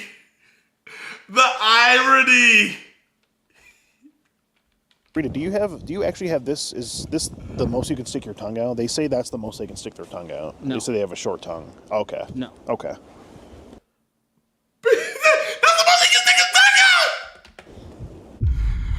Okay, yeah, that's pretty. Yeah, okay. Bro, thought he proved something. He's like, oh man, I can stick it out way further. Do you see? It's almost as big as my pinky. Like, bro. Oh my gosh. Pretty good length. I mean, you know, clearly, if this isn't you, we need to figure. I think we need to figure it out because it was brought multiple times now. It was brought to our attention. You know, we thought it was kind of a big concern. But yeah, if it's fully understand, no hate. I want it stopped. This wrecked me twice now. Yeah. That crap is half the reason we're living like this. I can't get my tattoo studio here. Okay, I had an offer of a chair at Eat 180 in downtown Detroit. You did. And then this amphetamine crap came up. A customer walked in. Wait, didn't you get busted for? No, bro. Who are you? Wow, what the hell? You're just being accused of things left and right. Well, the thing is, the guy that walked in and accused me, he's on his friends list. Wow. I Facebooked him. Okay. He's got to be spying on you. He knows that you live in the tent. He knows that you go to Church's Chicken. He knows that you work at mobile gas station. The night before we left to go to Red Roof, you said there was a black truck sitting in the McDonald's parking lot. I told you so. That could be Ruben. I told you so. I told you I wasn't just being paranoid. No, because Jesus Christ. Do you have his number? Do you have a phone number for him? Actually, get a if you statement. give me a minute, I can walk right up there to connect to Wi-Fi and look on. Yeah, we'd love to get Facebook. to the bottom of this. Yeah. So I'm just trying to figure out if he's clearly trying to set you up, right? Why would Ruben out of nowhere stop talking to this girl and say this is wrong? I'm not talking to you anymore. If he's trying to set you up. Not sure what you're meaning. So it looked like he started having regrets and he ended up blocking this girl. I'm just wondering if he was trying to set you up. Why would he do that? Don't know why else would he ruin my business in Monticello, Wisconsin. He's driven me out of 3 states now. Oh, jeez. I was forming my own LLC and he did the same thing there. Did you get a... Bro. How are you getting driven out of 3 states? You see why it's a problem. Again, right? Unfortunately, he f***ed up because he didn't know I had these. That picture he sent, the junk picture. Maybe that was his. There was a picture of her sucking your in there. There was, yeah. I didn't. No. Photos. Yeah. Yeah, there was giving sex. Not mine. Yeah. It was her and the you. Only whose pictures was I sent down there. It was you. Only pictures I send down there, ones we sell. We do sex work. Me and her have strict rules. We only sell those photos. Do you have those? Can you pull that one up? We have a strict rule. Hey, do not give these out for free. All of our intimate moments that is supposed to be between our marriage, for it to be okay in this relationship, it has to be for a profit. It has to. It is. I can promise you, nice and bold down there. Just like a choke on hair. So I'm sorry to pull this up, but this was sent, man. Would that be you sucking a? That's not mine. That's not yours? No, that's not mine. So, but this is you, ma'am. Yeah, that's Gabe. Who is Gabe?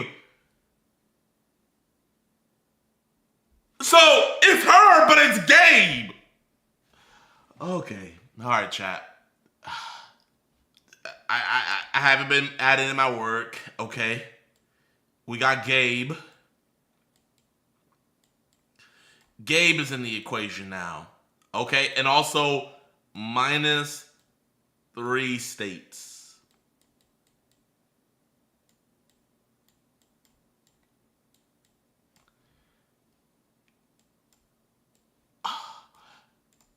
You were second Gabe's in this? The Asian. Yeah, Gabe the Asian? called me a whore ass bitch. Oh my god. So you were second Gabriel's in this picture? Yeah. Okay. Got it. How much did he pay you to do this? It was actually more of an exchange. We got a little the thing you pull back and it shoots arrows. We out here sucking glizzy for toys. We out here sucking glizzies for Nerf guns. You know what? Does Daryl in The Walking Dead still have his crossbow? I haven't been keeping up with The Walking Dead. Does he still have his crossbow? Because if he doesn't, I think we can put 2 and 2 together. I think we can put 2 and 2 together if he doesn't have it anymore. Daryl Dixon's. He was like, come get this Daryl Dixon and I'll give you my crossbow. A crossbow? Yes. You sucked his for a crossbow.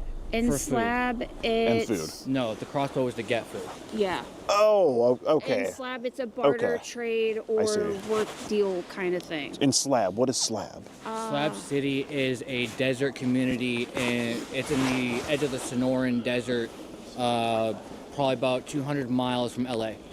Okay.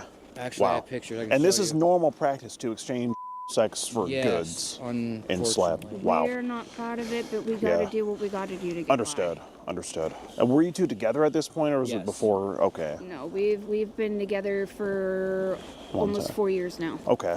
And this is something that is allowed between you two in the relationship just for the exchange As of goods? long as we okay. both know And about it, we if both it's a shot from me, there's tattoos on it. I can promise you that much. You'll know Fair it's enough. mine. Yeah, how long have you had the all the way down? tattoos? Years. Okay. Since I was like, Okay.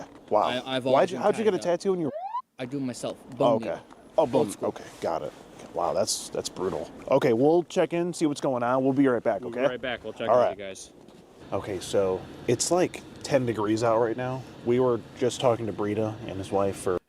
Just said, someone said JiDion really created Algebra 3 today. I think we're beyond Algebra 3 today.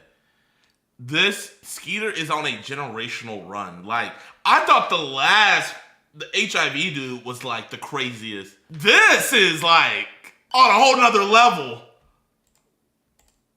Almost an hour, I feel like. My feet are literally frozen. We had to come back in the car and warm up just a little bit while we're waiting on law enforcement to show up. Holy that was a roller coaster. I am not disappointed in that interview. They're over there in the tent trying to, figure out how Ruben could know everything about them and their situation and talk to this year-old girl as Brita. Looks like we got cops on scene.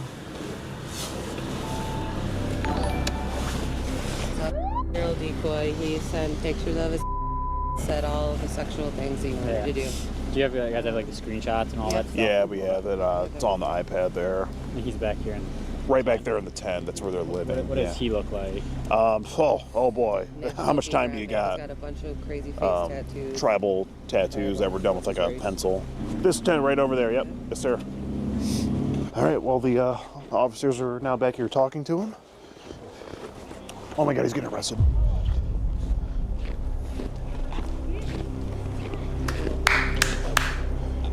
So, Brita, we did let the authorities know we want them to just do an IP check since Ruben was sending the messages. Okay. There he goes. That was quick. So, everything just points to it being you behind the messages, Brita. But I can prove that, like disprove that completely. Okay. I'm sure you'll get a chance to.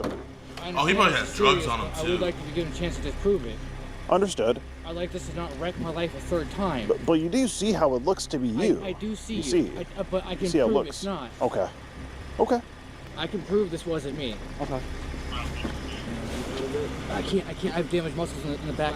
Oh my gosh, it's everything. From Brita, how could Ruben know this much about you? I just don't. Because his girlfriend, his wife Abby, was my girlfriend for 5 years. She knew everything about me. But currently, I mean, he knows you're in a tent. He knows you work at the mobile. He also knew if you boys want to check, he burned us out of our last spot somehow. He knew we're over by Warren, by the Marriott Town Suites. There's still a score spot where he hit our tent with a Molotov at 2 in the morning. What the fuck? Oh my gosh, bro. Bro, can we get Ruben on the FBI's most wanted list, bro? Ruben is actually a supervillain, bro. If you can tell me how he found me, I'd love to know. Well, I guess we'll have to figure out how Ruben did this to you.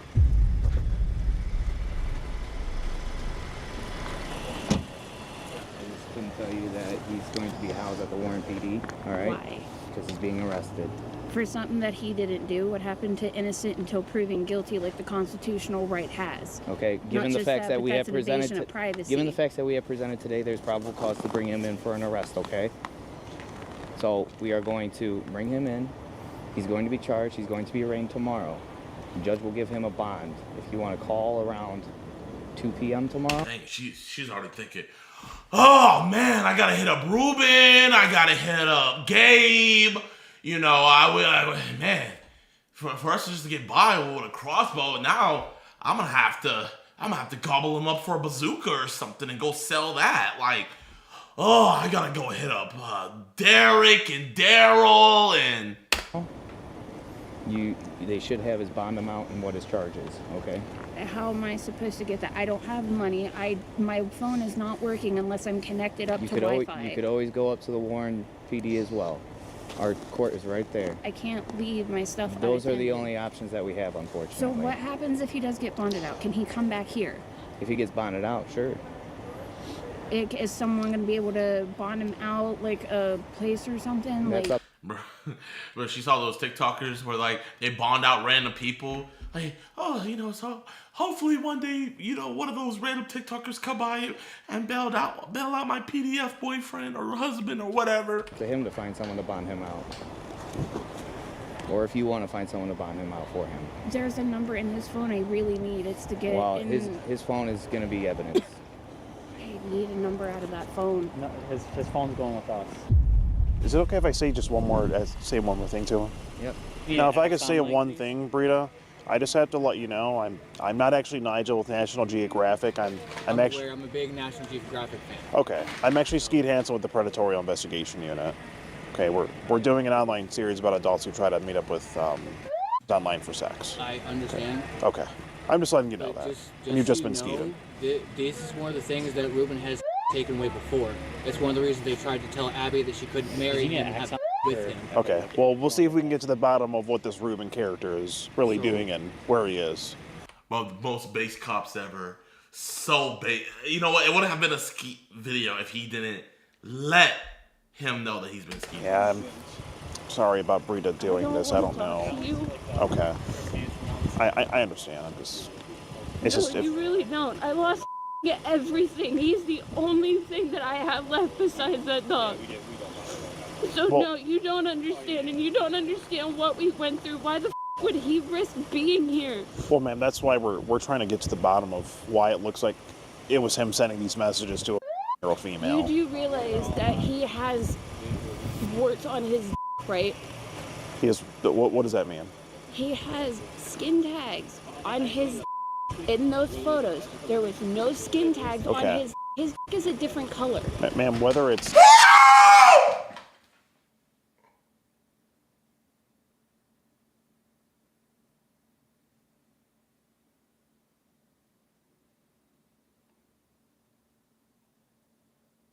Chat, man, would it be gay if I looked up what skin tags look like? Like, chat, like, this is just for straight educational purposes. I don't know, like, yes? I just did that? How bad is it? Here, I'll just look up what a regular skin tag looks like. What does a wart look like? Like, what does she mean?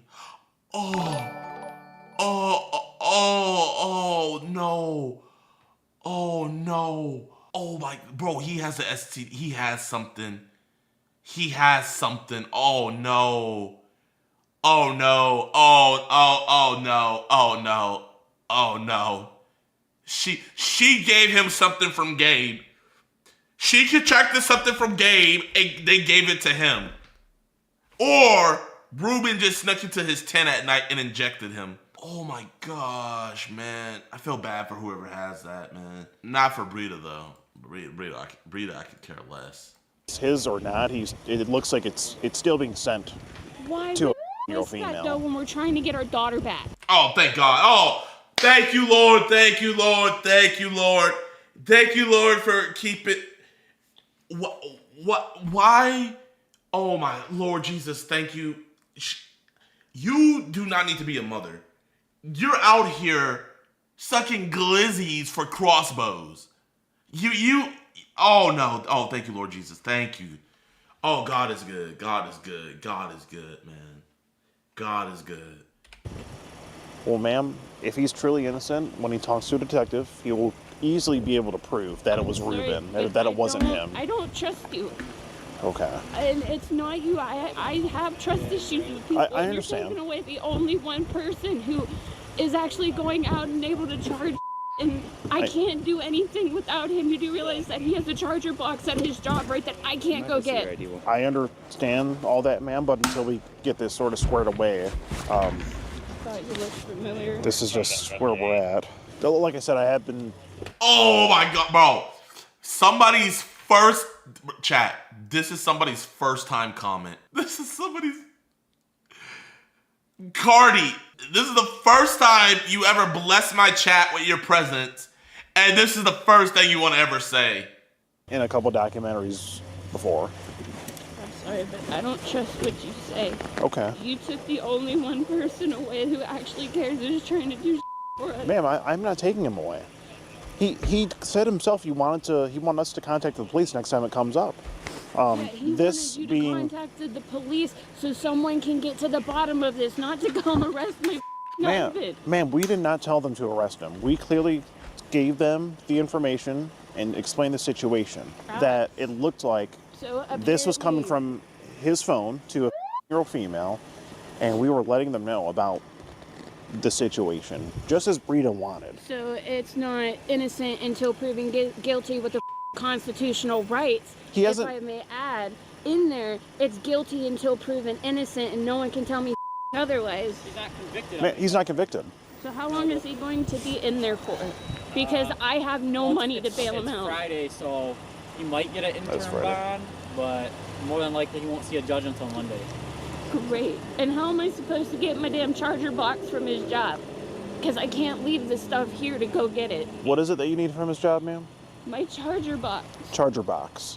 Yep. Oh, man, we're willing to help you that maybe we can get it for you and bring it to you, your charger box? If you can. Okay. Where would it be at the mobile gas station? I don't know. That's a question for hubby. He's the one who plugs it in. Okay. Well, we'll ask him where it is, and we can go get that for you. Okay? But, ma'am, if this truly wasn't him doing this, he will easily be able to prove that to a detective once they're... Do you know why you can't get into Valhalla? What the fuck? Alexa, if you lie, can you not get into Valhalla? That's an interesting question about Norse mythology. Valhalla is primarily for warriors who die in battle, chosen by Odin for their Alexa, courage. stop. Well... So, yeah. So... If you what? Do you know if you tell a lie, you cannot get into Valhalla? We cannot get in. We can't. What's Valhalla? It's like your God, your heaven. Oh, you're saying if he's lying. If my husband is the most honest man I've ever been with, which is one of the reasons why I fell in love with him. Okay. Well, look, he didn't do this. he very well may not be lying, and he will make it into Valhalla if he's not lying. Hope he gets into Valhalla. I was thinking the Halo 3 map. I didn't know what she was talking about at first. Stay right here and wait for me. I plan on it. I don't care how long it takes. I'm coming back to this spot. Do you have his phone number? Whose? Richie's. I have it memorized. Can I have it? Can you guys please give us a minute? Oh, you wanna? Okay. No, kissed and everything. He just gets the lips that was on Gabe's pee-pee. everything through the bars. Oh, where's your charger box? Because we can go get that. They're going up to get it. Well, we were gonna go get it. We were gonna. Let them touch it. Oh, they won't let. Okay. Well, a fight will start. Okay. Who's gonna fight us? My coworkers. Oh. Bro, you don't work there, bro. They use you. I mean, we're not gonna try to take it. We were just gonna ask for it. They're not going to give it to you. I love you too. I'll be right here when you get out. Yeah, you're gonna be right there. You're gonna freeze to death. Okay. Well, I thought we could help you with that, man, but it seems we won't be able to get the charger back. They won't let us. They won't let us get it.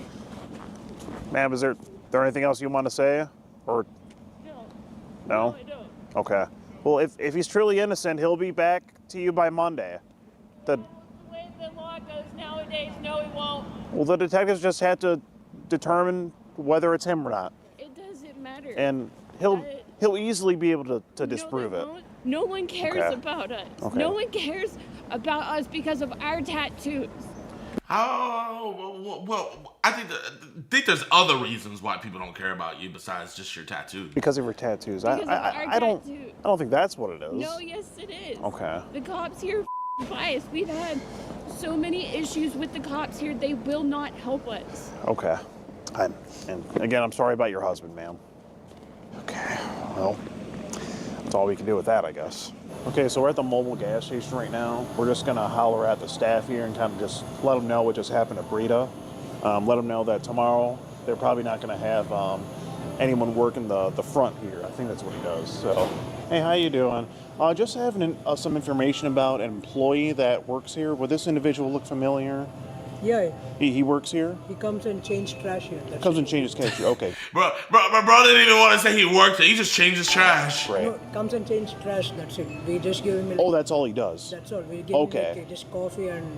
Got it. You pay him in coffee and vapes. That's it. Okay. Is he supposed to come in here tomorrow to work? I think so. Okay.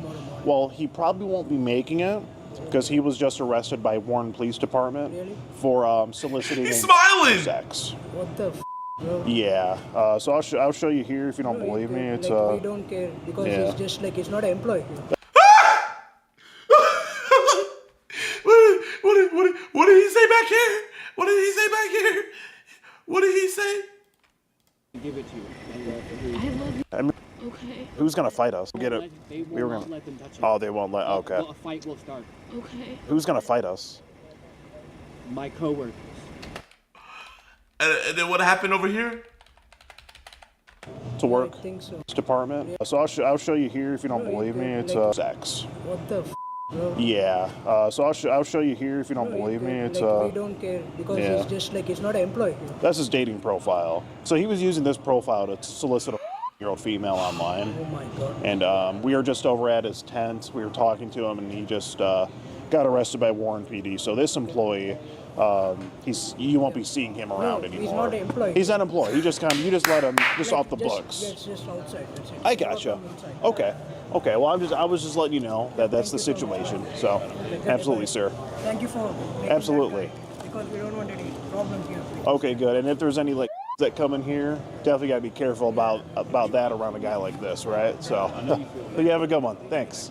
All right. Well, that was a show. Holy, what a movie! What an amazing. That I don't even think GTA, bro. Imagine in GTA 6 they like put Fred Kitchen. Yeah. Imagine if they put Brad Kitchen in GTA 6. Oh my gosh, that would be so based. Oh my god. And you can decide whether you can call the cops or you want to take care of them yourself. Yo, this was an amazing catch. I feel horrible for his wife. Later, one of his videos was discussed on the Howard Stern show, where Howard mocked Brian some. Dang, I didn't know he was this mainstream before. Bro, such wasted potential. This is the horrifying history of EDP 445, full documentary by Cluster. As you guys know, I am a part of EDP's history. It would have been for the better if he got arrested, but I used to be a huge fan, no pun intended, of EDP 445. He was in my top 5 YouTubers. I think I first found him back in 2014. Like, I knew him before he was really just a meme, because he went from an NFL, kind of like if you were in NFL space, you knew about him, to becoming a meme pre getting exposed, and then, you know, obviously he became a mega meme after Alex exposed him and everything. I thought he was hilarious. I don't regret supporting him in the past. The only thing I just hate is that he turned his life the way he turned it, man. It is so sad. So I feel like, you know, some people just think like, oh, JiDion just hates on him and blah, blah, blah, blah, blah. Like, the reason it gets to me so much is I was literally a fan of this dude, bro. Imagine finding out that your favorite YouTuber, EDP, is an EDP. Let's get into this video. Emerson Moreland, better known online as EDP445, was once a beloved internet figure, celebrated for his over-the-top humor and unwavering devotion to the Philadelphia Eagles. At his peak, he was more than just a meme. He was a cultural fixture. But as the new decade began, everything changed. Bryant's reputation imploded following a sting operation that exposed him attempting to pick up a cupcake from a minor. The incident shattered the public's perception of him, revealing that the internet's angel was truly a devil in disguise. Hey, you know what's crazy? I used to not rock with Alex, because after, you know, the exposed stuff with EDP came out, you know, the Alex files dropped about him dropping hard R and all this other crazy stuff, and he actually got his channel nuked. And I used to not rock with Alex, man, genuinely. But I had asked Alex about it. Now that we're cool, I was like, bro, like, what happened with the EDP stuff? And he told me straight up, he was like, we gave all the information to the detective, and he said the detective was like working with them, calling back and forth. But after like it blew up and it got so much attention from it, every time Alex would call the detective, wouldn't answer anymore. The detectives dropped the ball on this one, man. That exposed him attempting to pick up a cupcake from a minor. The incident shattered the public's perception of him, revealing that the internet's angel was truly a devil in disguise. This is the horrifying history of EDP445. It damn sure ain't worth waiting damn near an hour and a motherfucking half to get this right. Bryant Moreland was born on December 15th, 1990 in Bakersfield, California. Bryant is known to have a sister and a half-brother, though little else is publicly known about his family life or upbringing. What is known is that he began stuttering in the 3rd grade, and during high school he was heavily overweight and earned the nickname Big Cheese Nips from classmates, a name that reflected his size. As a kid, Bryant was obsessed with the Philadelphia Eagles despite living in California. His passion for the team became a defining part of his personality. At his heaviest, Bryant reportedly weighed over 500 pounds. After finishing high school, Bryant got a job at Walmart. He worked there for several years before getting fired in 2015 for insulting a female manager, a story he shared in one of his videos. There's this dude, I forget his name, but he was a Ravens fan. And there was this dude who would go around telling people that EDP was an EDP. And nobody listened. And I seen the videos and I was like, oh, bro, he's lying. Like, lo and behold, that bro was right, man. Tonight, Walmart fired me, and guess what? I couldn't be any more happier. You know what I mean? I'm thrilled like a motherfucker, dude. This bitch Angie that has a goddamn zit on the top of her lip the size of Nebraska. She's all back here watching me do cardboard and you know, because of course you guys know cardboard. Walmart's a big ass store. It's a super center. And she's all like, do you think you're going to be able to get done with all this cardboard before you leave? I'm like, wait a minute. I'm looking like, number one, I don't like the way she said that shit. Anyways, they fired me for profanity. On June 13th, 2010, Bryant launched his YouTube channel Eat That 445. His first video was a freestyle rap recorded when he was 19. Alright y'all, this is gonna be a motherfucking freestyle that I'm thinking off the top of my head, so if you don't like it, who gives a f***? But it goes like this.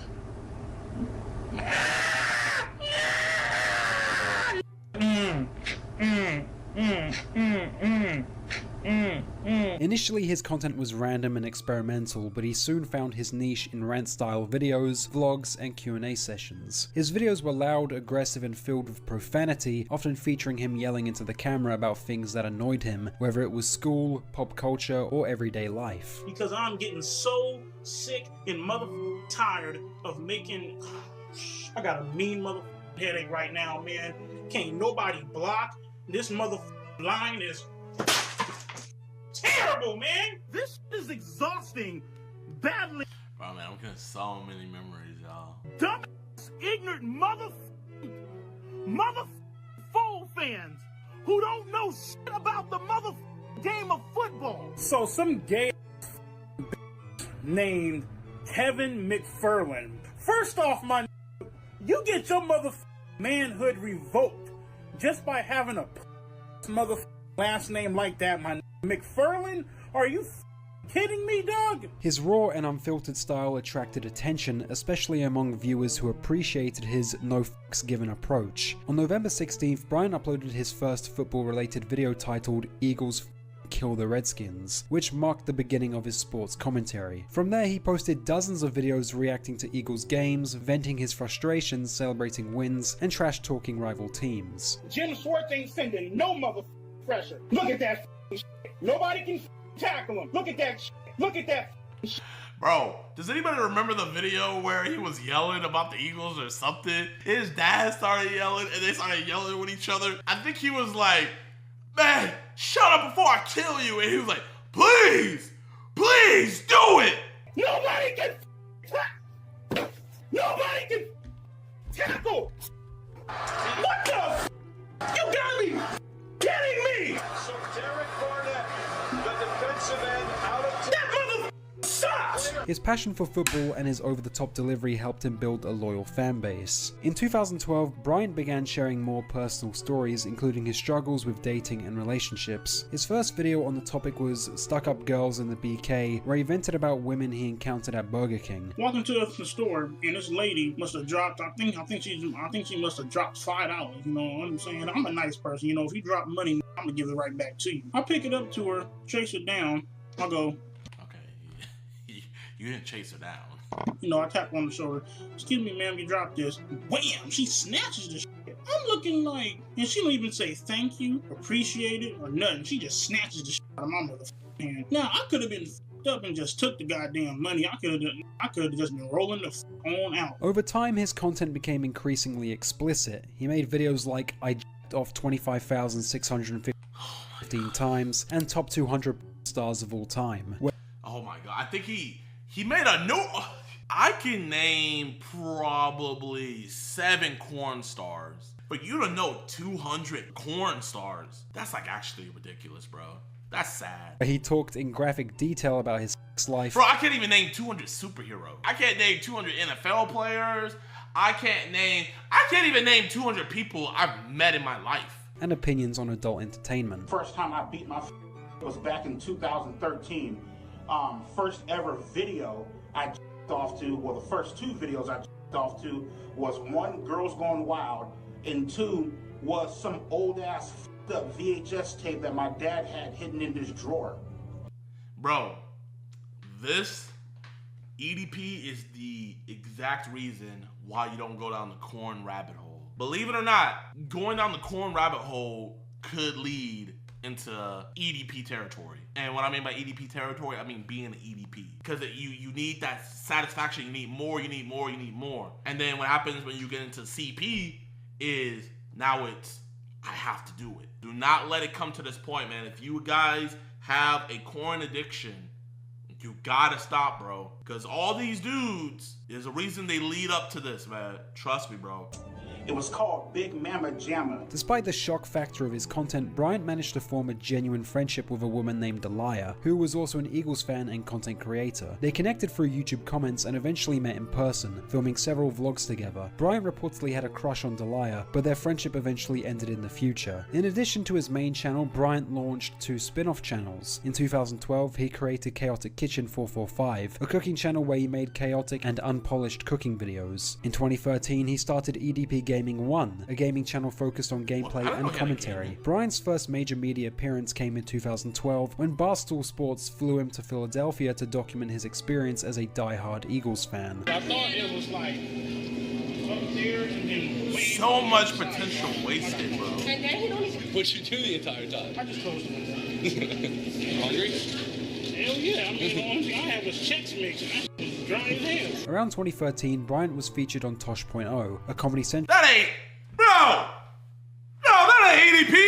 show hosted by Daniel Tosh, known for showcasing viral internet personalities. His appearance on the show brought him more attention bro, and found to a random black dude and said EDP was on there. Oh, okay. With his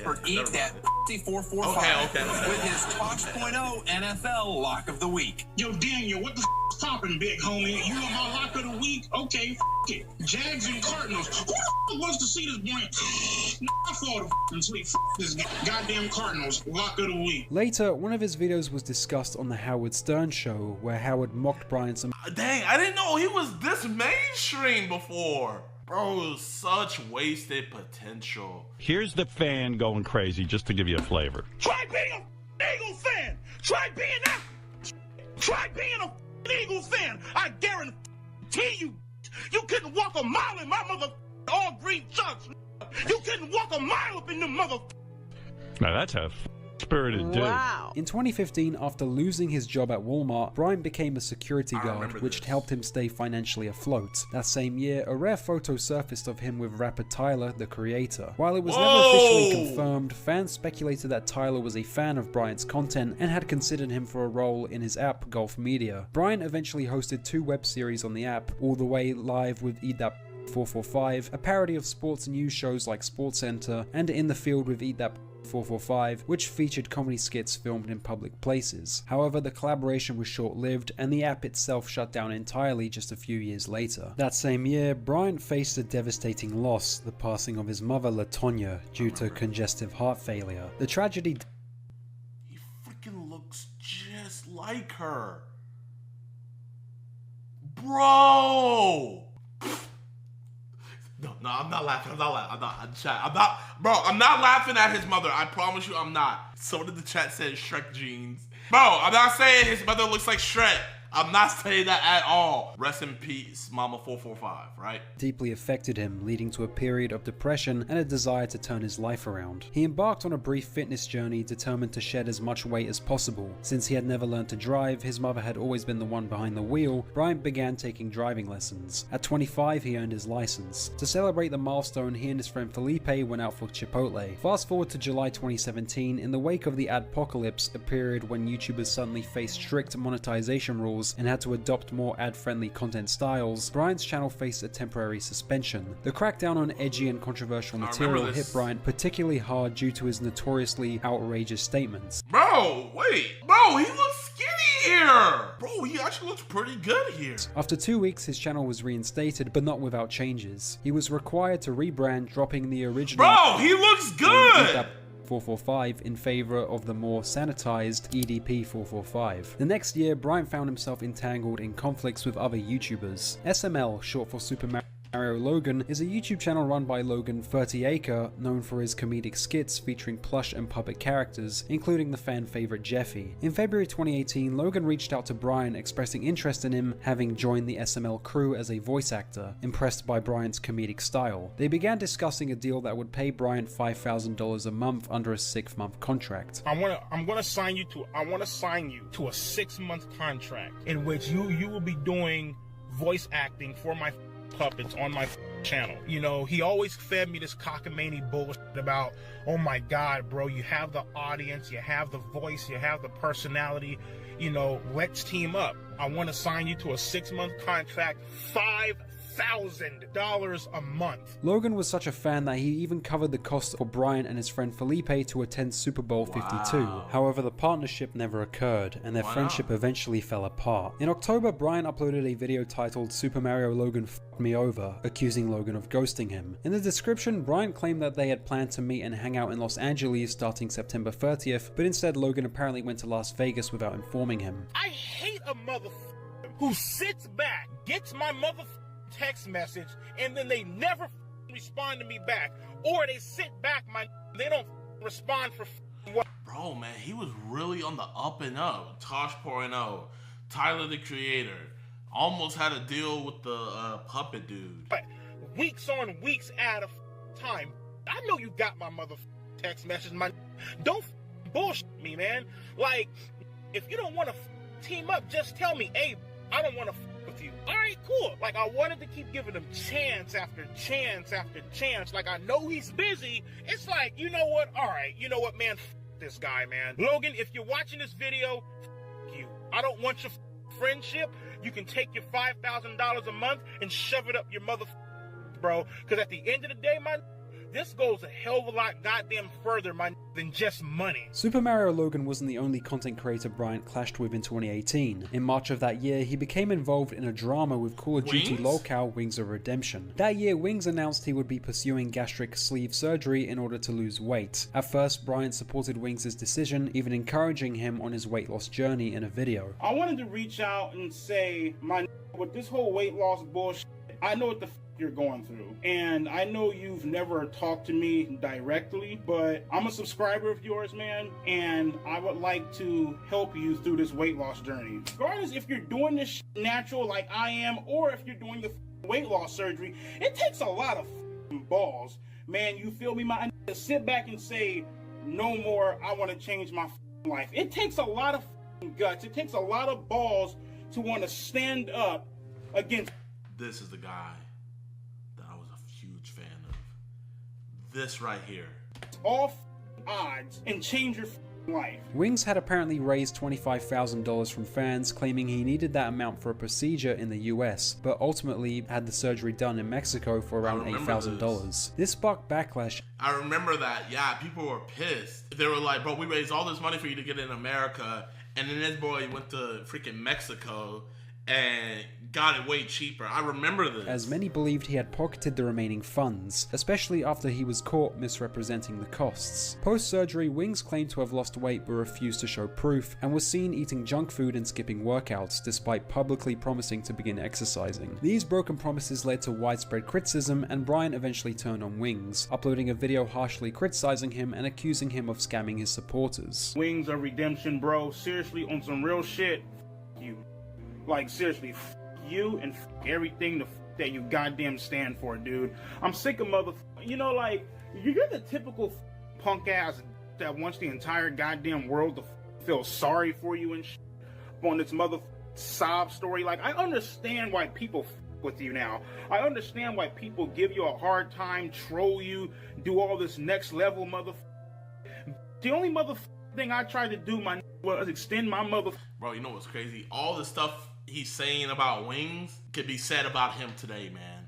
Freaking this man was in a closet blaming freaking kids, saying kids should be arrested for adults talking to them. Hand and irony. You know what I mean? Try to offer you some advice, try to help you the out. The following year, Bryant was featured in the football documentary Maybe Next Year, which follows some of the most passionate Philadelphia Eagles fans during the team's historic 2017 to 2018 Super Bowl winning season. The documentary showcased an intimate look at the lives of die-hard supporters, including Bryant, and explored the highs and lows of being an Eagles fan. Thanks to Bryant's rise as an internet meme and appearances on comedy shows and documentaries, his public profile surged, helping him hit the major milestone of 1 million subscribers in February 2020. However, the celebration was short-lived. The next month, Bryant uploaded a video venting his frustration at YouTube for refusing to send him the official 1 million subscriber plaque, citing his edgy and controversial content as the reason, despite having previously received the 100,000 subscriber plaque. These motherfuckers, right, they will not send me my gold play button, right, for reaching 1 million subscribers because according to them, my channel doesn't match the criteria and all this bullshit. And I'm like, wait, what the f? I'm like, my channel has 0 community guideline strikes. It has 0 copyright strikes. You know what I mean? I don't use music in any of my videos. I used to, but I don't do that shit anymore. You know, my videos is all raw, throwing the turn on the goddamn phone. Hey, Short Buzz, happy birthday, my man. In a show of support, one of his fans made a custom-made plaque for him, highlighting the strong and loyal community he had built. Bryant had risen to internet stardom, cultivating a devoted fan base that admired him, but after nearly a decade of building his online empire, he would go on to annihilate it completely in the decade that followed. On July 8th, 2020, disturbing messages were leaked from Bryant's Instagram, revealing inappropriate conversations with a 16-year-old girl. The girl had initially messaged Bryant asking him to wish her boyfriend a happy birthday, but instead, Bryant responded by requesting explicit photos. When confronted by the alleged boyfriend, Bryant replied with a shocking and vulgar statement saying he didn't care and that she could have even been a year old. Oh my god, EDP, like, she's 14, like, she's 15, motherfucker. I don't give a f if the bitch is 1, motherfucker, like. The leaked message. I swear I never Bro, if I would have heard that back then, I would not have supported him. That is crazy. Just included Bryant telling the girl, "You deserve someone that's gonna adore and cherish you," to which she replied, "Who would that be?" Bryant responded, "Hopefully me in a few years." As the allegations gained traction, Bryant uploaded a video titled "These Accusations," where he admitted to sending the messages but claimed they were nothing but jokes, blaming I've seen this video, but I didn't have the context of the messages. So I rolled with EDP. his behavior on a messed up sense of humor. If you honestly believe that I'm a motherfucking pedophile, yes. Hi. Was that my voice in the voice sober. clips? Yeah. Am I a pedophile? No. Yes. Gives me the keep going. God's watching. Thank you, my man. Thank you, Marcus. that. Appreciate you. You feel me? Do I have a up sense of humor? Yeah. You know what I mean? While his fanbase accepted his explanation and dismissed the situation, we did accept it, bro. I'm not gonna lie. If you were a fan of him back then, you've seen that video and you accepted his explanation, bro. Like we were like, bro, man, he always say messed up stuff. Like it's. If I would have heard that, I did not hear that, bro. Others were disturbed and began questioning. That's the dude! I remember him. He was the one exposing Brian. I remember him. His behavior. In response, several smaller YouTubers, including Cold Raven and Black Bigelow, released videos condemning Brian's predatory behavior. Brian retaliated by encouraging his followers to dislike bomb those videos. Cold Raven in particular became a vocal critic, making multiple videos detailing Brian's inappropriate interactions with several other minors on Instagram. Cold Raven revealed that Brian had been following multiple underage girls on Instagram, with their ages ranging from 15 to 17. Bro, chat, man, you gotta give me some grace, man. I was like 19, bro. I just thought they were trying to bring my boy down. Text 5 underage girls. Why'd you fall for this decoy account? Why'd you fall for it? That's you, right? Let's click on your name. Oh, you have me blocked. You are a sick ass motherfucker. The exact same messages I showed y'all yesterday. Just the decoy sent me it so I can go through the account. This shit ain't fake, man. Again, you texted 5 underage girls and you fell for the decoy. Additionally, Raven exposed a major contradiction in Brian's statements. In the leaked messages from the 16-year-old girl, Brian clearly acknowledged her age and made inappropriate comments about her appearance. However, in a later clip highlighted by Raven, Brian falsely claimed he was unaware of her age and had never even seen a photo of her. We're gonna play the video in which he made on July 4th saying that he loved his. You know what I mean? They're all bolstered the fuck out. You know what I mean? Skinny ass jeans and shit. Now, about 7 to 8 days later, which would be yesterday, he said in live stream he's never seen a picture of her. Her age? I don't know. I didn't know her age. The fuck? I never even seen a picture of this.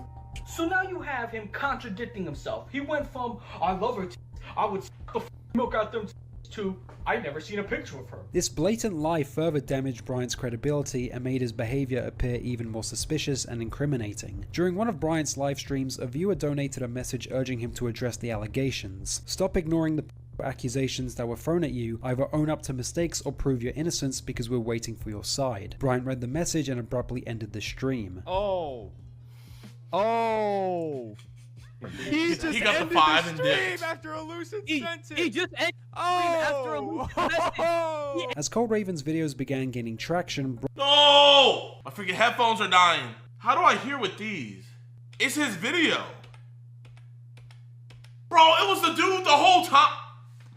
with the emergence of the now infamous cupcake incident, which cost him everything. This is Chet Goldstein, an online alias of Alex Rosen, a controversial internet vigilante best known for his work with Predator Poachers, a group he founded to expose adults attempting to exploit minors online. Alex gained popularity through his controversial Sting videos, where he posed as underage individuals and arranged real-life meetups to confront alleged predators. Chet Goldstein is a highly controversial figure who has in fact been banned from YouTube, a topic that could warrant an entirely separate deep dive. But he's back on YouTube, he's back. Moving on, upon learning about the allegations surrounding Bryant, Goldstein began quietly investigating his behavior behind the scenes, laying the groundwork for what would become a pivotal moment in the case. On April 18th, 2021, the Instagram account Predator Poachers V6 posted a never-before-seen image of Bryant Moreland, followed by leaked direct messages between him and a decoy posing as a 13-year-old girl. The messages were deeply disturbing, with Bryant writing things like, "Same here, you drive me crazy beyond control. I want you to have mind control over me, totally abuse me, and treat me like the naughty boy I've been," and "Kiss your daddy goodnight, princess." It became clear that Bryant had been caught in the middle of a sting operation orchestrated by the Predator Poachers team. Before Chet Goldstein's channel was banned, he launched a live stream hosted by a female member of the team, during which she read through the entire chat logs between Bryant and the decoy. The messages revealed Bryant's predatory intentions, filled with explicit and incriminating remarks that cannot be dismissed as mere jokes. In one The crazy thing about it was the chat logs were really good. message, Like, okay, not like that, but I mean, like, the chat logs were done really good to where there should have been a conviction. Bryant acknowledged the gravity of his actions, stating, "If we were to do that and somehow it got out, I'm not saying you would say anything. Your mum can find out, dad, family members, I'm f***ed. I lose my YouTube channel, I go to jail, my reputation is ruined, my life would be completely in shambles." These messages made it clear that Bryant was fully aware of the criminal nature of his behavior, yet chose to pursue it anyway. Bryant had planned to meet the decoy for sex, but instead was confronted by the Predator Poachers. On April 20th, the team released the full 50-minute confrontation video, which quickly went viral. Hey guys, it's Cluster from the future here. This may be disappointing for you to hear, but whilst editing this video, I realized I'm actually unable to show you any footage from the cupcake sting operation. The best I can do is show muted clips in black and white, yet it's still risky. The reason why is because in 2023, multiple YouTube channels were striked and even terminated for showing any footage from this sting operation. And because this is the case, unfortunately... Oh, crap. Wait, how did you get my tweet from my old Twitter? I don't even have my Twitter anymore. I've been trying to get my Twitter back, though. I'm trying to. The reason why the videos get taken down is because they have to have police presence. That's why every video you'll see from us or anything or any other catcher is if there's no police presence in the video, you're going to get a strike. So that's why. I think you understand why I can't show it in this video. I mean, to this day, no one is really sure as to why YouTube is desperately trying to hide this video. It's not that YouTube's trying to hide it, it's just because there was no police presence in there. And Alex did call the cops, it just never came out. So I'd advise you guys to find archives of it online. Anyway, back to the video. Millions watched as EDP445, once a beloved YouTuber and internet meme, was exposed as a predator hiding in plain sight. The fallout was swift. Bryant lost hundreds of thousands of subscribers, dropping below the 2 million subscriber mark being his peak, and eventually privated all his videos. YouTube later stepped in and permanently terminated his channel, effectively erasing EDP445's presence. You know, good on YouTube for destroying his channel, but I just want to show you guys something. Why wasn't he ever terminated? Why was he only demonetized? And there's far, far, far, way too many other examples of this. Don't get it twisted at all. I'm not trying to defend Bryant Moreland or anything like that. Like, good riddance that his channel got deleted. I'm just trying to figure out why YouTube didn't keep that same energy with other creators. Other non-African creators. Along with his backup channel EDP445 2.0. The same can be said for Bryant's Instagram. However, Bryant's cooking channel Chaotic Kitchen 445 and gaming channel EDP Gaming 1 have yet to be taken down. Many people who were associated with Bryant, such as Felipe, announced that they had cut ties with him. He had truly lost everything. You might assume that this marked the end of the EDP445 saga, but the story was far from over. In reality, Bryant's life spiraled into chaos over the following years, becoming a relentless descent into personal and public turmoil. Who that? EDP. That's me, man. What's up, bro? Look at this nasty ass. Don't get your beat, bro. Beat it. Beat it. I'll beat your mother in that store right now, you nasty ass child predator, mother. Yeah, you. Look at you, fuck. What's up, man? I ain't go touch you. Nasty. In May 2021, Bryant announced in a video that he planned to launch his own website, EDP445.com, as a new platform to host his content following his termination from YouTube. It was cracking with it. It's your boy, and eat that 445. So, just want to let you guys know, man, EDP445.com is coming soon. Been about like a week, maybe 2 weeks from now. I'm going to have a website up, popping and shit, you know. That's where I'm gonna be posting all of my new videos and shit, over there up on the website. You know what I mean? Continuing to eat that. Man, you could just like see like earlier like around here, he had kind of like a glow to him, you know? There was like a glow. It was optimistic, and now you just look at him, man, like just soulless. And you look at him today, it's even worse. And now he has that kidney stuff and everything. However, despite the announcement, the website was never actually developed or made public. The next month, Brian attempted to return to YouTube with a... The website did go public. I know that because he made a video about me on the website. So he did make the website. New channel EDP_445, uploading only a couple videos before getting terminated again. Though Brian had now lost his main source of income, he still earned revenue from the website Cameo. Yet after the infamous cupcake incident, Brian's account was instantly reported, leading to its eventual termination. Brian grew increasingly desperate to find any platform where he could continue uploading and monetizing his content. He turned to smaller video sharing sites like FreeSpeak, but was swiftly banned shortly after joining. Flyers started appearing with Brian's face on them, warning local residents that he posed a threat to children. This is my town. I'm gonna let people know that you're here, and I got posters right here to let them know that there's a living right over there next to a freaking park and a high school. I'm gonna start posting it right now, all right here, so they can see your face to know that you're around here and not to come close to you. So let's start posting this stuff. In response, Bryant laughably threatened legal action against people who put the flyers up. Yep, keep it coming. I've got the police keeping an eye out on your asses for defamation of character and Bro, I got the police. Oh, this is the dumbest. You really think the police are gonna be out here keeping an eye out for defamation of character and slander? Get out of here, bro. Hoping for a fresh start, Bryant left Bakersfield, California behind and headed to Henderson, Nevada. He picked up work as a Lyft driver. Bro, I'm not gonna lie, bro. Like, not even trying to be mean or nothing. But if I was a woman and that was what was picking me up, I'm canceling that ride, bro. I don't care how far I need to walk. I'm walking, man. There's no amount of money that's gonna get me up in the car with that. Okay, keep in mind, if we didn't know that Bryant Moreland was Bryant Moreland and he was born in America, wouldn't you think that this was just an African uncle just doing Lyft?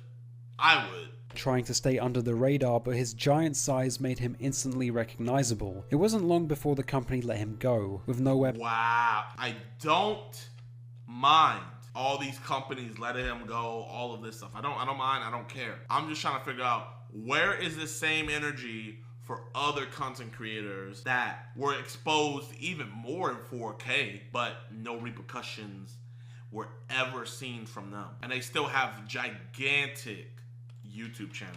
Bro still averaging 1 million views a video, 23 million subscribers.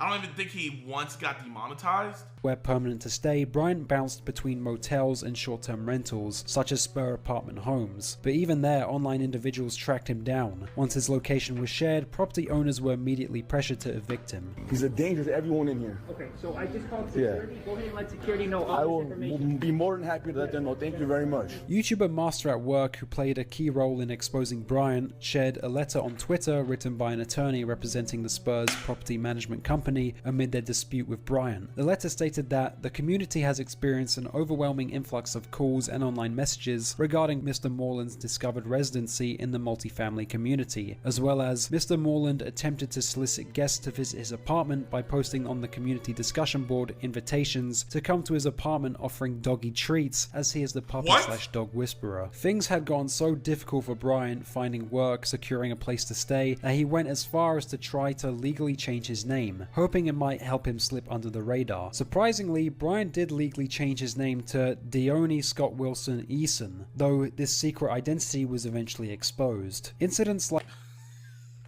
Scott Wilson Dione Scott Wilson Eason. Oh my gosh. Imagine you try to change your name and that gets caught. Bro, man, that's... And he probably wasted all that money. Bro came up with a random Dione. Bro just did a random name generator. Bro went on Xbox Live and was like, come up with a real life username for me. Dione Scott Wilson Eason, though this secret identity was eventually exposed. Incidents like these triggered emotional outbursts from Brian on Instagram, where he publicly lashed out at those he felt were refusing to leave him alone. Let me ask you something, Daniel. Real talk, bro. When was the last time you actually walked outside and got some man? When was the last time you got your you feel me? Because I mean, holy man, the amount of goddamn you need is president, you feel me? Bryant's financial situation had gotten so difficult that he resorted to selling valuables such as his original 100,000 subscriber YouTuber plaque. Alright y'all, what the f it is, man. So, just making a little quick ass vid. I just want to let you guys know I'm also selling my... And like, you know, I know a lot of people probably be like, oh yeah, you guys are happy that this is happening. And it's like, you know, I can't say I take pleasure in, you know, him suffering like this, man. I really don't. I don't take pleasure in any of the guys we catch suffering and stuff like that. All I want is for them to be held accountable and go to prison. That's really what I want, you know? And you know, and bro, I have an empathetic side to me. And like, bro, I see this as sad, you know? Now, I don't feel bad for him. You can see something that's sad, but you don't have to feel bad. Because, bro, he brought this on himself, man. He literally brought this on himself with no self-control. And the no self-control wasn't even from the point of when he was talking to minors or what he thought were minors. It was from the point of when he kept on clicking on those Cornhub videos. That was the catalyst for all of this. Had he told him, and I'm pretty sure he told himself, you know what, I'm not doing this anymore, I'm stopping.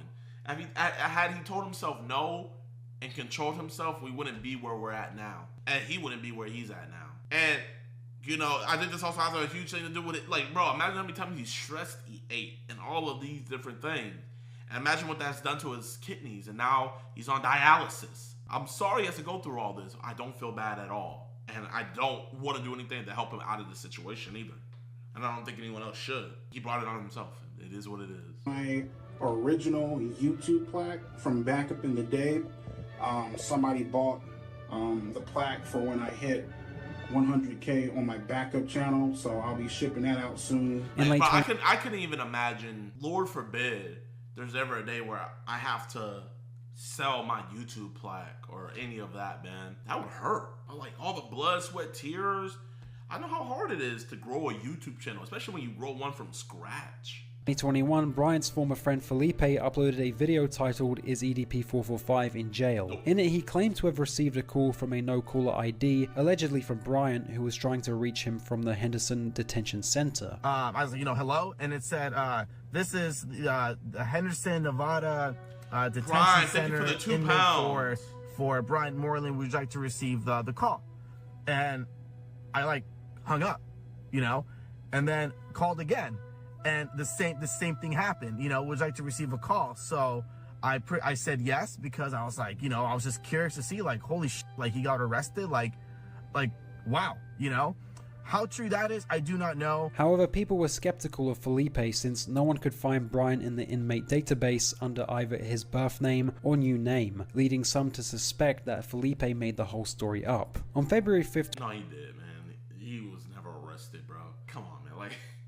You're trying to clout chase a EDP, bro. Bryant began live streaming on an app named Bigo, where he confirmed on a live stream that Felipe's story was made up and that they were no longer friends because of it. Captain Peroxide, are you and Felipe still friends? No, dude. In order for us to be friends again, dude, first off, he would have to pay me my $1,000, and the motherfucker would have to fly out here, dude, and give me a heartfelt apology, bro. Nah, dude, you don't sit back and fuck me over and throw dirt on my name talking about, oh, I'm calling you from jail and shit.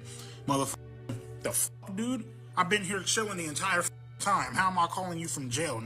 And because Bryant returned to live streaming, he was also met with multiple trolls who joined his streams. Like, you can find some bad bitches on here too, bro. You can find some bad bitches on here. Listen, man, I'm cool on that bullshit. I'm flying solo from now on, man. So you don't want bitches, but you want kids? Block him. He's gone. Get him out. You bad nasty big ass bitch. Just don't make nasty ass fuck up. Bitch, you peanut head ass bitch. Bitch, you like touching on little kids. Later that month, Bryant launched a TikTok account where he shared his takes on American football, especially his passion for the Philadelphia Eagles. Despite everything, his videos quickly gained traction and the account grew to over 100,000 followers. Bryant even returned to Instagram briefly, despite being banned, where he posted messages such as, "I only have enough money for some hamburger meat, but I still ain't trippin'. That's the shit I like to eat. According to the city of Philadelphia, I'm exiled, and if I returned, I was supposed to get my ass beat. Okay, where y'all at? Last time I checked, I walked through that airport yesterday, balls to the wall, and no one said shit to me. Actually, the TSA guy asked for a pic. Yo, Felipe, what's up with that $1,000 you still owe me from the time I bailed you out of jail? Tell the people about that shit instead of spreading lies about me. In October, streamer Daz Gaston hosted Bryant for a live interview. During the live stream, Bryant spoke candidly about his day-to-day life and reflected on the aftermath from the infamous cupcake incident. Sources of your income, you feel me? You just been having a job and just doing TikTok? Pretty much. So like when you see like videos on you, like exposed videos, like does that shit like affect you? No, I don't give a You don't give a I haven't seen not one video that has been made of me. You know what I mean? Because see, the issue with a lot of people is they say they don't give a shit, but they still go on Google, man, and they're searching up your name to see what people are saying about them. Me personally, I honestly don't give a I don't give a shit what people say about me. Oh, okay. So my chat has a question. So one of my mods asks if you got in trouble with the feds after that whole incident. No, not at all. No, okay. Nothing ever happened. Okay. I tell people, well, you know, I was never questioned, never arrested, never detained, never asked to come in. As a matter of fact, if I have my lawyer at the time draw up charges against the motherfuckers, I could, because first off, they were impersonating police officers. You can't. Bro, shut up. Shut up. So pretending to be a minor is impersonating a police officer? Oh my gosh, bro. This man did not talk to no lawyer at all. I guarantee you that. Bro, just lying. Do that. Yeah. Bryant was then questioned whether he regretted his actions, to which Bryant disgustingly defended himself. Do you have any remorse for the situation that happened? Like, do you think that you were in the wrong at all? You know, I'll say this, man. When you go back, way back, you know what I mean, before all the whole setting up and doing whatever, right? This entire situation was all based on jealousy and greed. Nah, but so pretty much you're saying that. So this entire, you know what? This entire situation was predicated on lust. That's where it came from, your lust. Because even before a decoy got on you, bro, you're over here talking to legit 14-year-olds, saying you like their bosoms and all of this, bro. Your lust did you in. Your lust is killing you now. And your lust is why you will forever just be known as EDP. From now, like, bro, like, look, like, people literally Google, what is a EDP?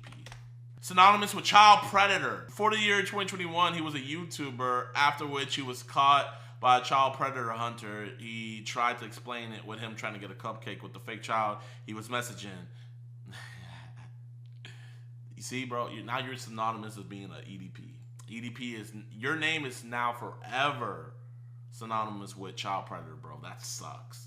And that's your fault. These guys that set you up, they were jealous. Yeah. You know, and as far as the whole remorse and jealous, as far as the whole remorse, and making an apology video, first off, I'm not apologizing for shit. Secondly, I've already apologized and talked to my close friends and family, real friends, about everything, and they've already forgiven me and shit like that. They're all like, we don't even see what the issue is. We know. Bro, just lying. You're really gonna tell me nobody in your family saw an issue with you trying to meet up with a 13-year-old? Okay. Know that you're not like that, so why? We know that you're not like that, but we know after being also that you exposed showed and up having there. his life completely tarnished to the point owning a job and property became close to impossible, Bryant would never involve himself in any disgusting predatory behavior again. Unfortunately, Bryant cannot help himself. So on here it says, don't let anyone ever tell you you aren't beautiful, not even me. You deserve the best. Trust me, if I was in Louisiana, it'd be a He was doing it to somebody else? Smothering you with flowers and hugs. You just better prepare yourself because I was showering you on the entire world. That's the corniest ever. As mentioned previously, Bryant's entire life was ruined after the infamous cupcake incident. Whenever he tried to seek employment, employers were instantly contacted by online users, having Bryant fired. He was repeatedly kicked from residence to residence. I mean, the guy didn't help himself by constantly returning to the internet either. So what was Bryant's plan to escape from this situation entirely? Well, March 2023, Bryant decided to come up with the brilliant idea of claiming the cupcake sting operation was entirely staged, 2 years after it occurred. Bryant's made up story story was that after being featured in the documentary maybe next year, Chet Goldstein reached out to him via email, claiming he was impressed with Bryant's acting in the documentary and wanted to give him a shot in trying out for a part in another film.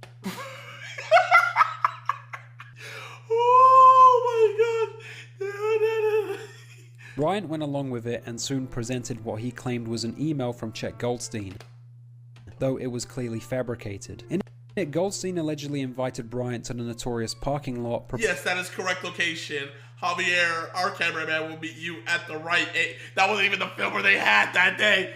Our cameraman will meet you at the Rite Aid parking lot on Sunday, the 12th at 2 p.m. in the truck where the improv scene will take place.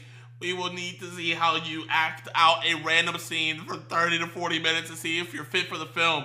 We're planning to shoot in the Bakersfield area in October. The scene we may ask you to act out may seem a bit odd, and I may crack some jokes and be rude in certain parts of the shoot that may seem offensive to you, but keep in mind we have a protocol of situations we may throw at you to see how you respond and act, and helping us determine if you're fit for the part. If selected for the part of the film, we're shooting in Bakersfield in October. We will reach out 7 to 14 business days from our meeting. Please message me to confirm this date.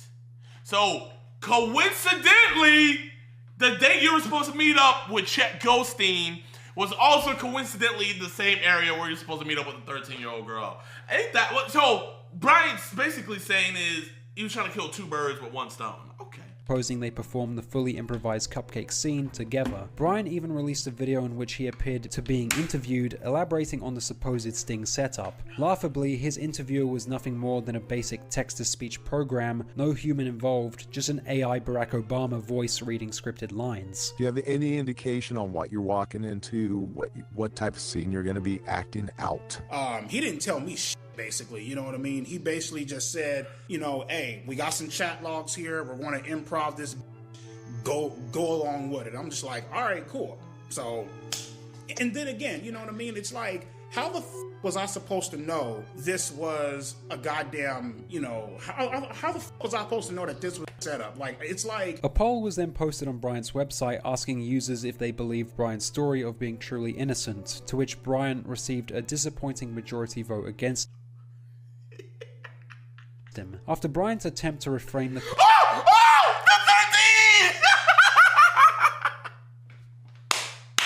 Oh, my back hurts, my back hurts, my back hurts. Oh my gosh. Oh my gosh, my back hurts, my back hurts. Oh, bro, that's jokes. Which Bryant received a disappointing majority vote against him. After Bryant's attempt to reframe the cupcake incident as a staged setup fell flat, he found himself with nowhere left to turn. In a move that caught many off guard, especially given his earlier claim that he'd done nothing wrong, Bryant released an apology video in July. But with that being said, I want to take full responsibility for my actions that happened on April 21st, 2021. The entire YouTube that went down, the entire YouTube way before that went the down. I'm not even going to get into it. You guys already know what the happened. I'm taking full responsibility, full accountability for my actions. You know what I mean? I don't want to come on here, cry, boo-hoo, beg for people's forgiveness. You know what I mean? The only thing that I'm trying to go for in the distant future is redemption. You know what I mean? The only thing that I'm trying to go for is to restore honor and to restore a positive outlook on my name. You'd think this might finally mark the end of the EDP saga, that Bryant would step away, seek help, and face the consequences many felt were long overdue. Sadly, that wasn't the case. Instead, Bryant found himself caught up in yet another sting operation, reigniting even... Bro, the crazy thing about it with us, man, for us, this wasn't even a sting operation. You know, sting operations where like you set the decoy up and then someone takes the bait, they take the bait, and you go from there, man. He went out for the bait. More controversy. JiDion, a streamer and YouTuber known for his challenge and prank content, has in recent times pivoted toward producing sting operation videos targeting predators. In September, he partnered with fellow creator Skeeter, who makes the same type of sting operation content, to carry out an operation on Bryant. The two found out Bryant was inappropriately messaging a 15-year-old girl, and after collecting all the chat logs and evidence, arranged a public confrontation in September. Hey guys, Cluster from the future again. Like I mentioned previously with the cupcake sting operation, I can't show any clips from JiDion's. Wait, here, hold up. Let me get some police presence in. Officer, you know, I want to report Bryant Moreland. He loves little cupcakes. You writing this down? Take all this evidence, officer. Okay, oh, we got some more backup. Okay, backup's coming in.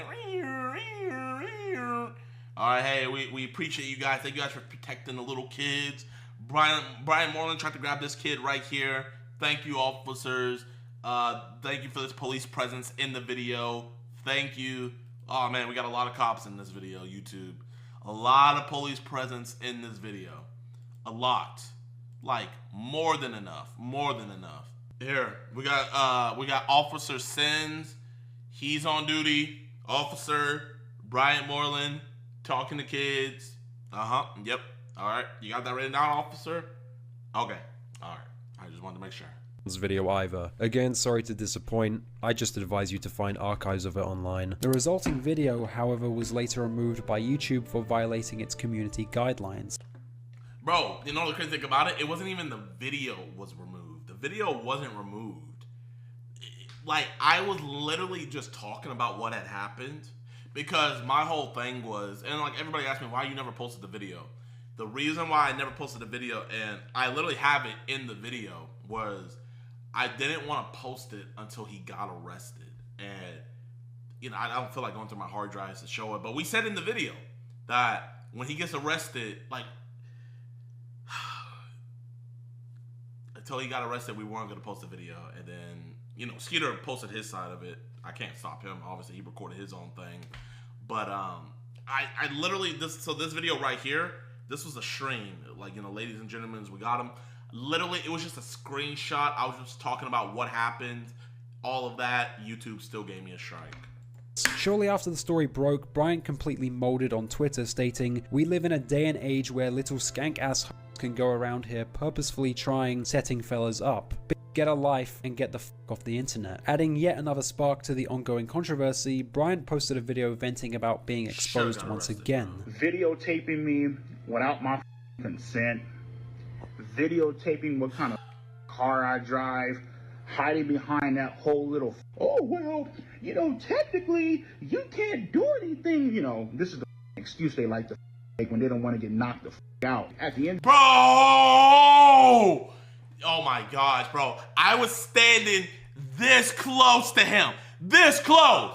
There was never even a muscle twitch where I thought this boy was about to knock me out, bro. He was like, please, why are you doing this, bro? Oh my, I hate people that lie. Today, listen, man, just like Shia LaBeouf said, I don't give a what you think. I really don't care what the you think about me. You know what I mean? And so you can sit back and claim that I'm painting myself as the victim all the want. In light of this latest controversy, it became increasingly clear that Bryant's initial apology video hadn't come from a place of genuine remorse. Heading into the new year of 2024, a shocking announcement was made in March that a documentary was being made about Bryant. But not your average commentary documentary, but an actual in-person film into the life of Bryant Moreland. The documentary was being made by Mike Klum, someone who rose to YouTube fame after filming a documentary about— I'm in the documentary. He interviewed me, bro. I think that was back in like January or February 2024. So it's been like 2 years now. I'm still waiting on this to come out. The dark, sad life of Boogie 2988. On Mike Klum's Patreon, images were posted of the behind the scenes of the documentary, as well as an image getting leaked of Bryant eating food with Boogie 2988. Okay, so tired of the questions, so gonna answer them all as best as I can here without breaking NDA. Yes, this is me with EDP 445. Yes, it's real. This is a film set for a Mike Klum documentary. No, we weren't hanging out, we were filming a doc in this photo. Yes, we discussed the horrible shit he has done in the past. No, it won't be on my channel. No, it's not a fluff piece designed to make him look good, you doofuses. The doc will likely drop by summer on the Mike Klum channel. Yes, I knew the optics of this and how people would accuse me of but I am not a so I don't care. Yes, I was compensated for travel and expenses to be in this thing. Over the past year, Mike Klum has been sharing monthly updates about the EDP documentary on his Patreon, with the last post appearing in June. As of now, there's no confirmed release date or indication. Dang, the last update was in June? When did he post this? August? There might be some more updates of when production will wrap, but it's definitely something to keep an eye on. Outside of the documentary, what else was going on in Bryant's life? In July, he took to Instagram to announce his return to YouTube under a new channel name, the infamous EDP. The content echoed his earlier style, but with a noticeable shift. Any negative comments were swiftly deleted, leaving only supportive ones visible. Then, in August, he uploaded a video titled Mistakes Were Made, where he ranted about his personal struggles, claiming he'd been in a dark place where the cupcake incident occurred. He downplayed the situation, referring to his attempt to meet with a minor as a mistake, but framing something so serious and disgusting as merely a mistake is a disturbing minimization of the gravity of his actions. I'll be the first person to tell you, I was in a very dark place in my life, very dark place. And of course, you know, there's going to be those motherfuckers out there, oh, EDP, just because you were in a dark place, that doesn't justify what you did. First off, don't try to put words up in my mouth. We're not here for that. I'm here to explain to you where I was at in my head. I'm trying to figure out how you can get in that dark space twice, you know? Okay, you get in that dark space once, but twice, actually, no. He's been in that dark space multiple times, way more than twice. It's just he's only been really called out for it 3 times? Headspace a few years ago. You know what I mean? The only thing that you can do as a human being when you make a mistake to this magnitude is to take responsibility for your actions, take accountability for your actions, understand that there is an issue, right? Understand that this is not normal. You know what I mean? To have these type of behaviors that are not normal, right? Get the necessary help. Overall, just trying to make sure that the same mistake doesn't happen again. Bryant next went on to claim that children had been messaging him on Instagram, deliberately baiting him with text to pass along to predator-poacher groups. He then made the most absurd statement that these minors should be held accountable for their actions. I'm gonna show you guys some bullshit. I'm gonna tell y'all some bullshit. So, there are literally 13, 14, 15, 16, 17-year-olds, you know what I mean, DMing me, hitting me up on Instagram, and they'll type this message and they'll be all like, oh my God, are you the real EDP? And the moment I respond with, yes, I am, what they'll do, and they think that they're sneaky about this, right? Malicious intent. I made a video a long time ago, and it was a video where I talked about, obviously adults should be held accountable, and they should get in trouble for messaging minors and engaging in those type of conversations in that particular way, right? I also feel minors should get in trouble for messaging adults, you feel me?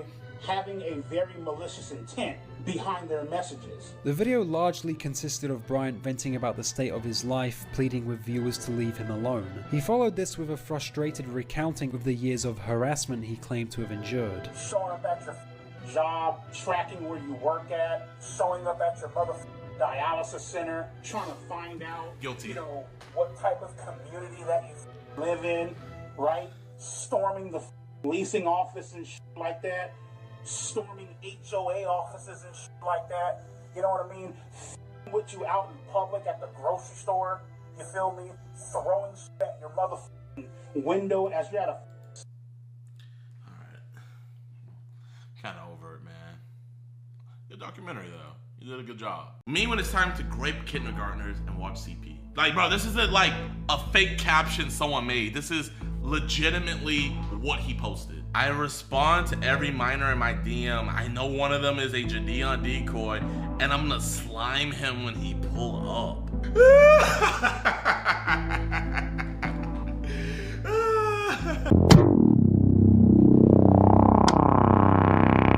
This dude's absolutely disgusted. He made a post basically joking about how he watches CP and everything. He went absolutely viral on, on TikTok. They not only leaked his address, they even leaked his social security card. Not his number, the card. Bro got leaked to hell, and he doubled down. And for some reason, he was pressing me to pull up on him. But yeah, so this video is called, "This TikToker is proud of being a predator." You guys ever been proud of something? Like genuinely proud of something? Some people are proud of their kids, their careers, their glow-ups, and even their trash sports takes that somehow still make it to Twitter every year.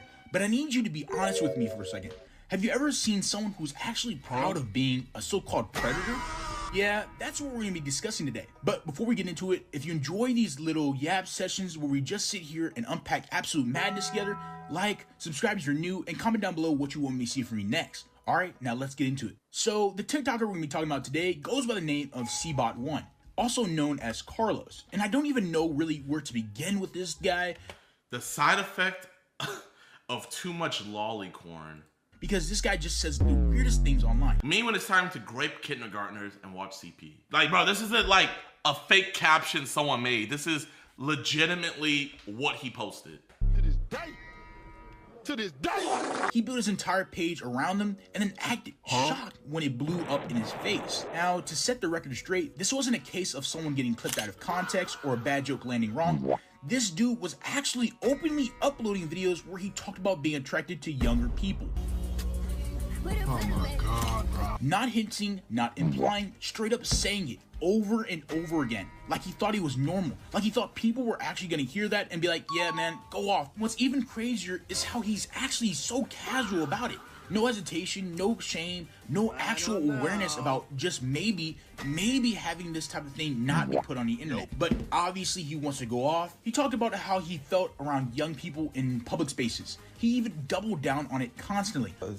I like guns. Get that through your head. I like dressing up as a girl. Guns. Kill that boy! Kill that boy! And every single time someone reacted in disgust, which obviously is gonna happen, he acted confused, like he genuinely couldn't understand why people were alarmed.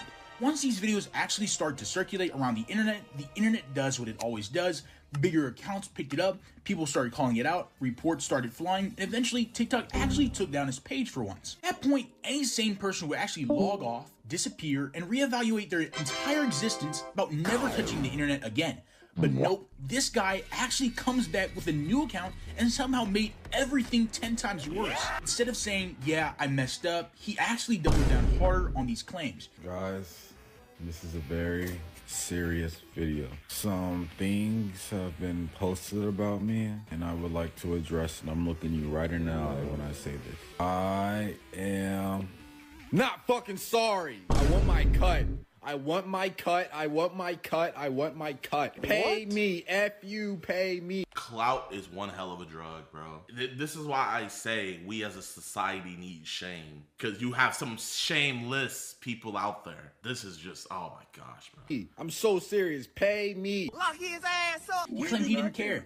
He mocked the backlash and he acted like he was above it all. And then this part actually really blew my mind, but he tried to say the videos weren't real, that it was some kind of AI scheme that he planted himself, that people were trying to slander him, that he deserved money for the views because people were talking about him. Yo, any post about me in kindergartners isn't me. It's literally AI. It's literally slander. I'm gonna sue all of you. Slandering my name. I deserve to get a cut out of all those videos. I made you guys millions of views. I'm your most popular video in years and months. Literal months, bro. You guys should have retired before you saw me. They just used old TikToks and put words in front of it. It's AI. You posted it! And then you say you weren't sorry! And now you're gonna blame AI? That would be like Bonnie Blue coming out here saying, that was all AI. I was never with 1,000 men in one day. I need a cut. You guys made so much money slandering my, like, what are we on about, bro? Generated content. Elon Musk, bro. Yo, Grok, bro. That needs to be banned. For real. That AI stuff isn't cool, bro. Deserve to be paid. The king deserves his reparations. The king deserves his bag. I'm the king. Let me say this slowly. He said the videos he uploaded himself were fake. He uploaded himself. That's got to be the craziest thing I've ever heard. This is when you actually realize that this isn't actually trolling anymore. This is actually some kind of... I respond to every minor in my DM. I know one of them is a JiDion decoy, and I'm gonna slime him when he pull up.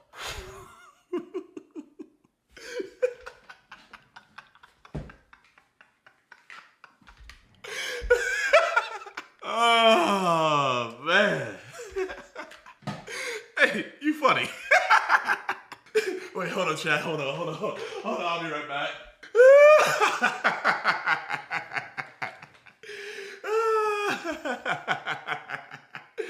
You funny. Kind of delusion, some kind of fantasy world that he's built up in his own mind. He bounced between denial, anger, entitlement, and victimhood in real time. One minute he's threatening the lawsuits, injustice, and all that. The next minute he's calling himself the king deserves his reparations. And actually going on to say that he's saying everyone else is just projecting on him. According to him, the reason people were upset wasn't because of what he said, it was because they were the problem. To be honest, that is a wild claim to be making because the only person projecting here was... Low-key glad my exes left. Wouldn't have been able to pred max. Pred max. Have you guys ever seen the word pred max before? All along. Here's the thing. Nobody wanted to hate this guy for no reason. People didn't just wake up bored and decide to ruin his life. He uploaded the content, so you get what you get, man. He said the things, he leaned into it, and the internet reacted exactly how you'd always expect it to do. This guy's entire digital footprint was already cooked. I mean, his own accounts kept getting taken down. People dug up. Digital footprint was already cooked. What? I mean, his... C. Vinny doesn't excite me anymore. Jump off of... What is C. Vinny? I've never heard of that. Own accounts kept getting taken down. People dug up everything, his real name, his address, family info, actually everything about this guy. You're in danger. They got your social security card, your address, your family names. Obviously, this goes without saying, but your full name. They literally know everything about you. I saw somebody post your credit card, bro. His credit card got leaked? Bro, there are a lot of things you can get away with on the internet. But if you haven't noticed, one of the things that people don't, play... What's his name? There's some things I wanted to buy. Y'all want anything while I'm shopping? Oh, no, chat. Hey, it's all me. I got you guys. About our children. No matter what you believe in, your race, your political party, your age, the one thing that everybody 1,000,000% agree on, we don't play when it comes to kids and PD3 files. And before anyone says it, no, doxing isn't okay, but this is what happens when you throw gasoline on the internet and light a match. And the craziest part, he didn't even get what he wanted out of it. Bro legitimately didn't even get anything out of it. He didn't get any money, no clout, no long-term platform, just straight up consequences. Craziest part about this all though, instead of backing away, he leaned into full low-cal behavior. I'm talking about shock antics, dressing up, eating dog food, doing anything for attention. Because everything in all is just for content. But by that point, it was already over. When people are posting your most sensitive information in comment sections, that's not momentum, that's just the end credits. Somehow, even after all of that, there were also people that were actually defending it, saying it was satire, saying it was misunderstood, saying people took it way too far. And I'm sitting here like, be serious for 5 seconds. Actually be serious for once, man. There is no joke here. There's no satire. This man is just profoundly just saying these things that should never leave your head, let alone be uploaded. He's cooking himself in real time. What makes this whole situation sad is how fast it happened. In less than a week, this dude permanently destroyed his online reputation and possibly his real life future. All for attention and clout that actually didn't really pay off. That's the part people don't actually think about. The internet doesn't forget. Your name gets tied to this forever. Google doesn't care about your apology videos or your arcs. Screenshots don't expire. So yeah, that's a C-Bot1 situation. He's a perfect example of how clout chasing with no boundaries will absolutely ruin you, and how being proud of the wrong thing can cost you everything. Anyway, guys, that's all I really want to talk about today. If you want to see another... Yeah, bro, is he still posting? Oh my gosh, he still has his account. Only became a PDF. Cause I'm just sick. Only love my OG told me to slow down. I see an op and he get blow down. Take him down and smoke this old pound. They deep on empty the round. Get caught, but I won't.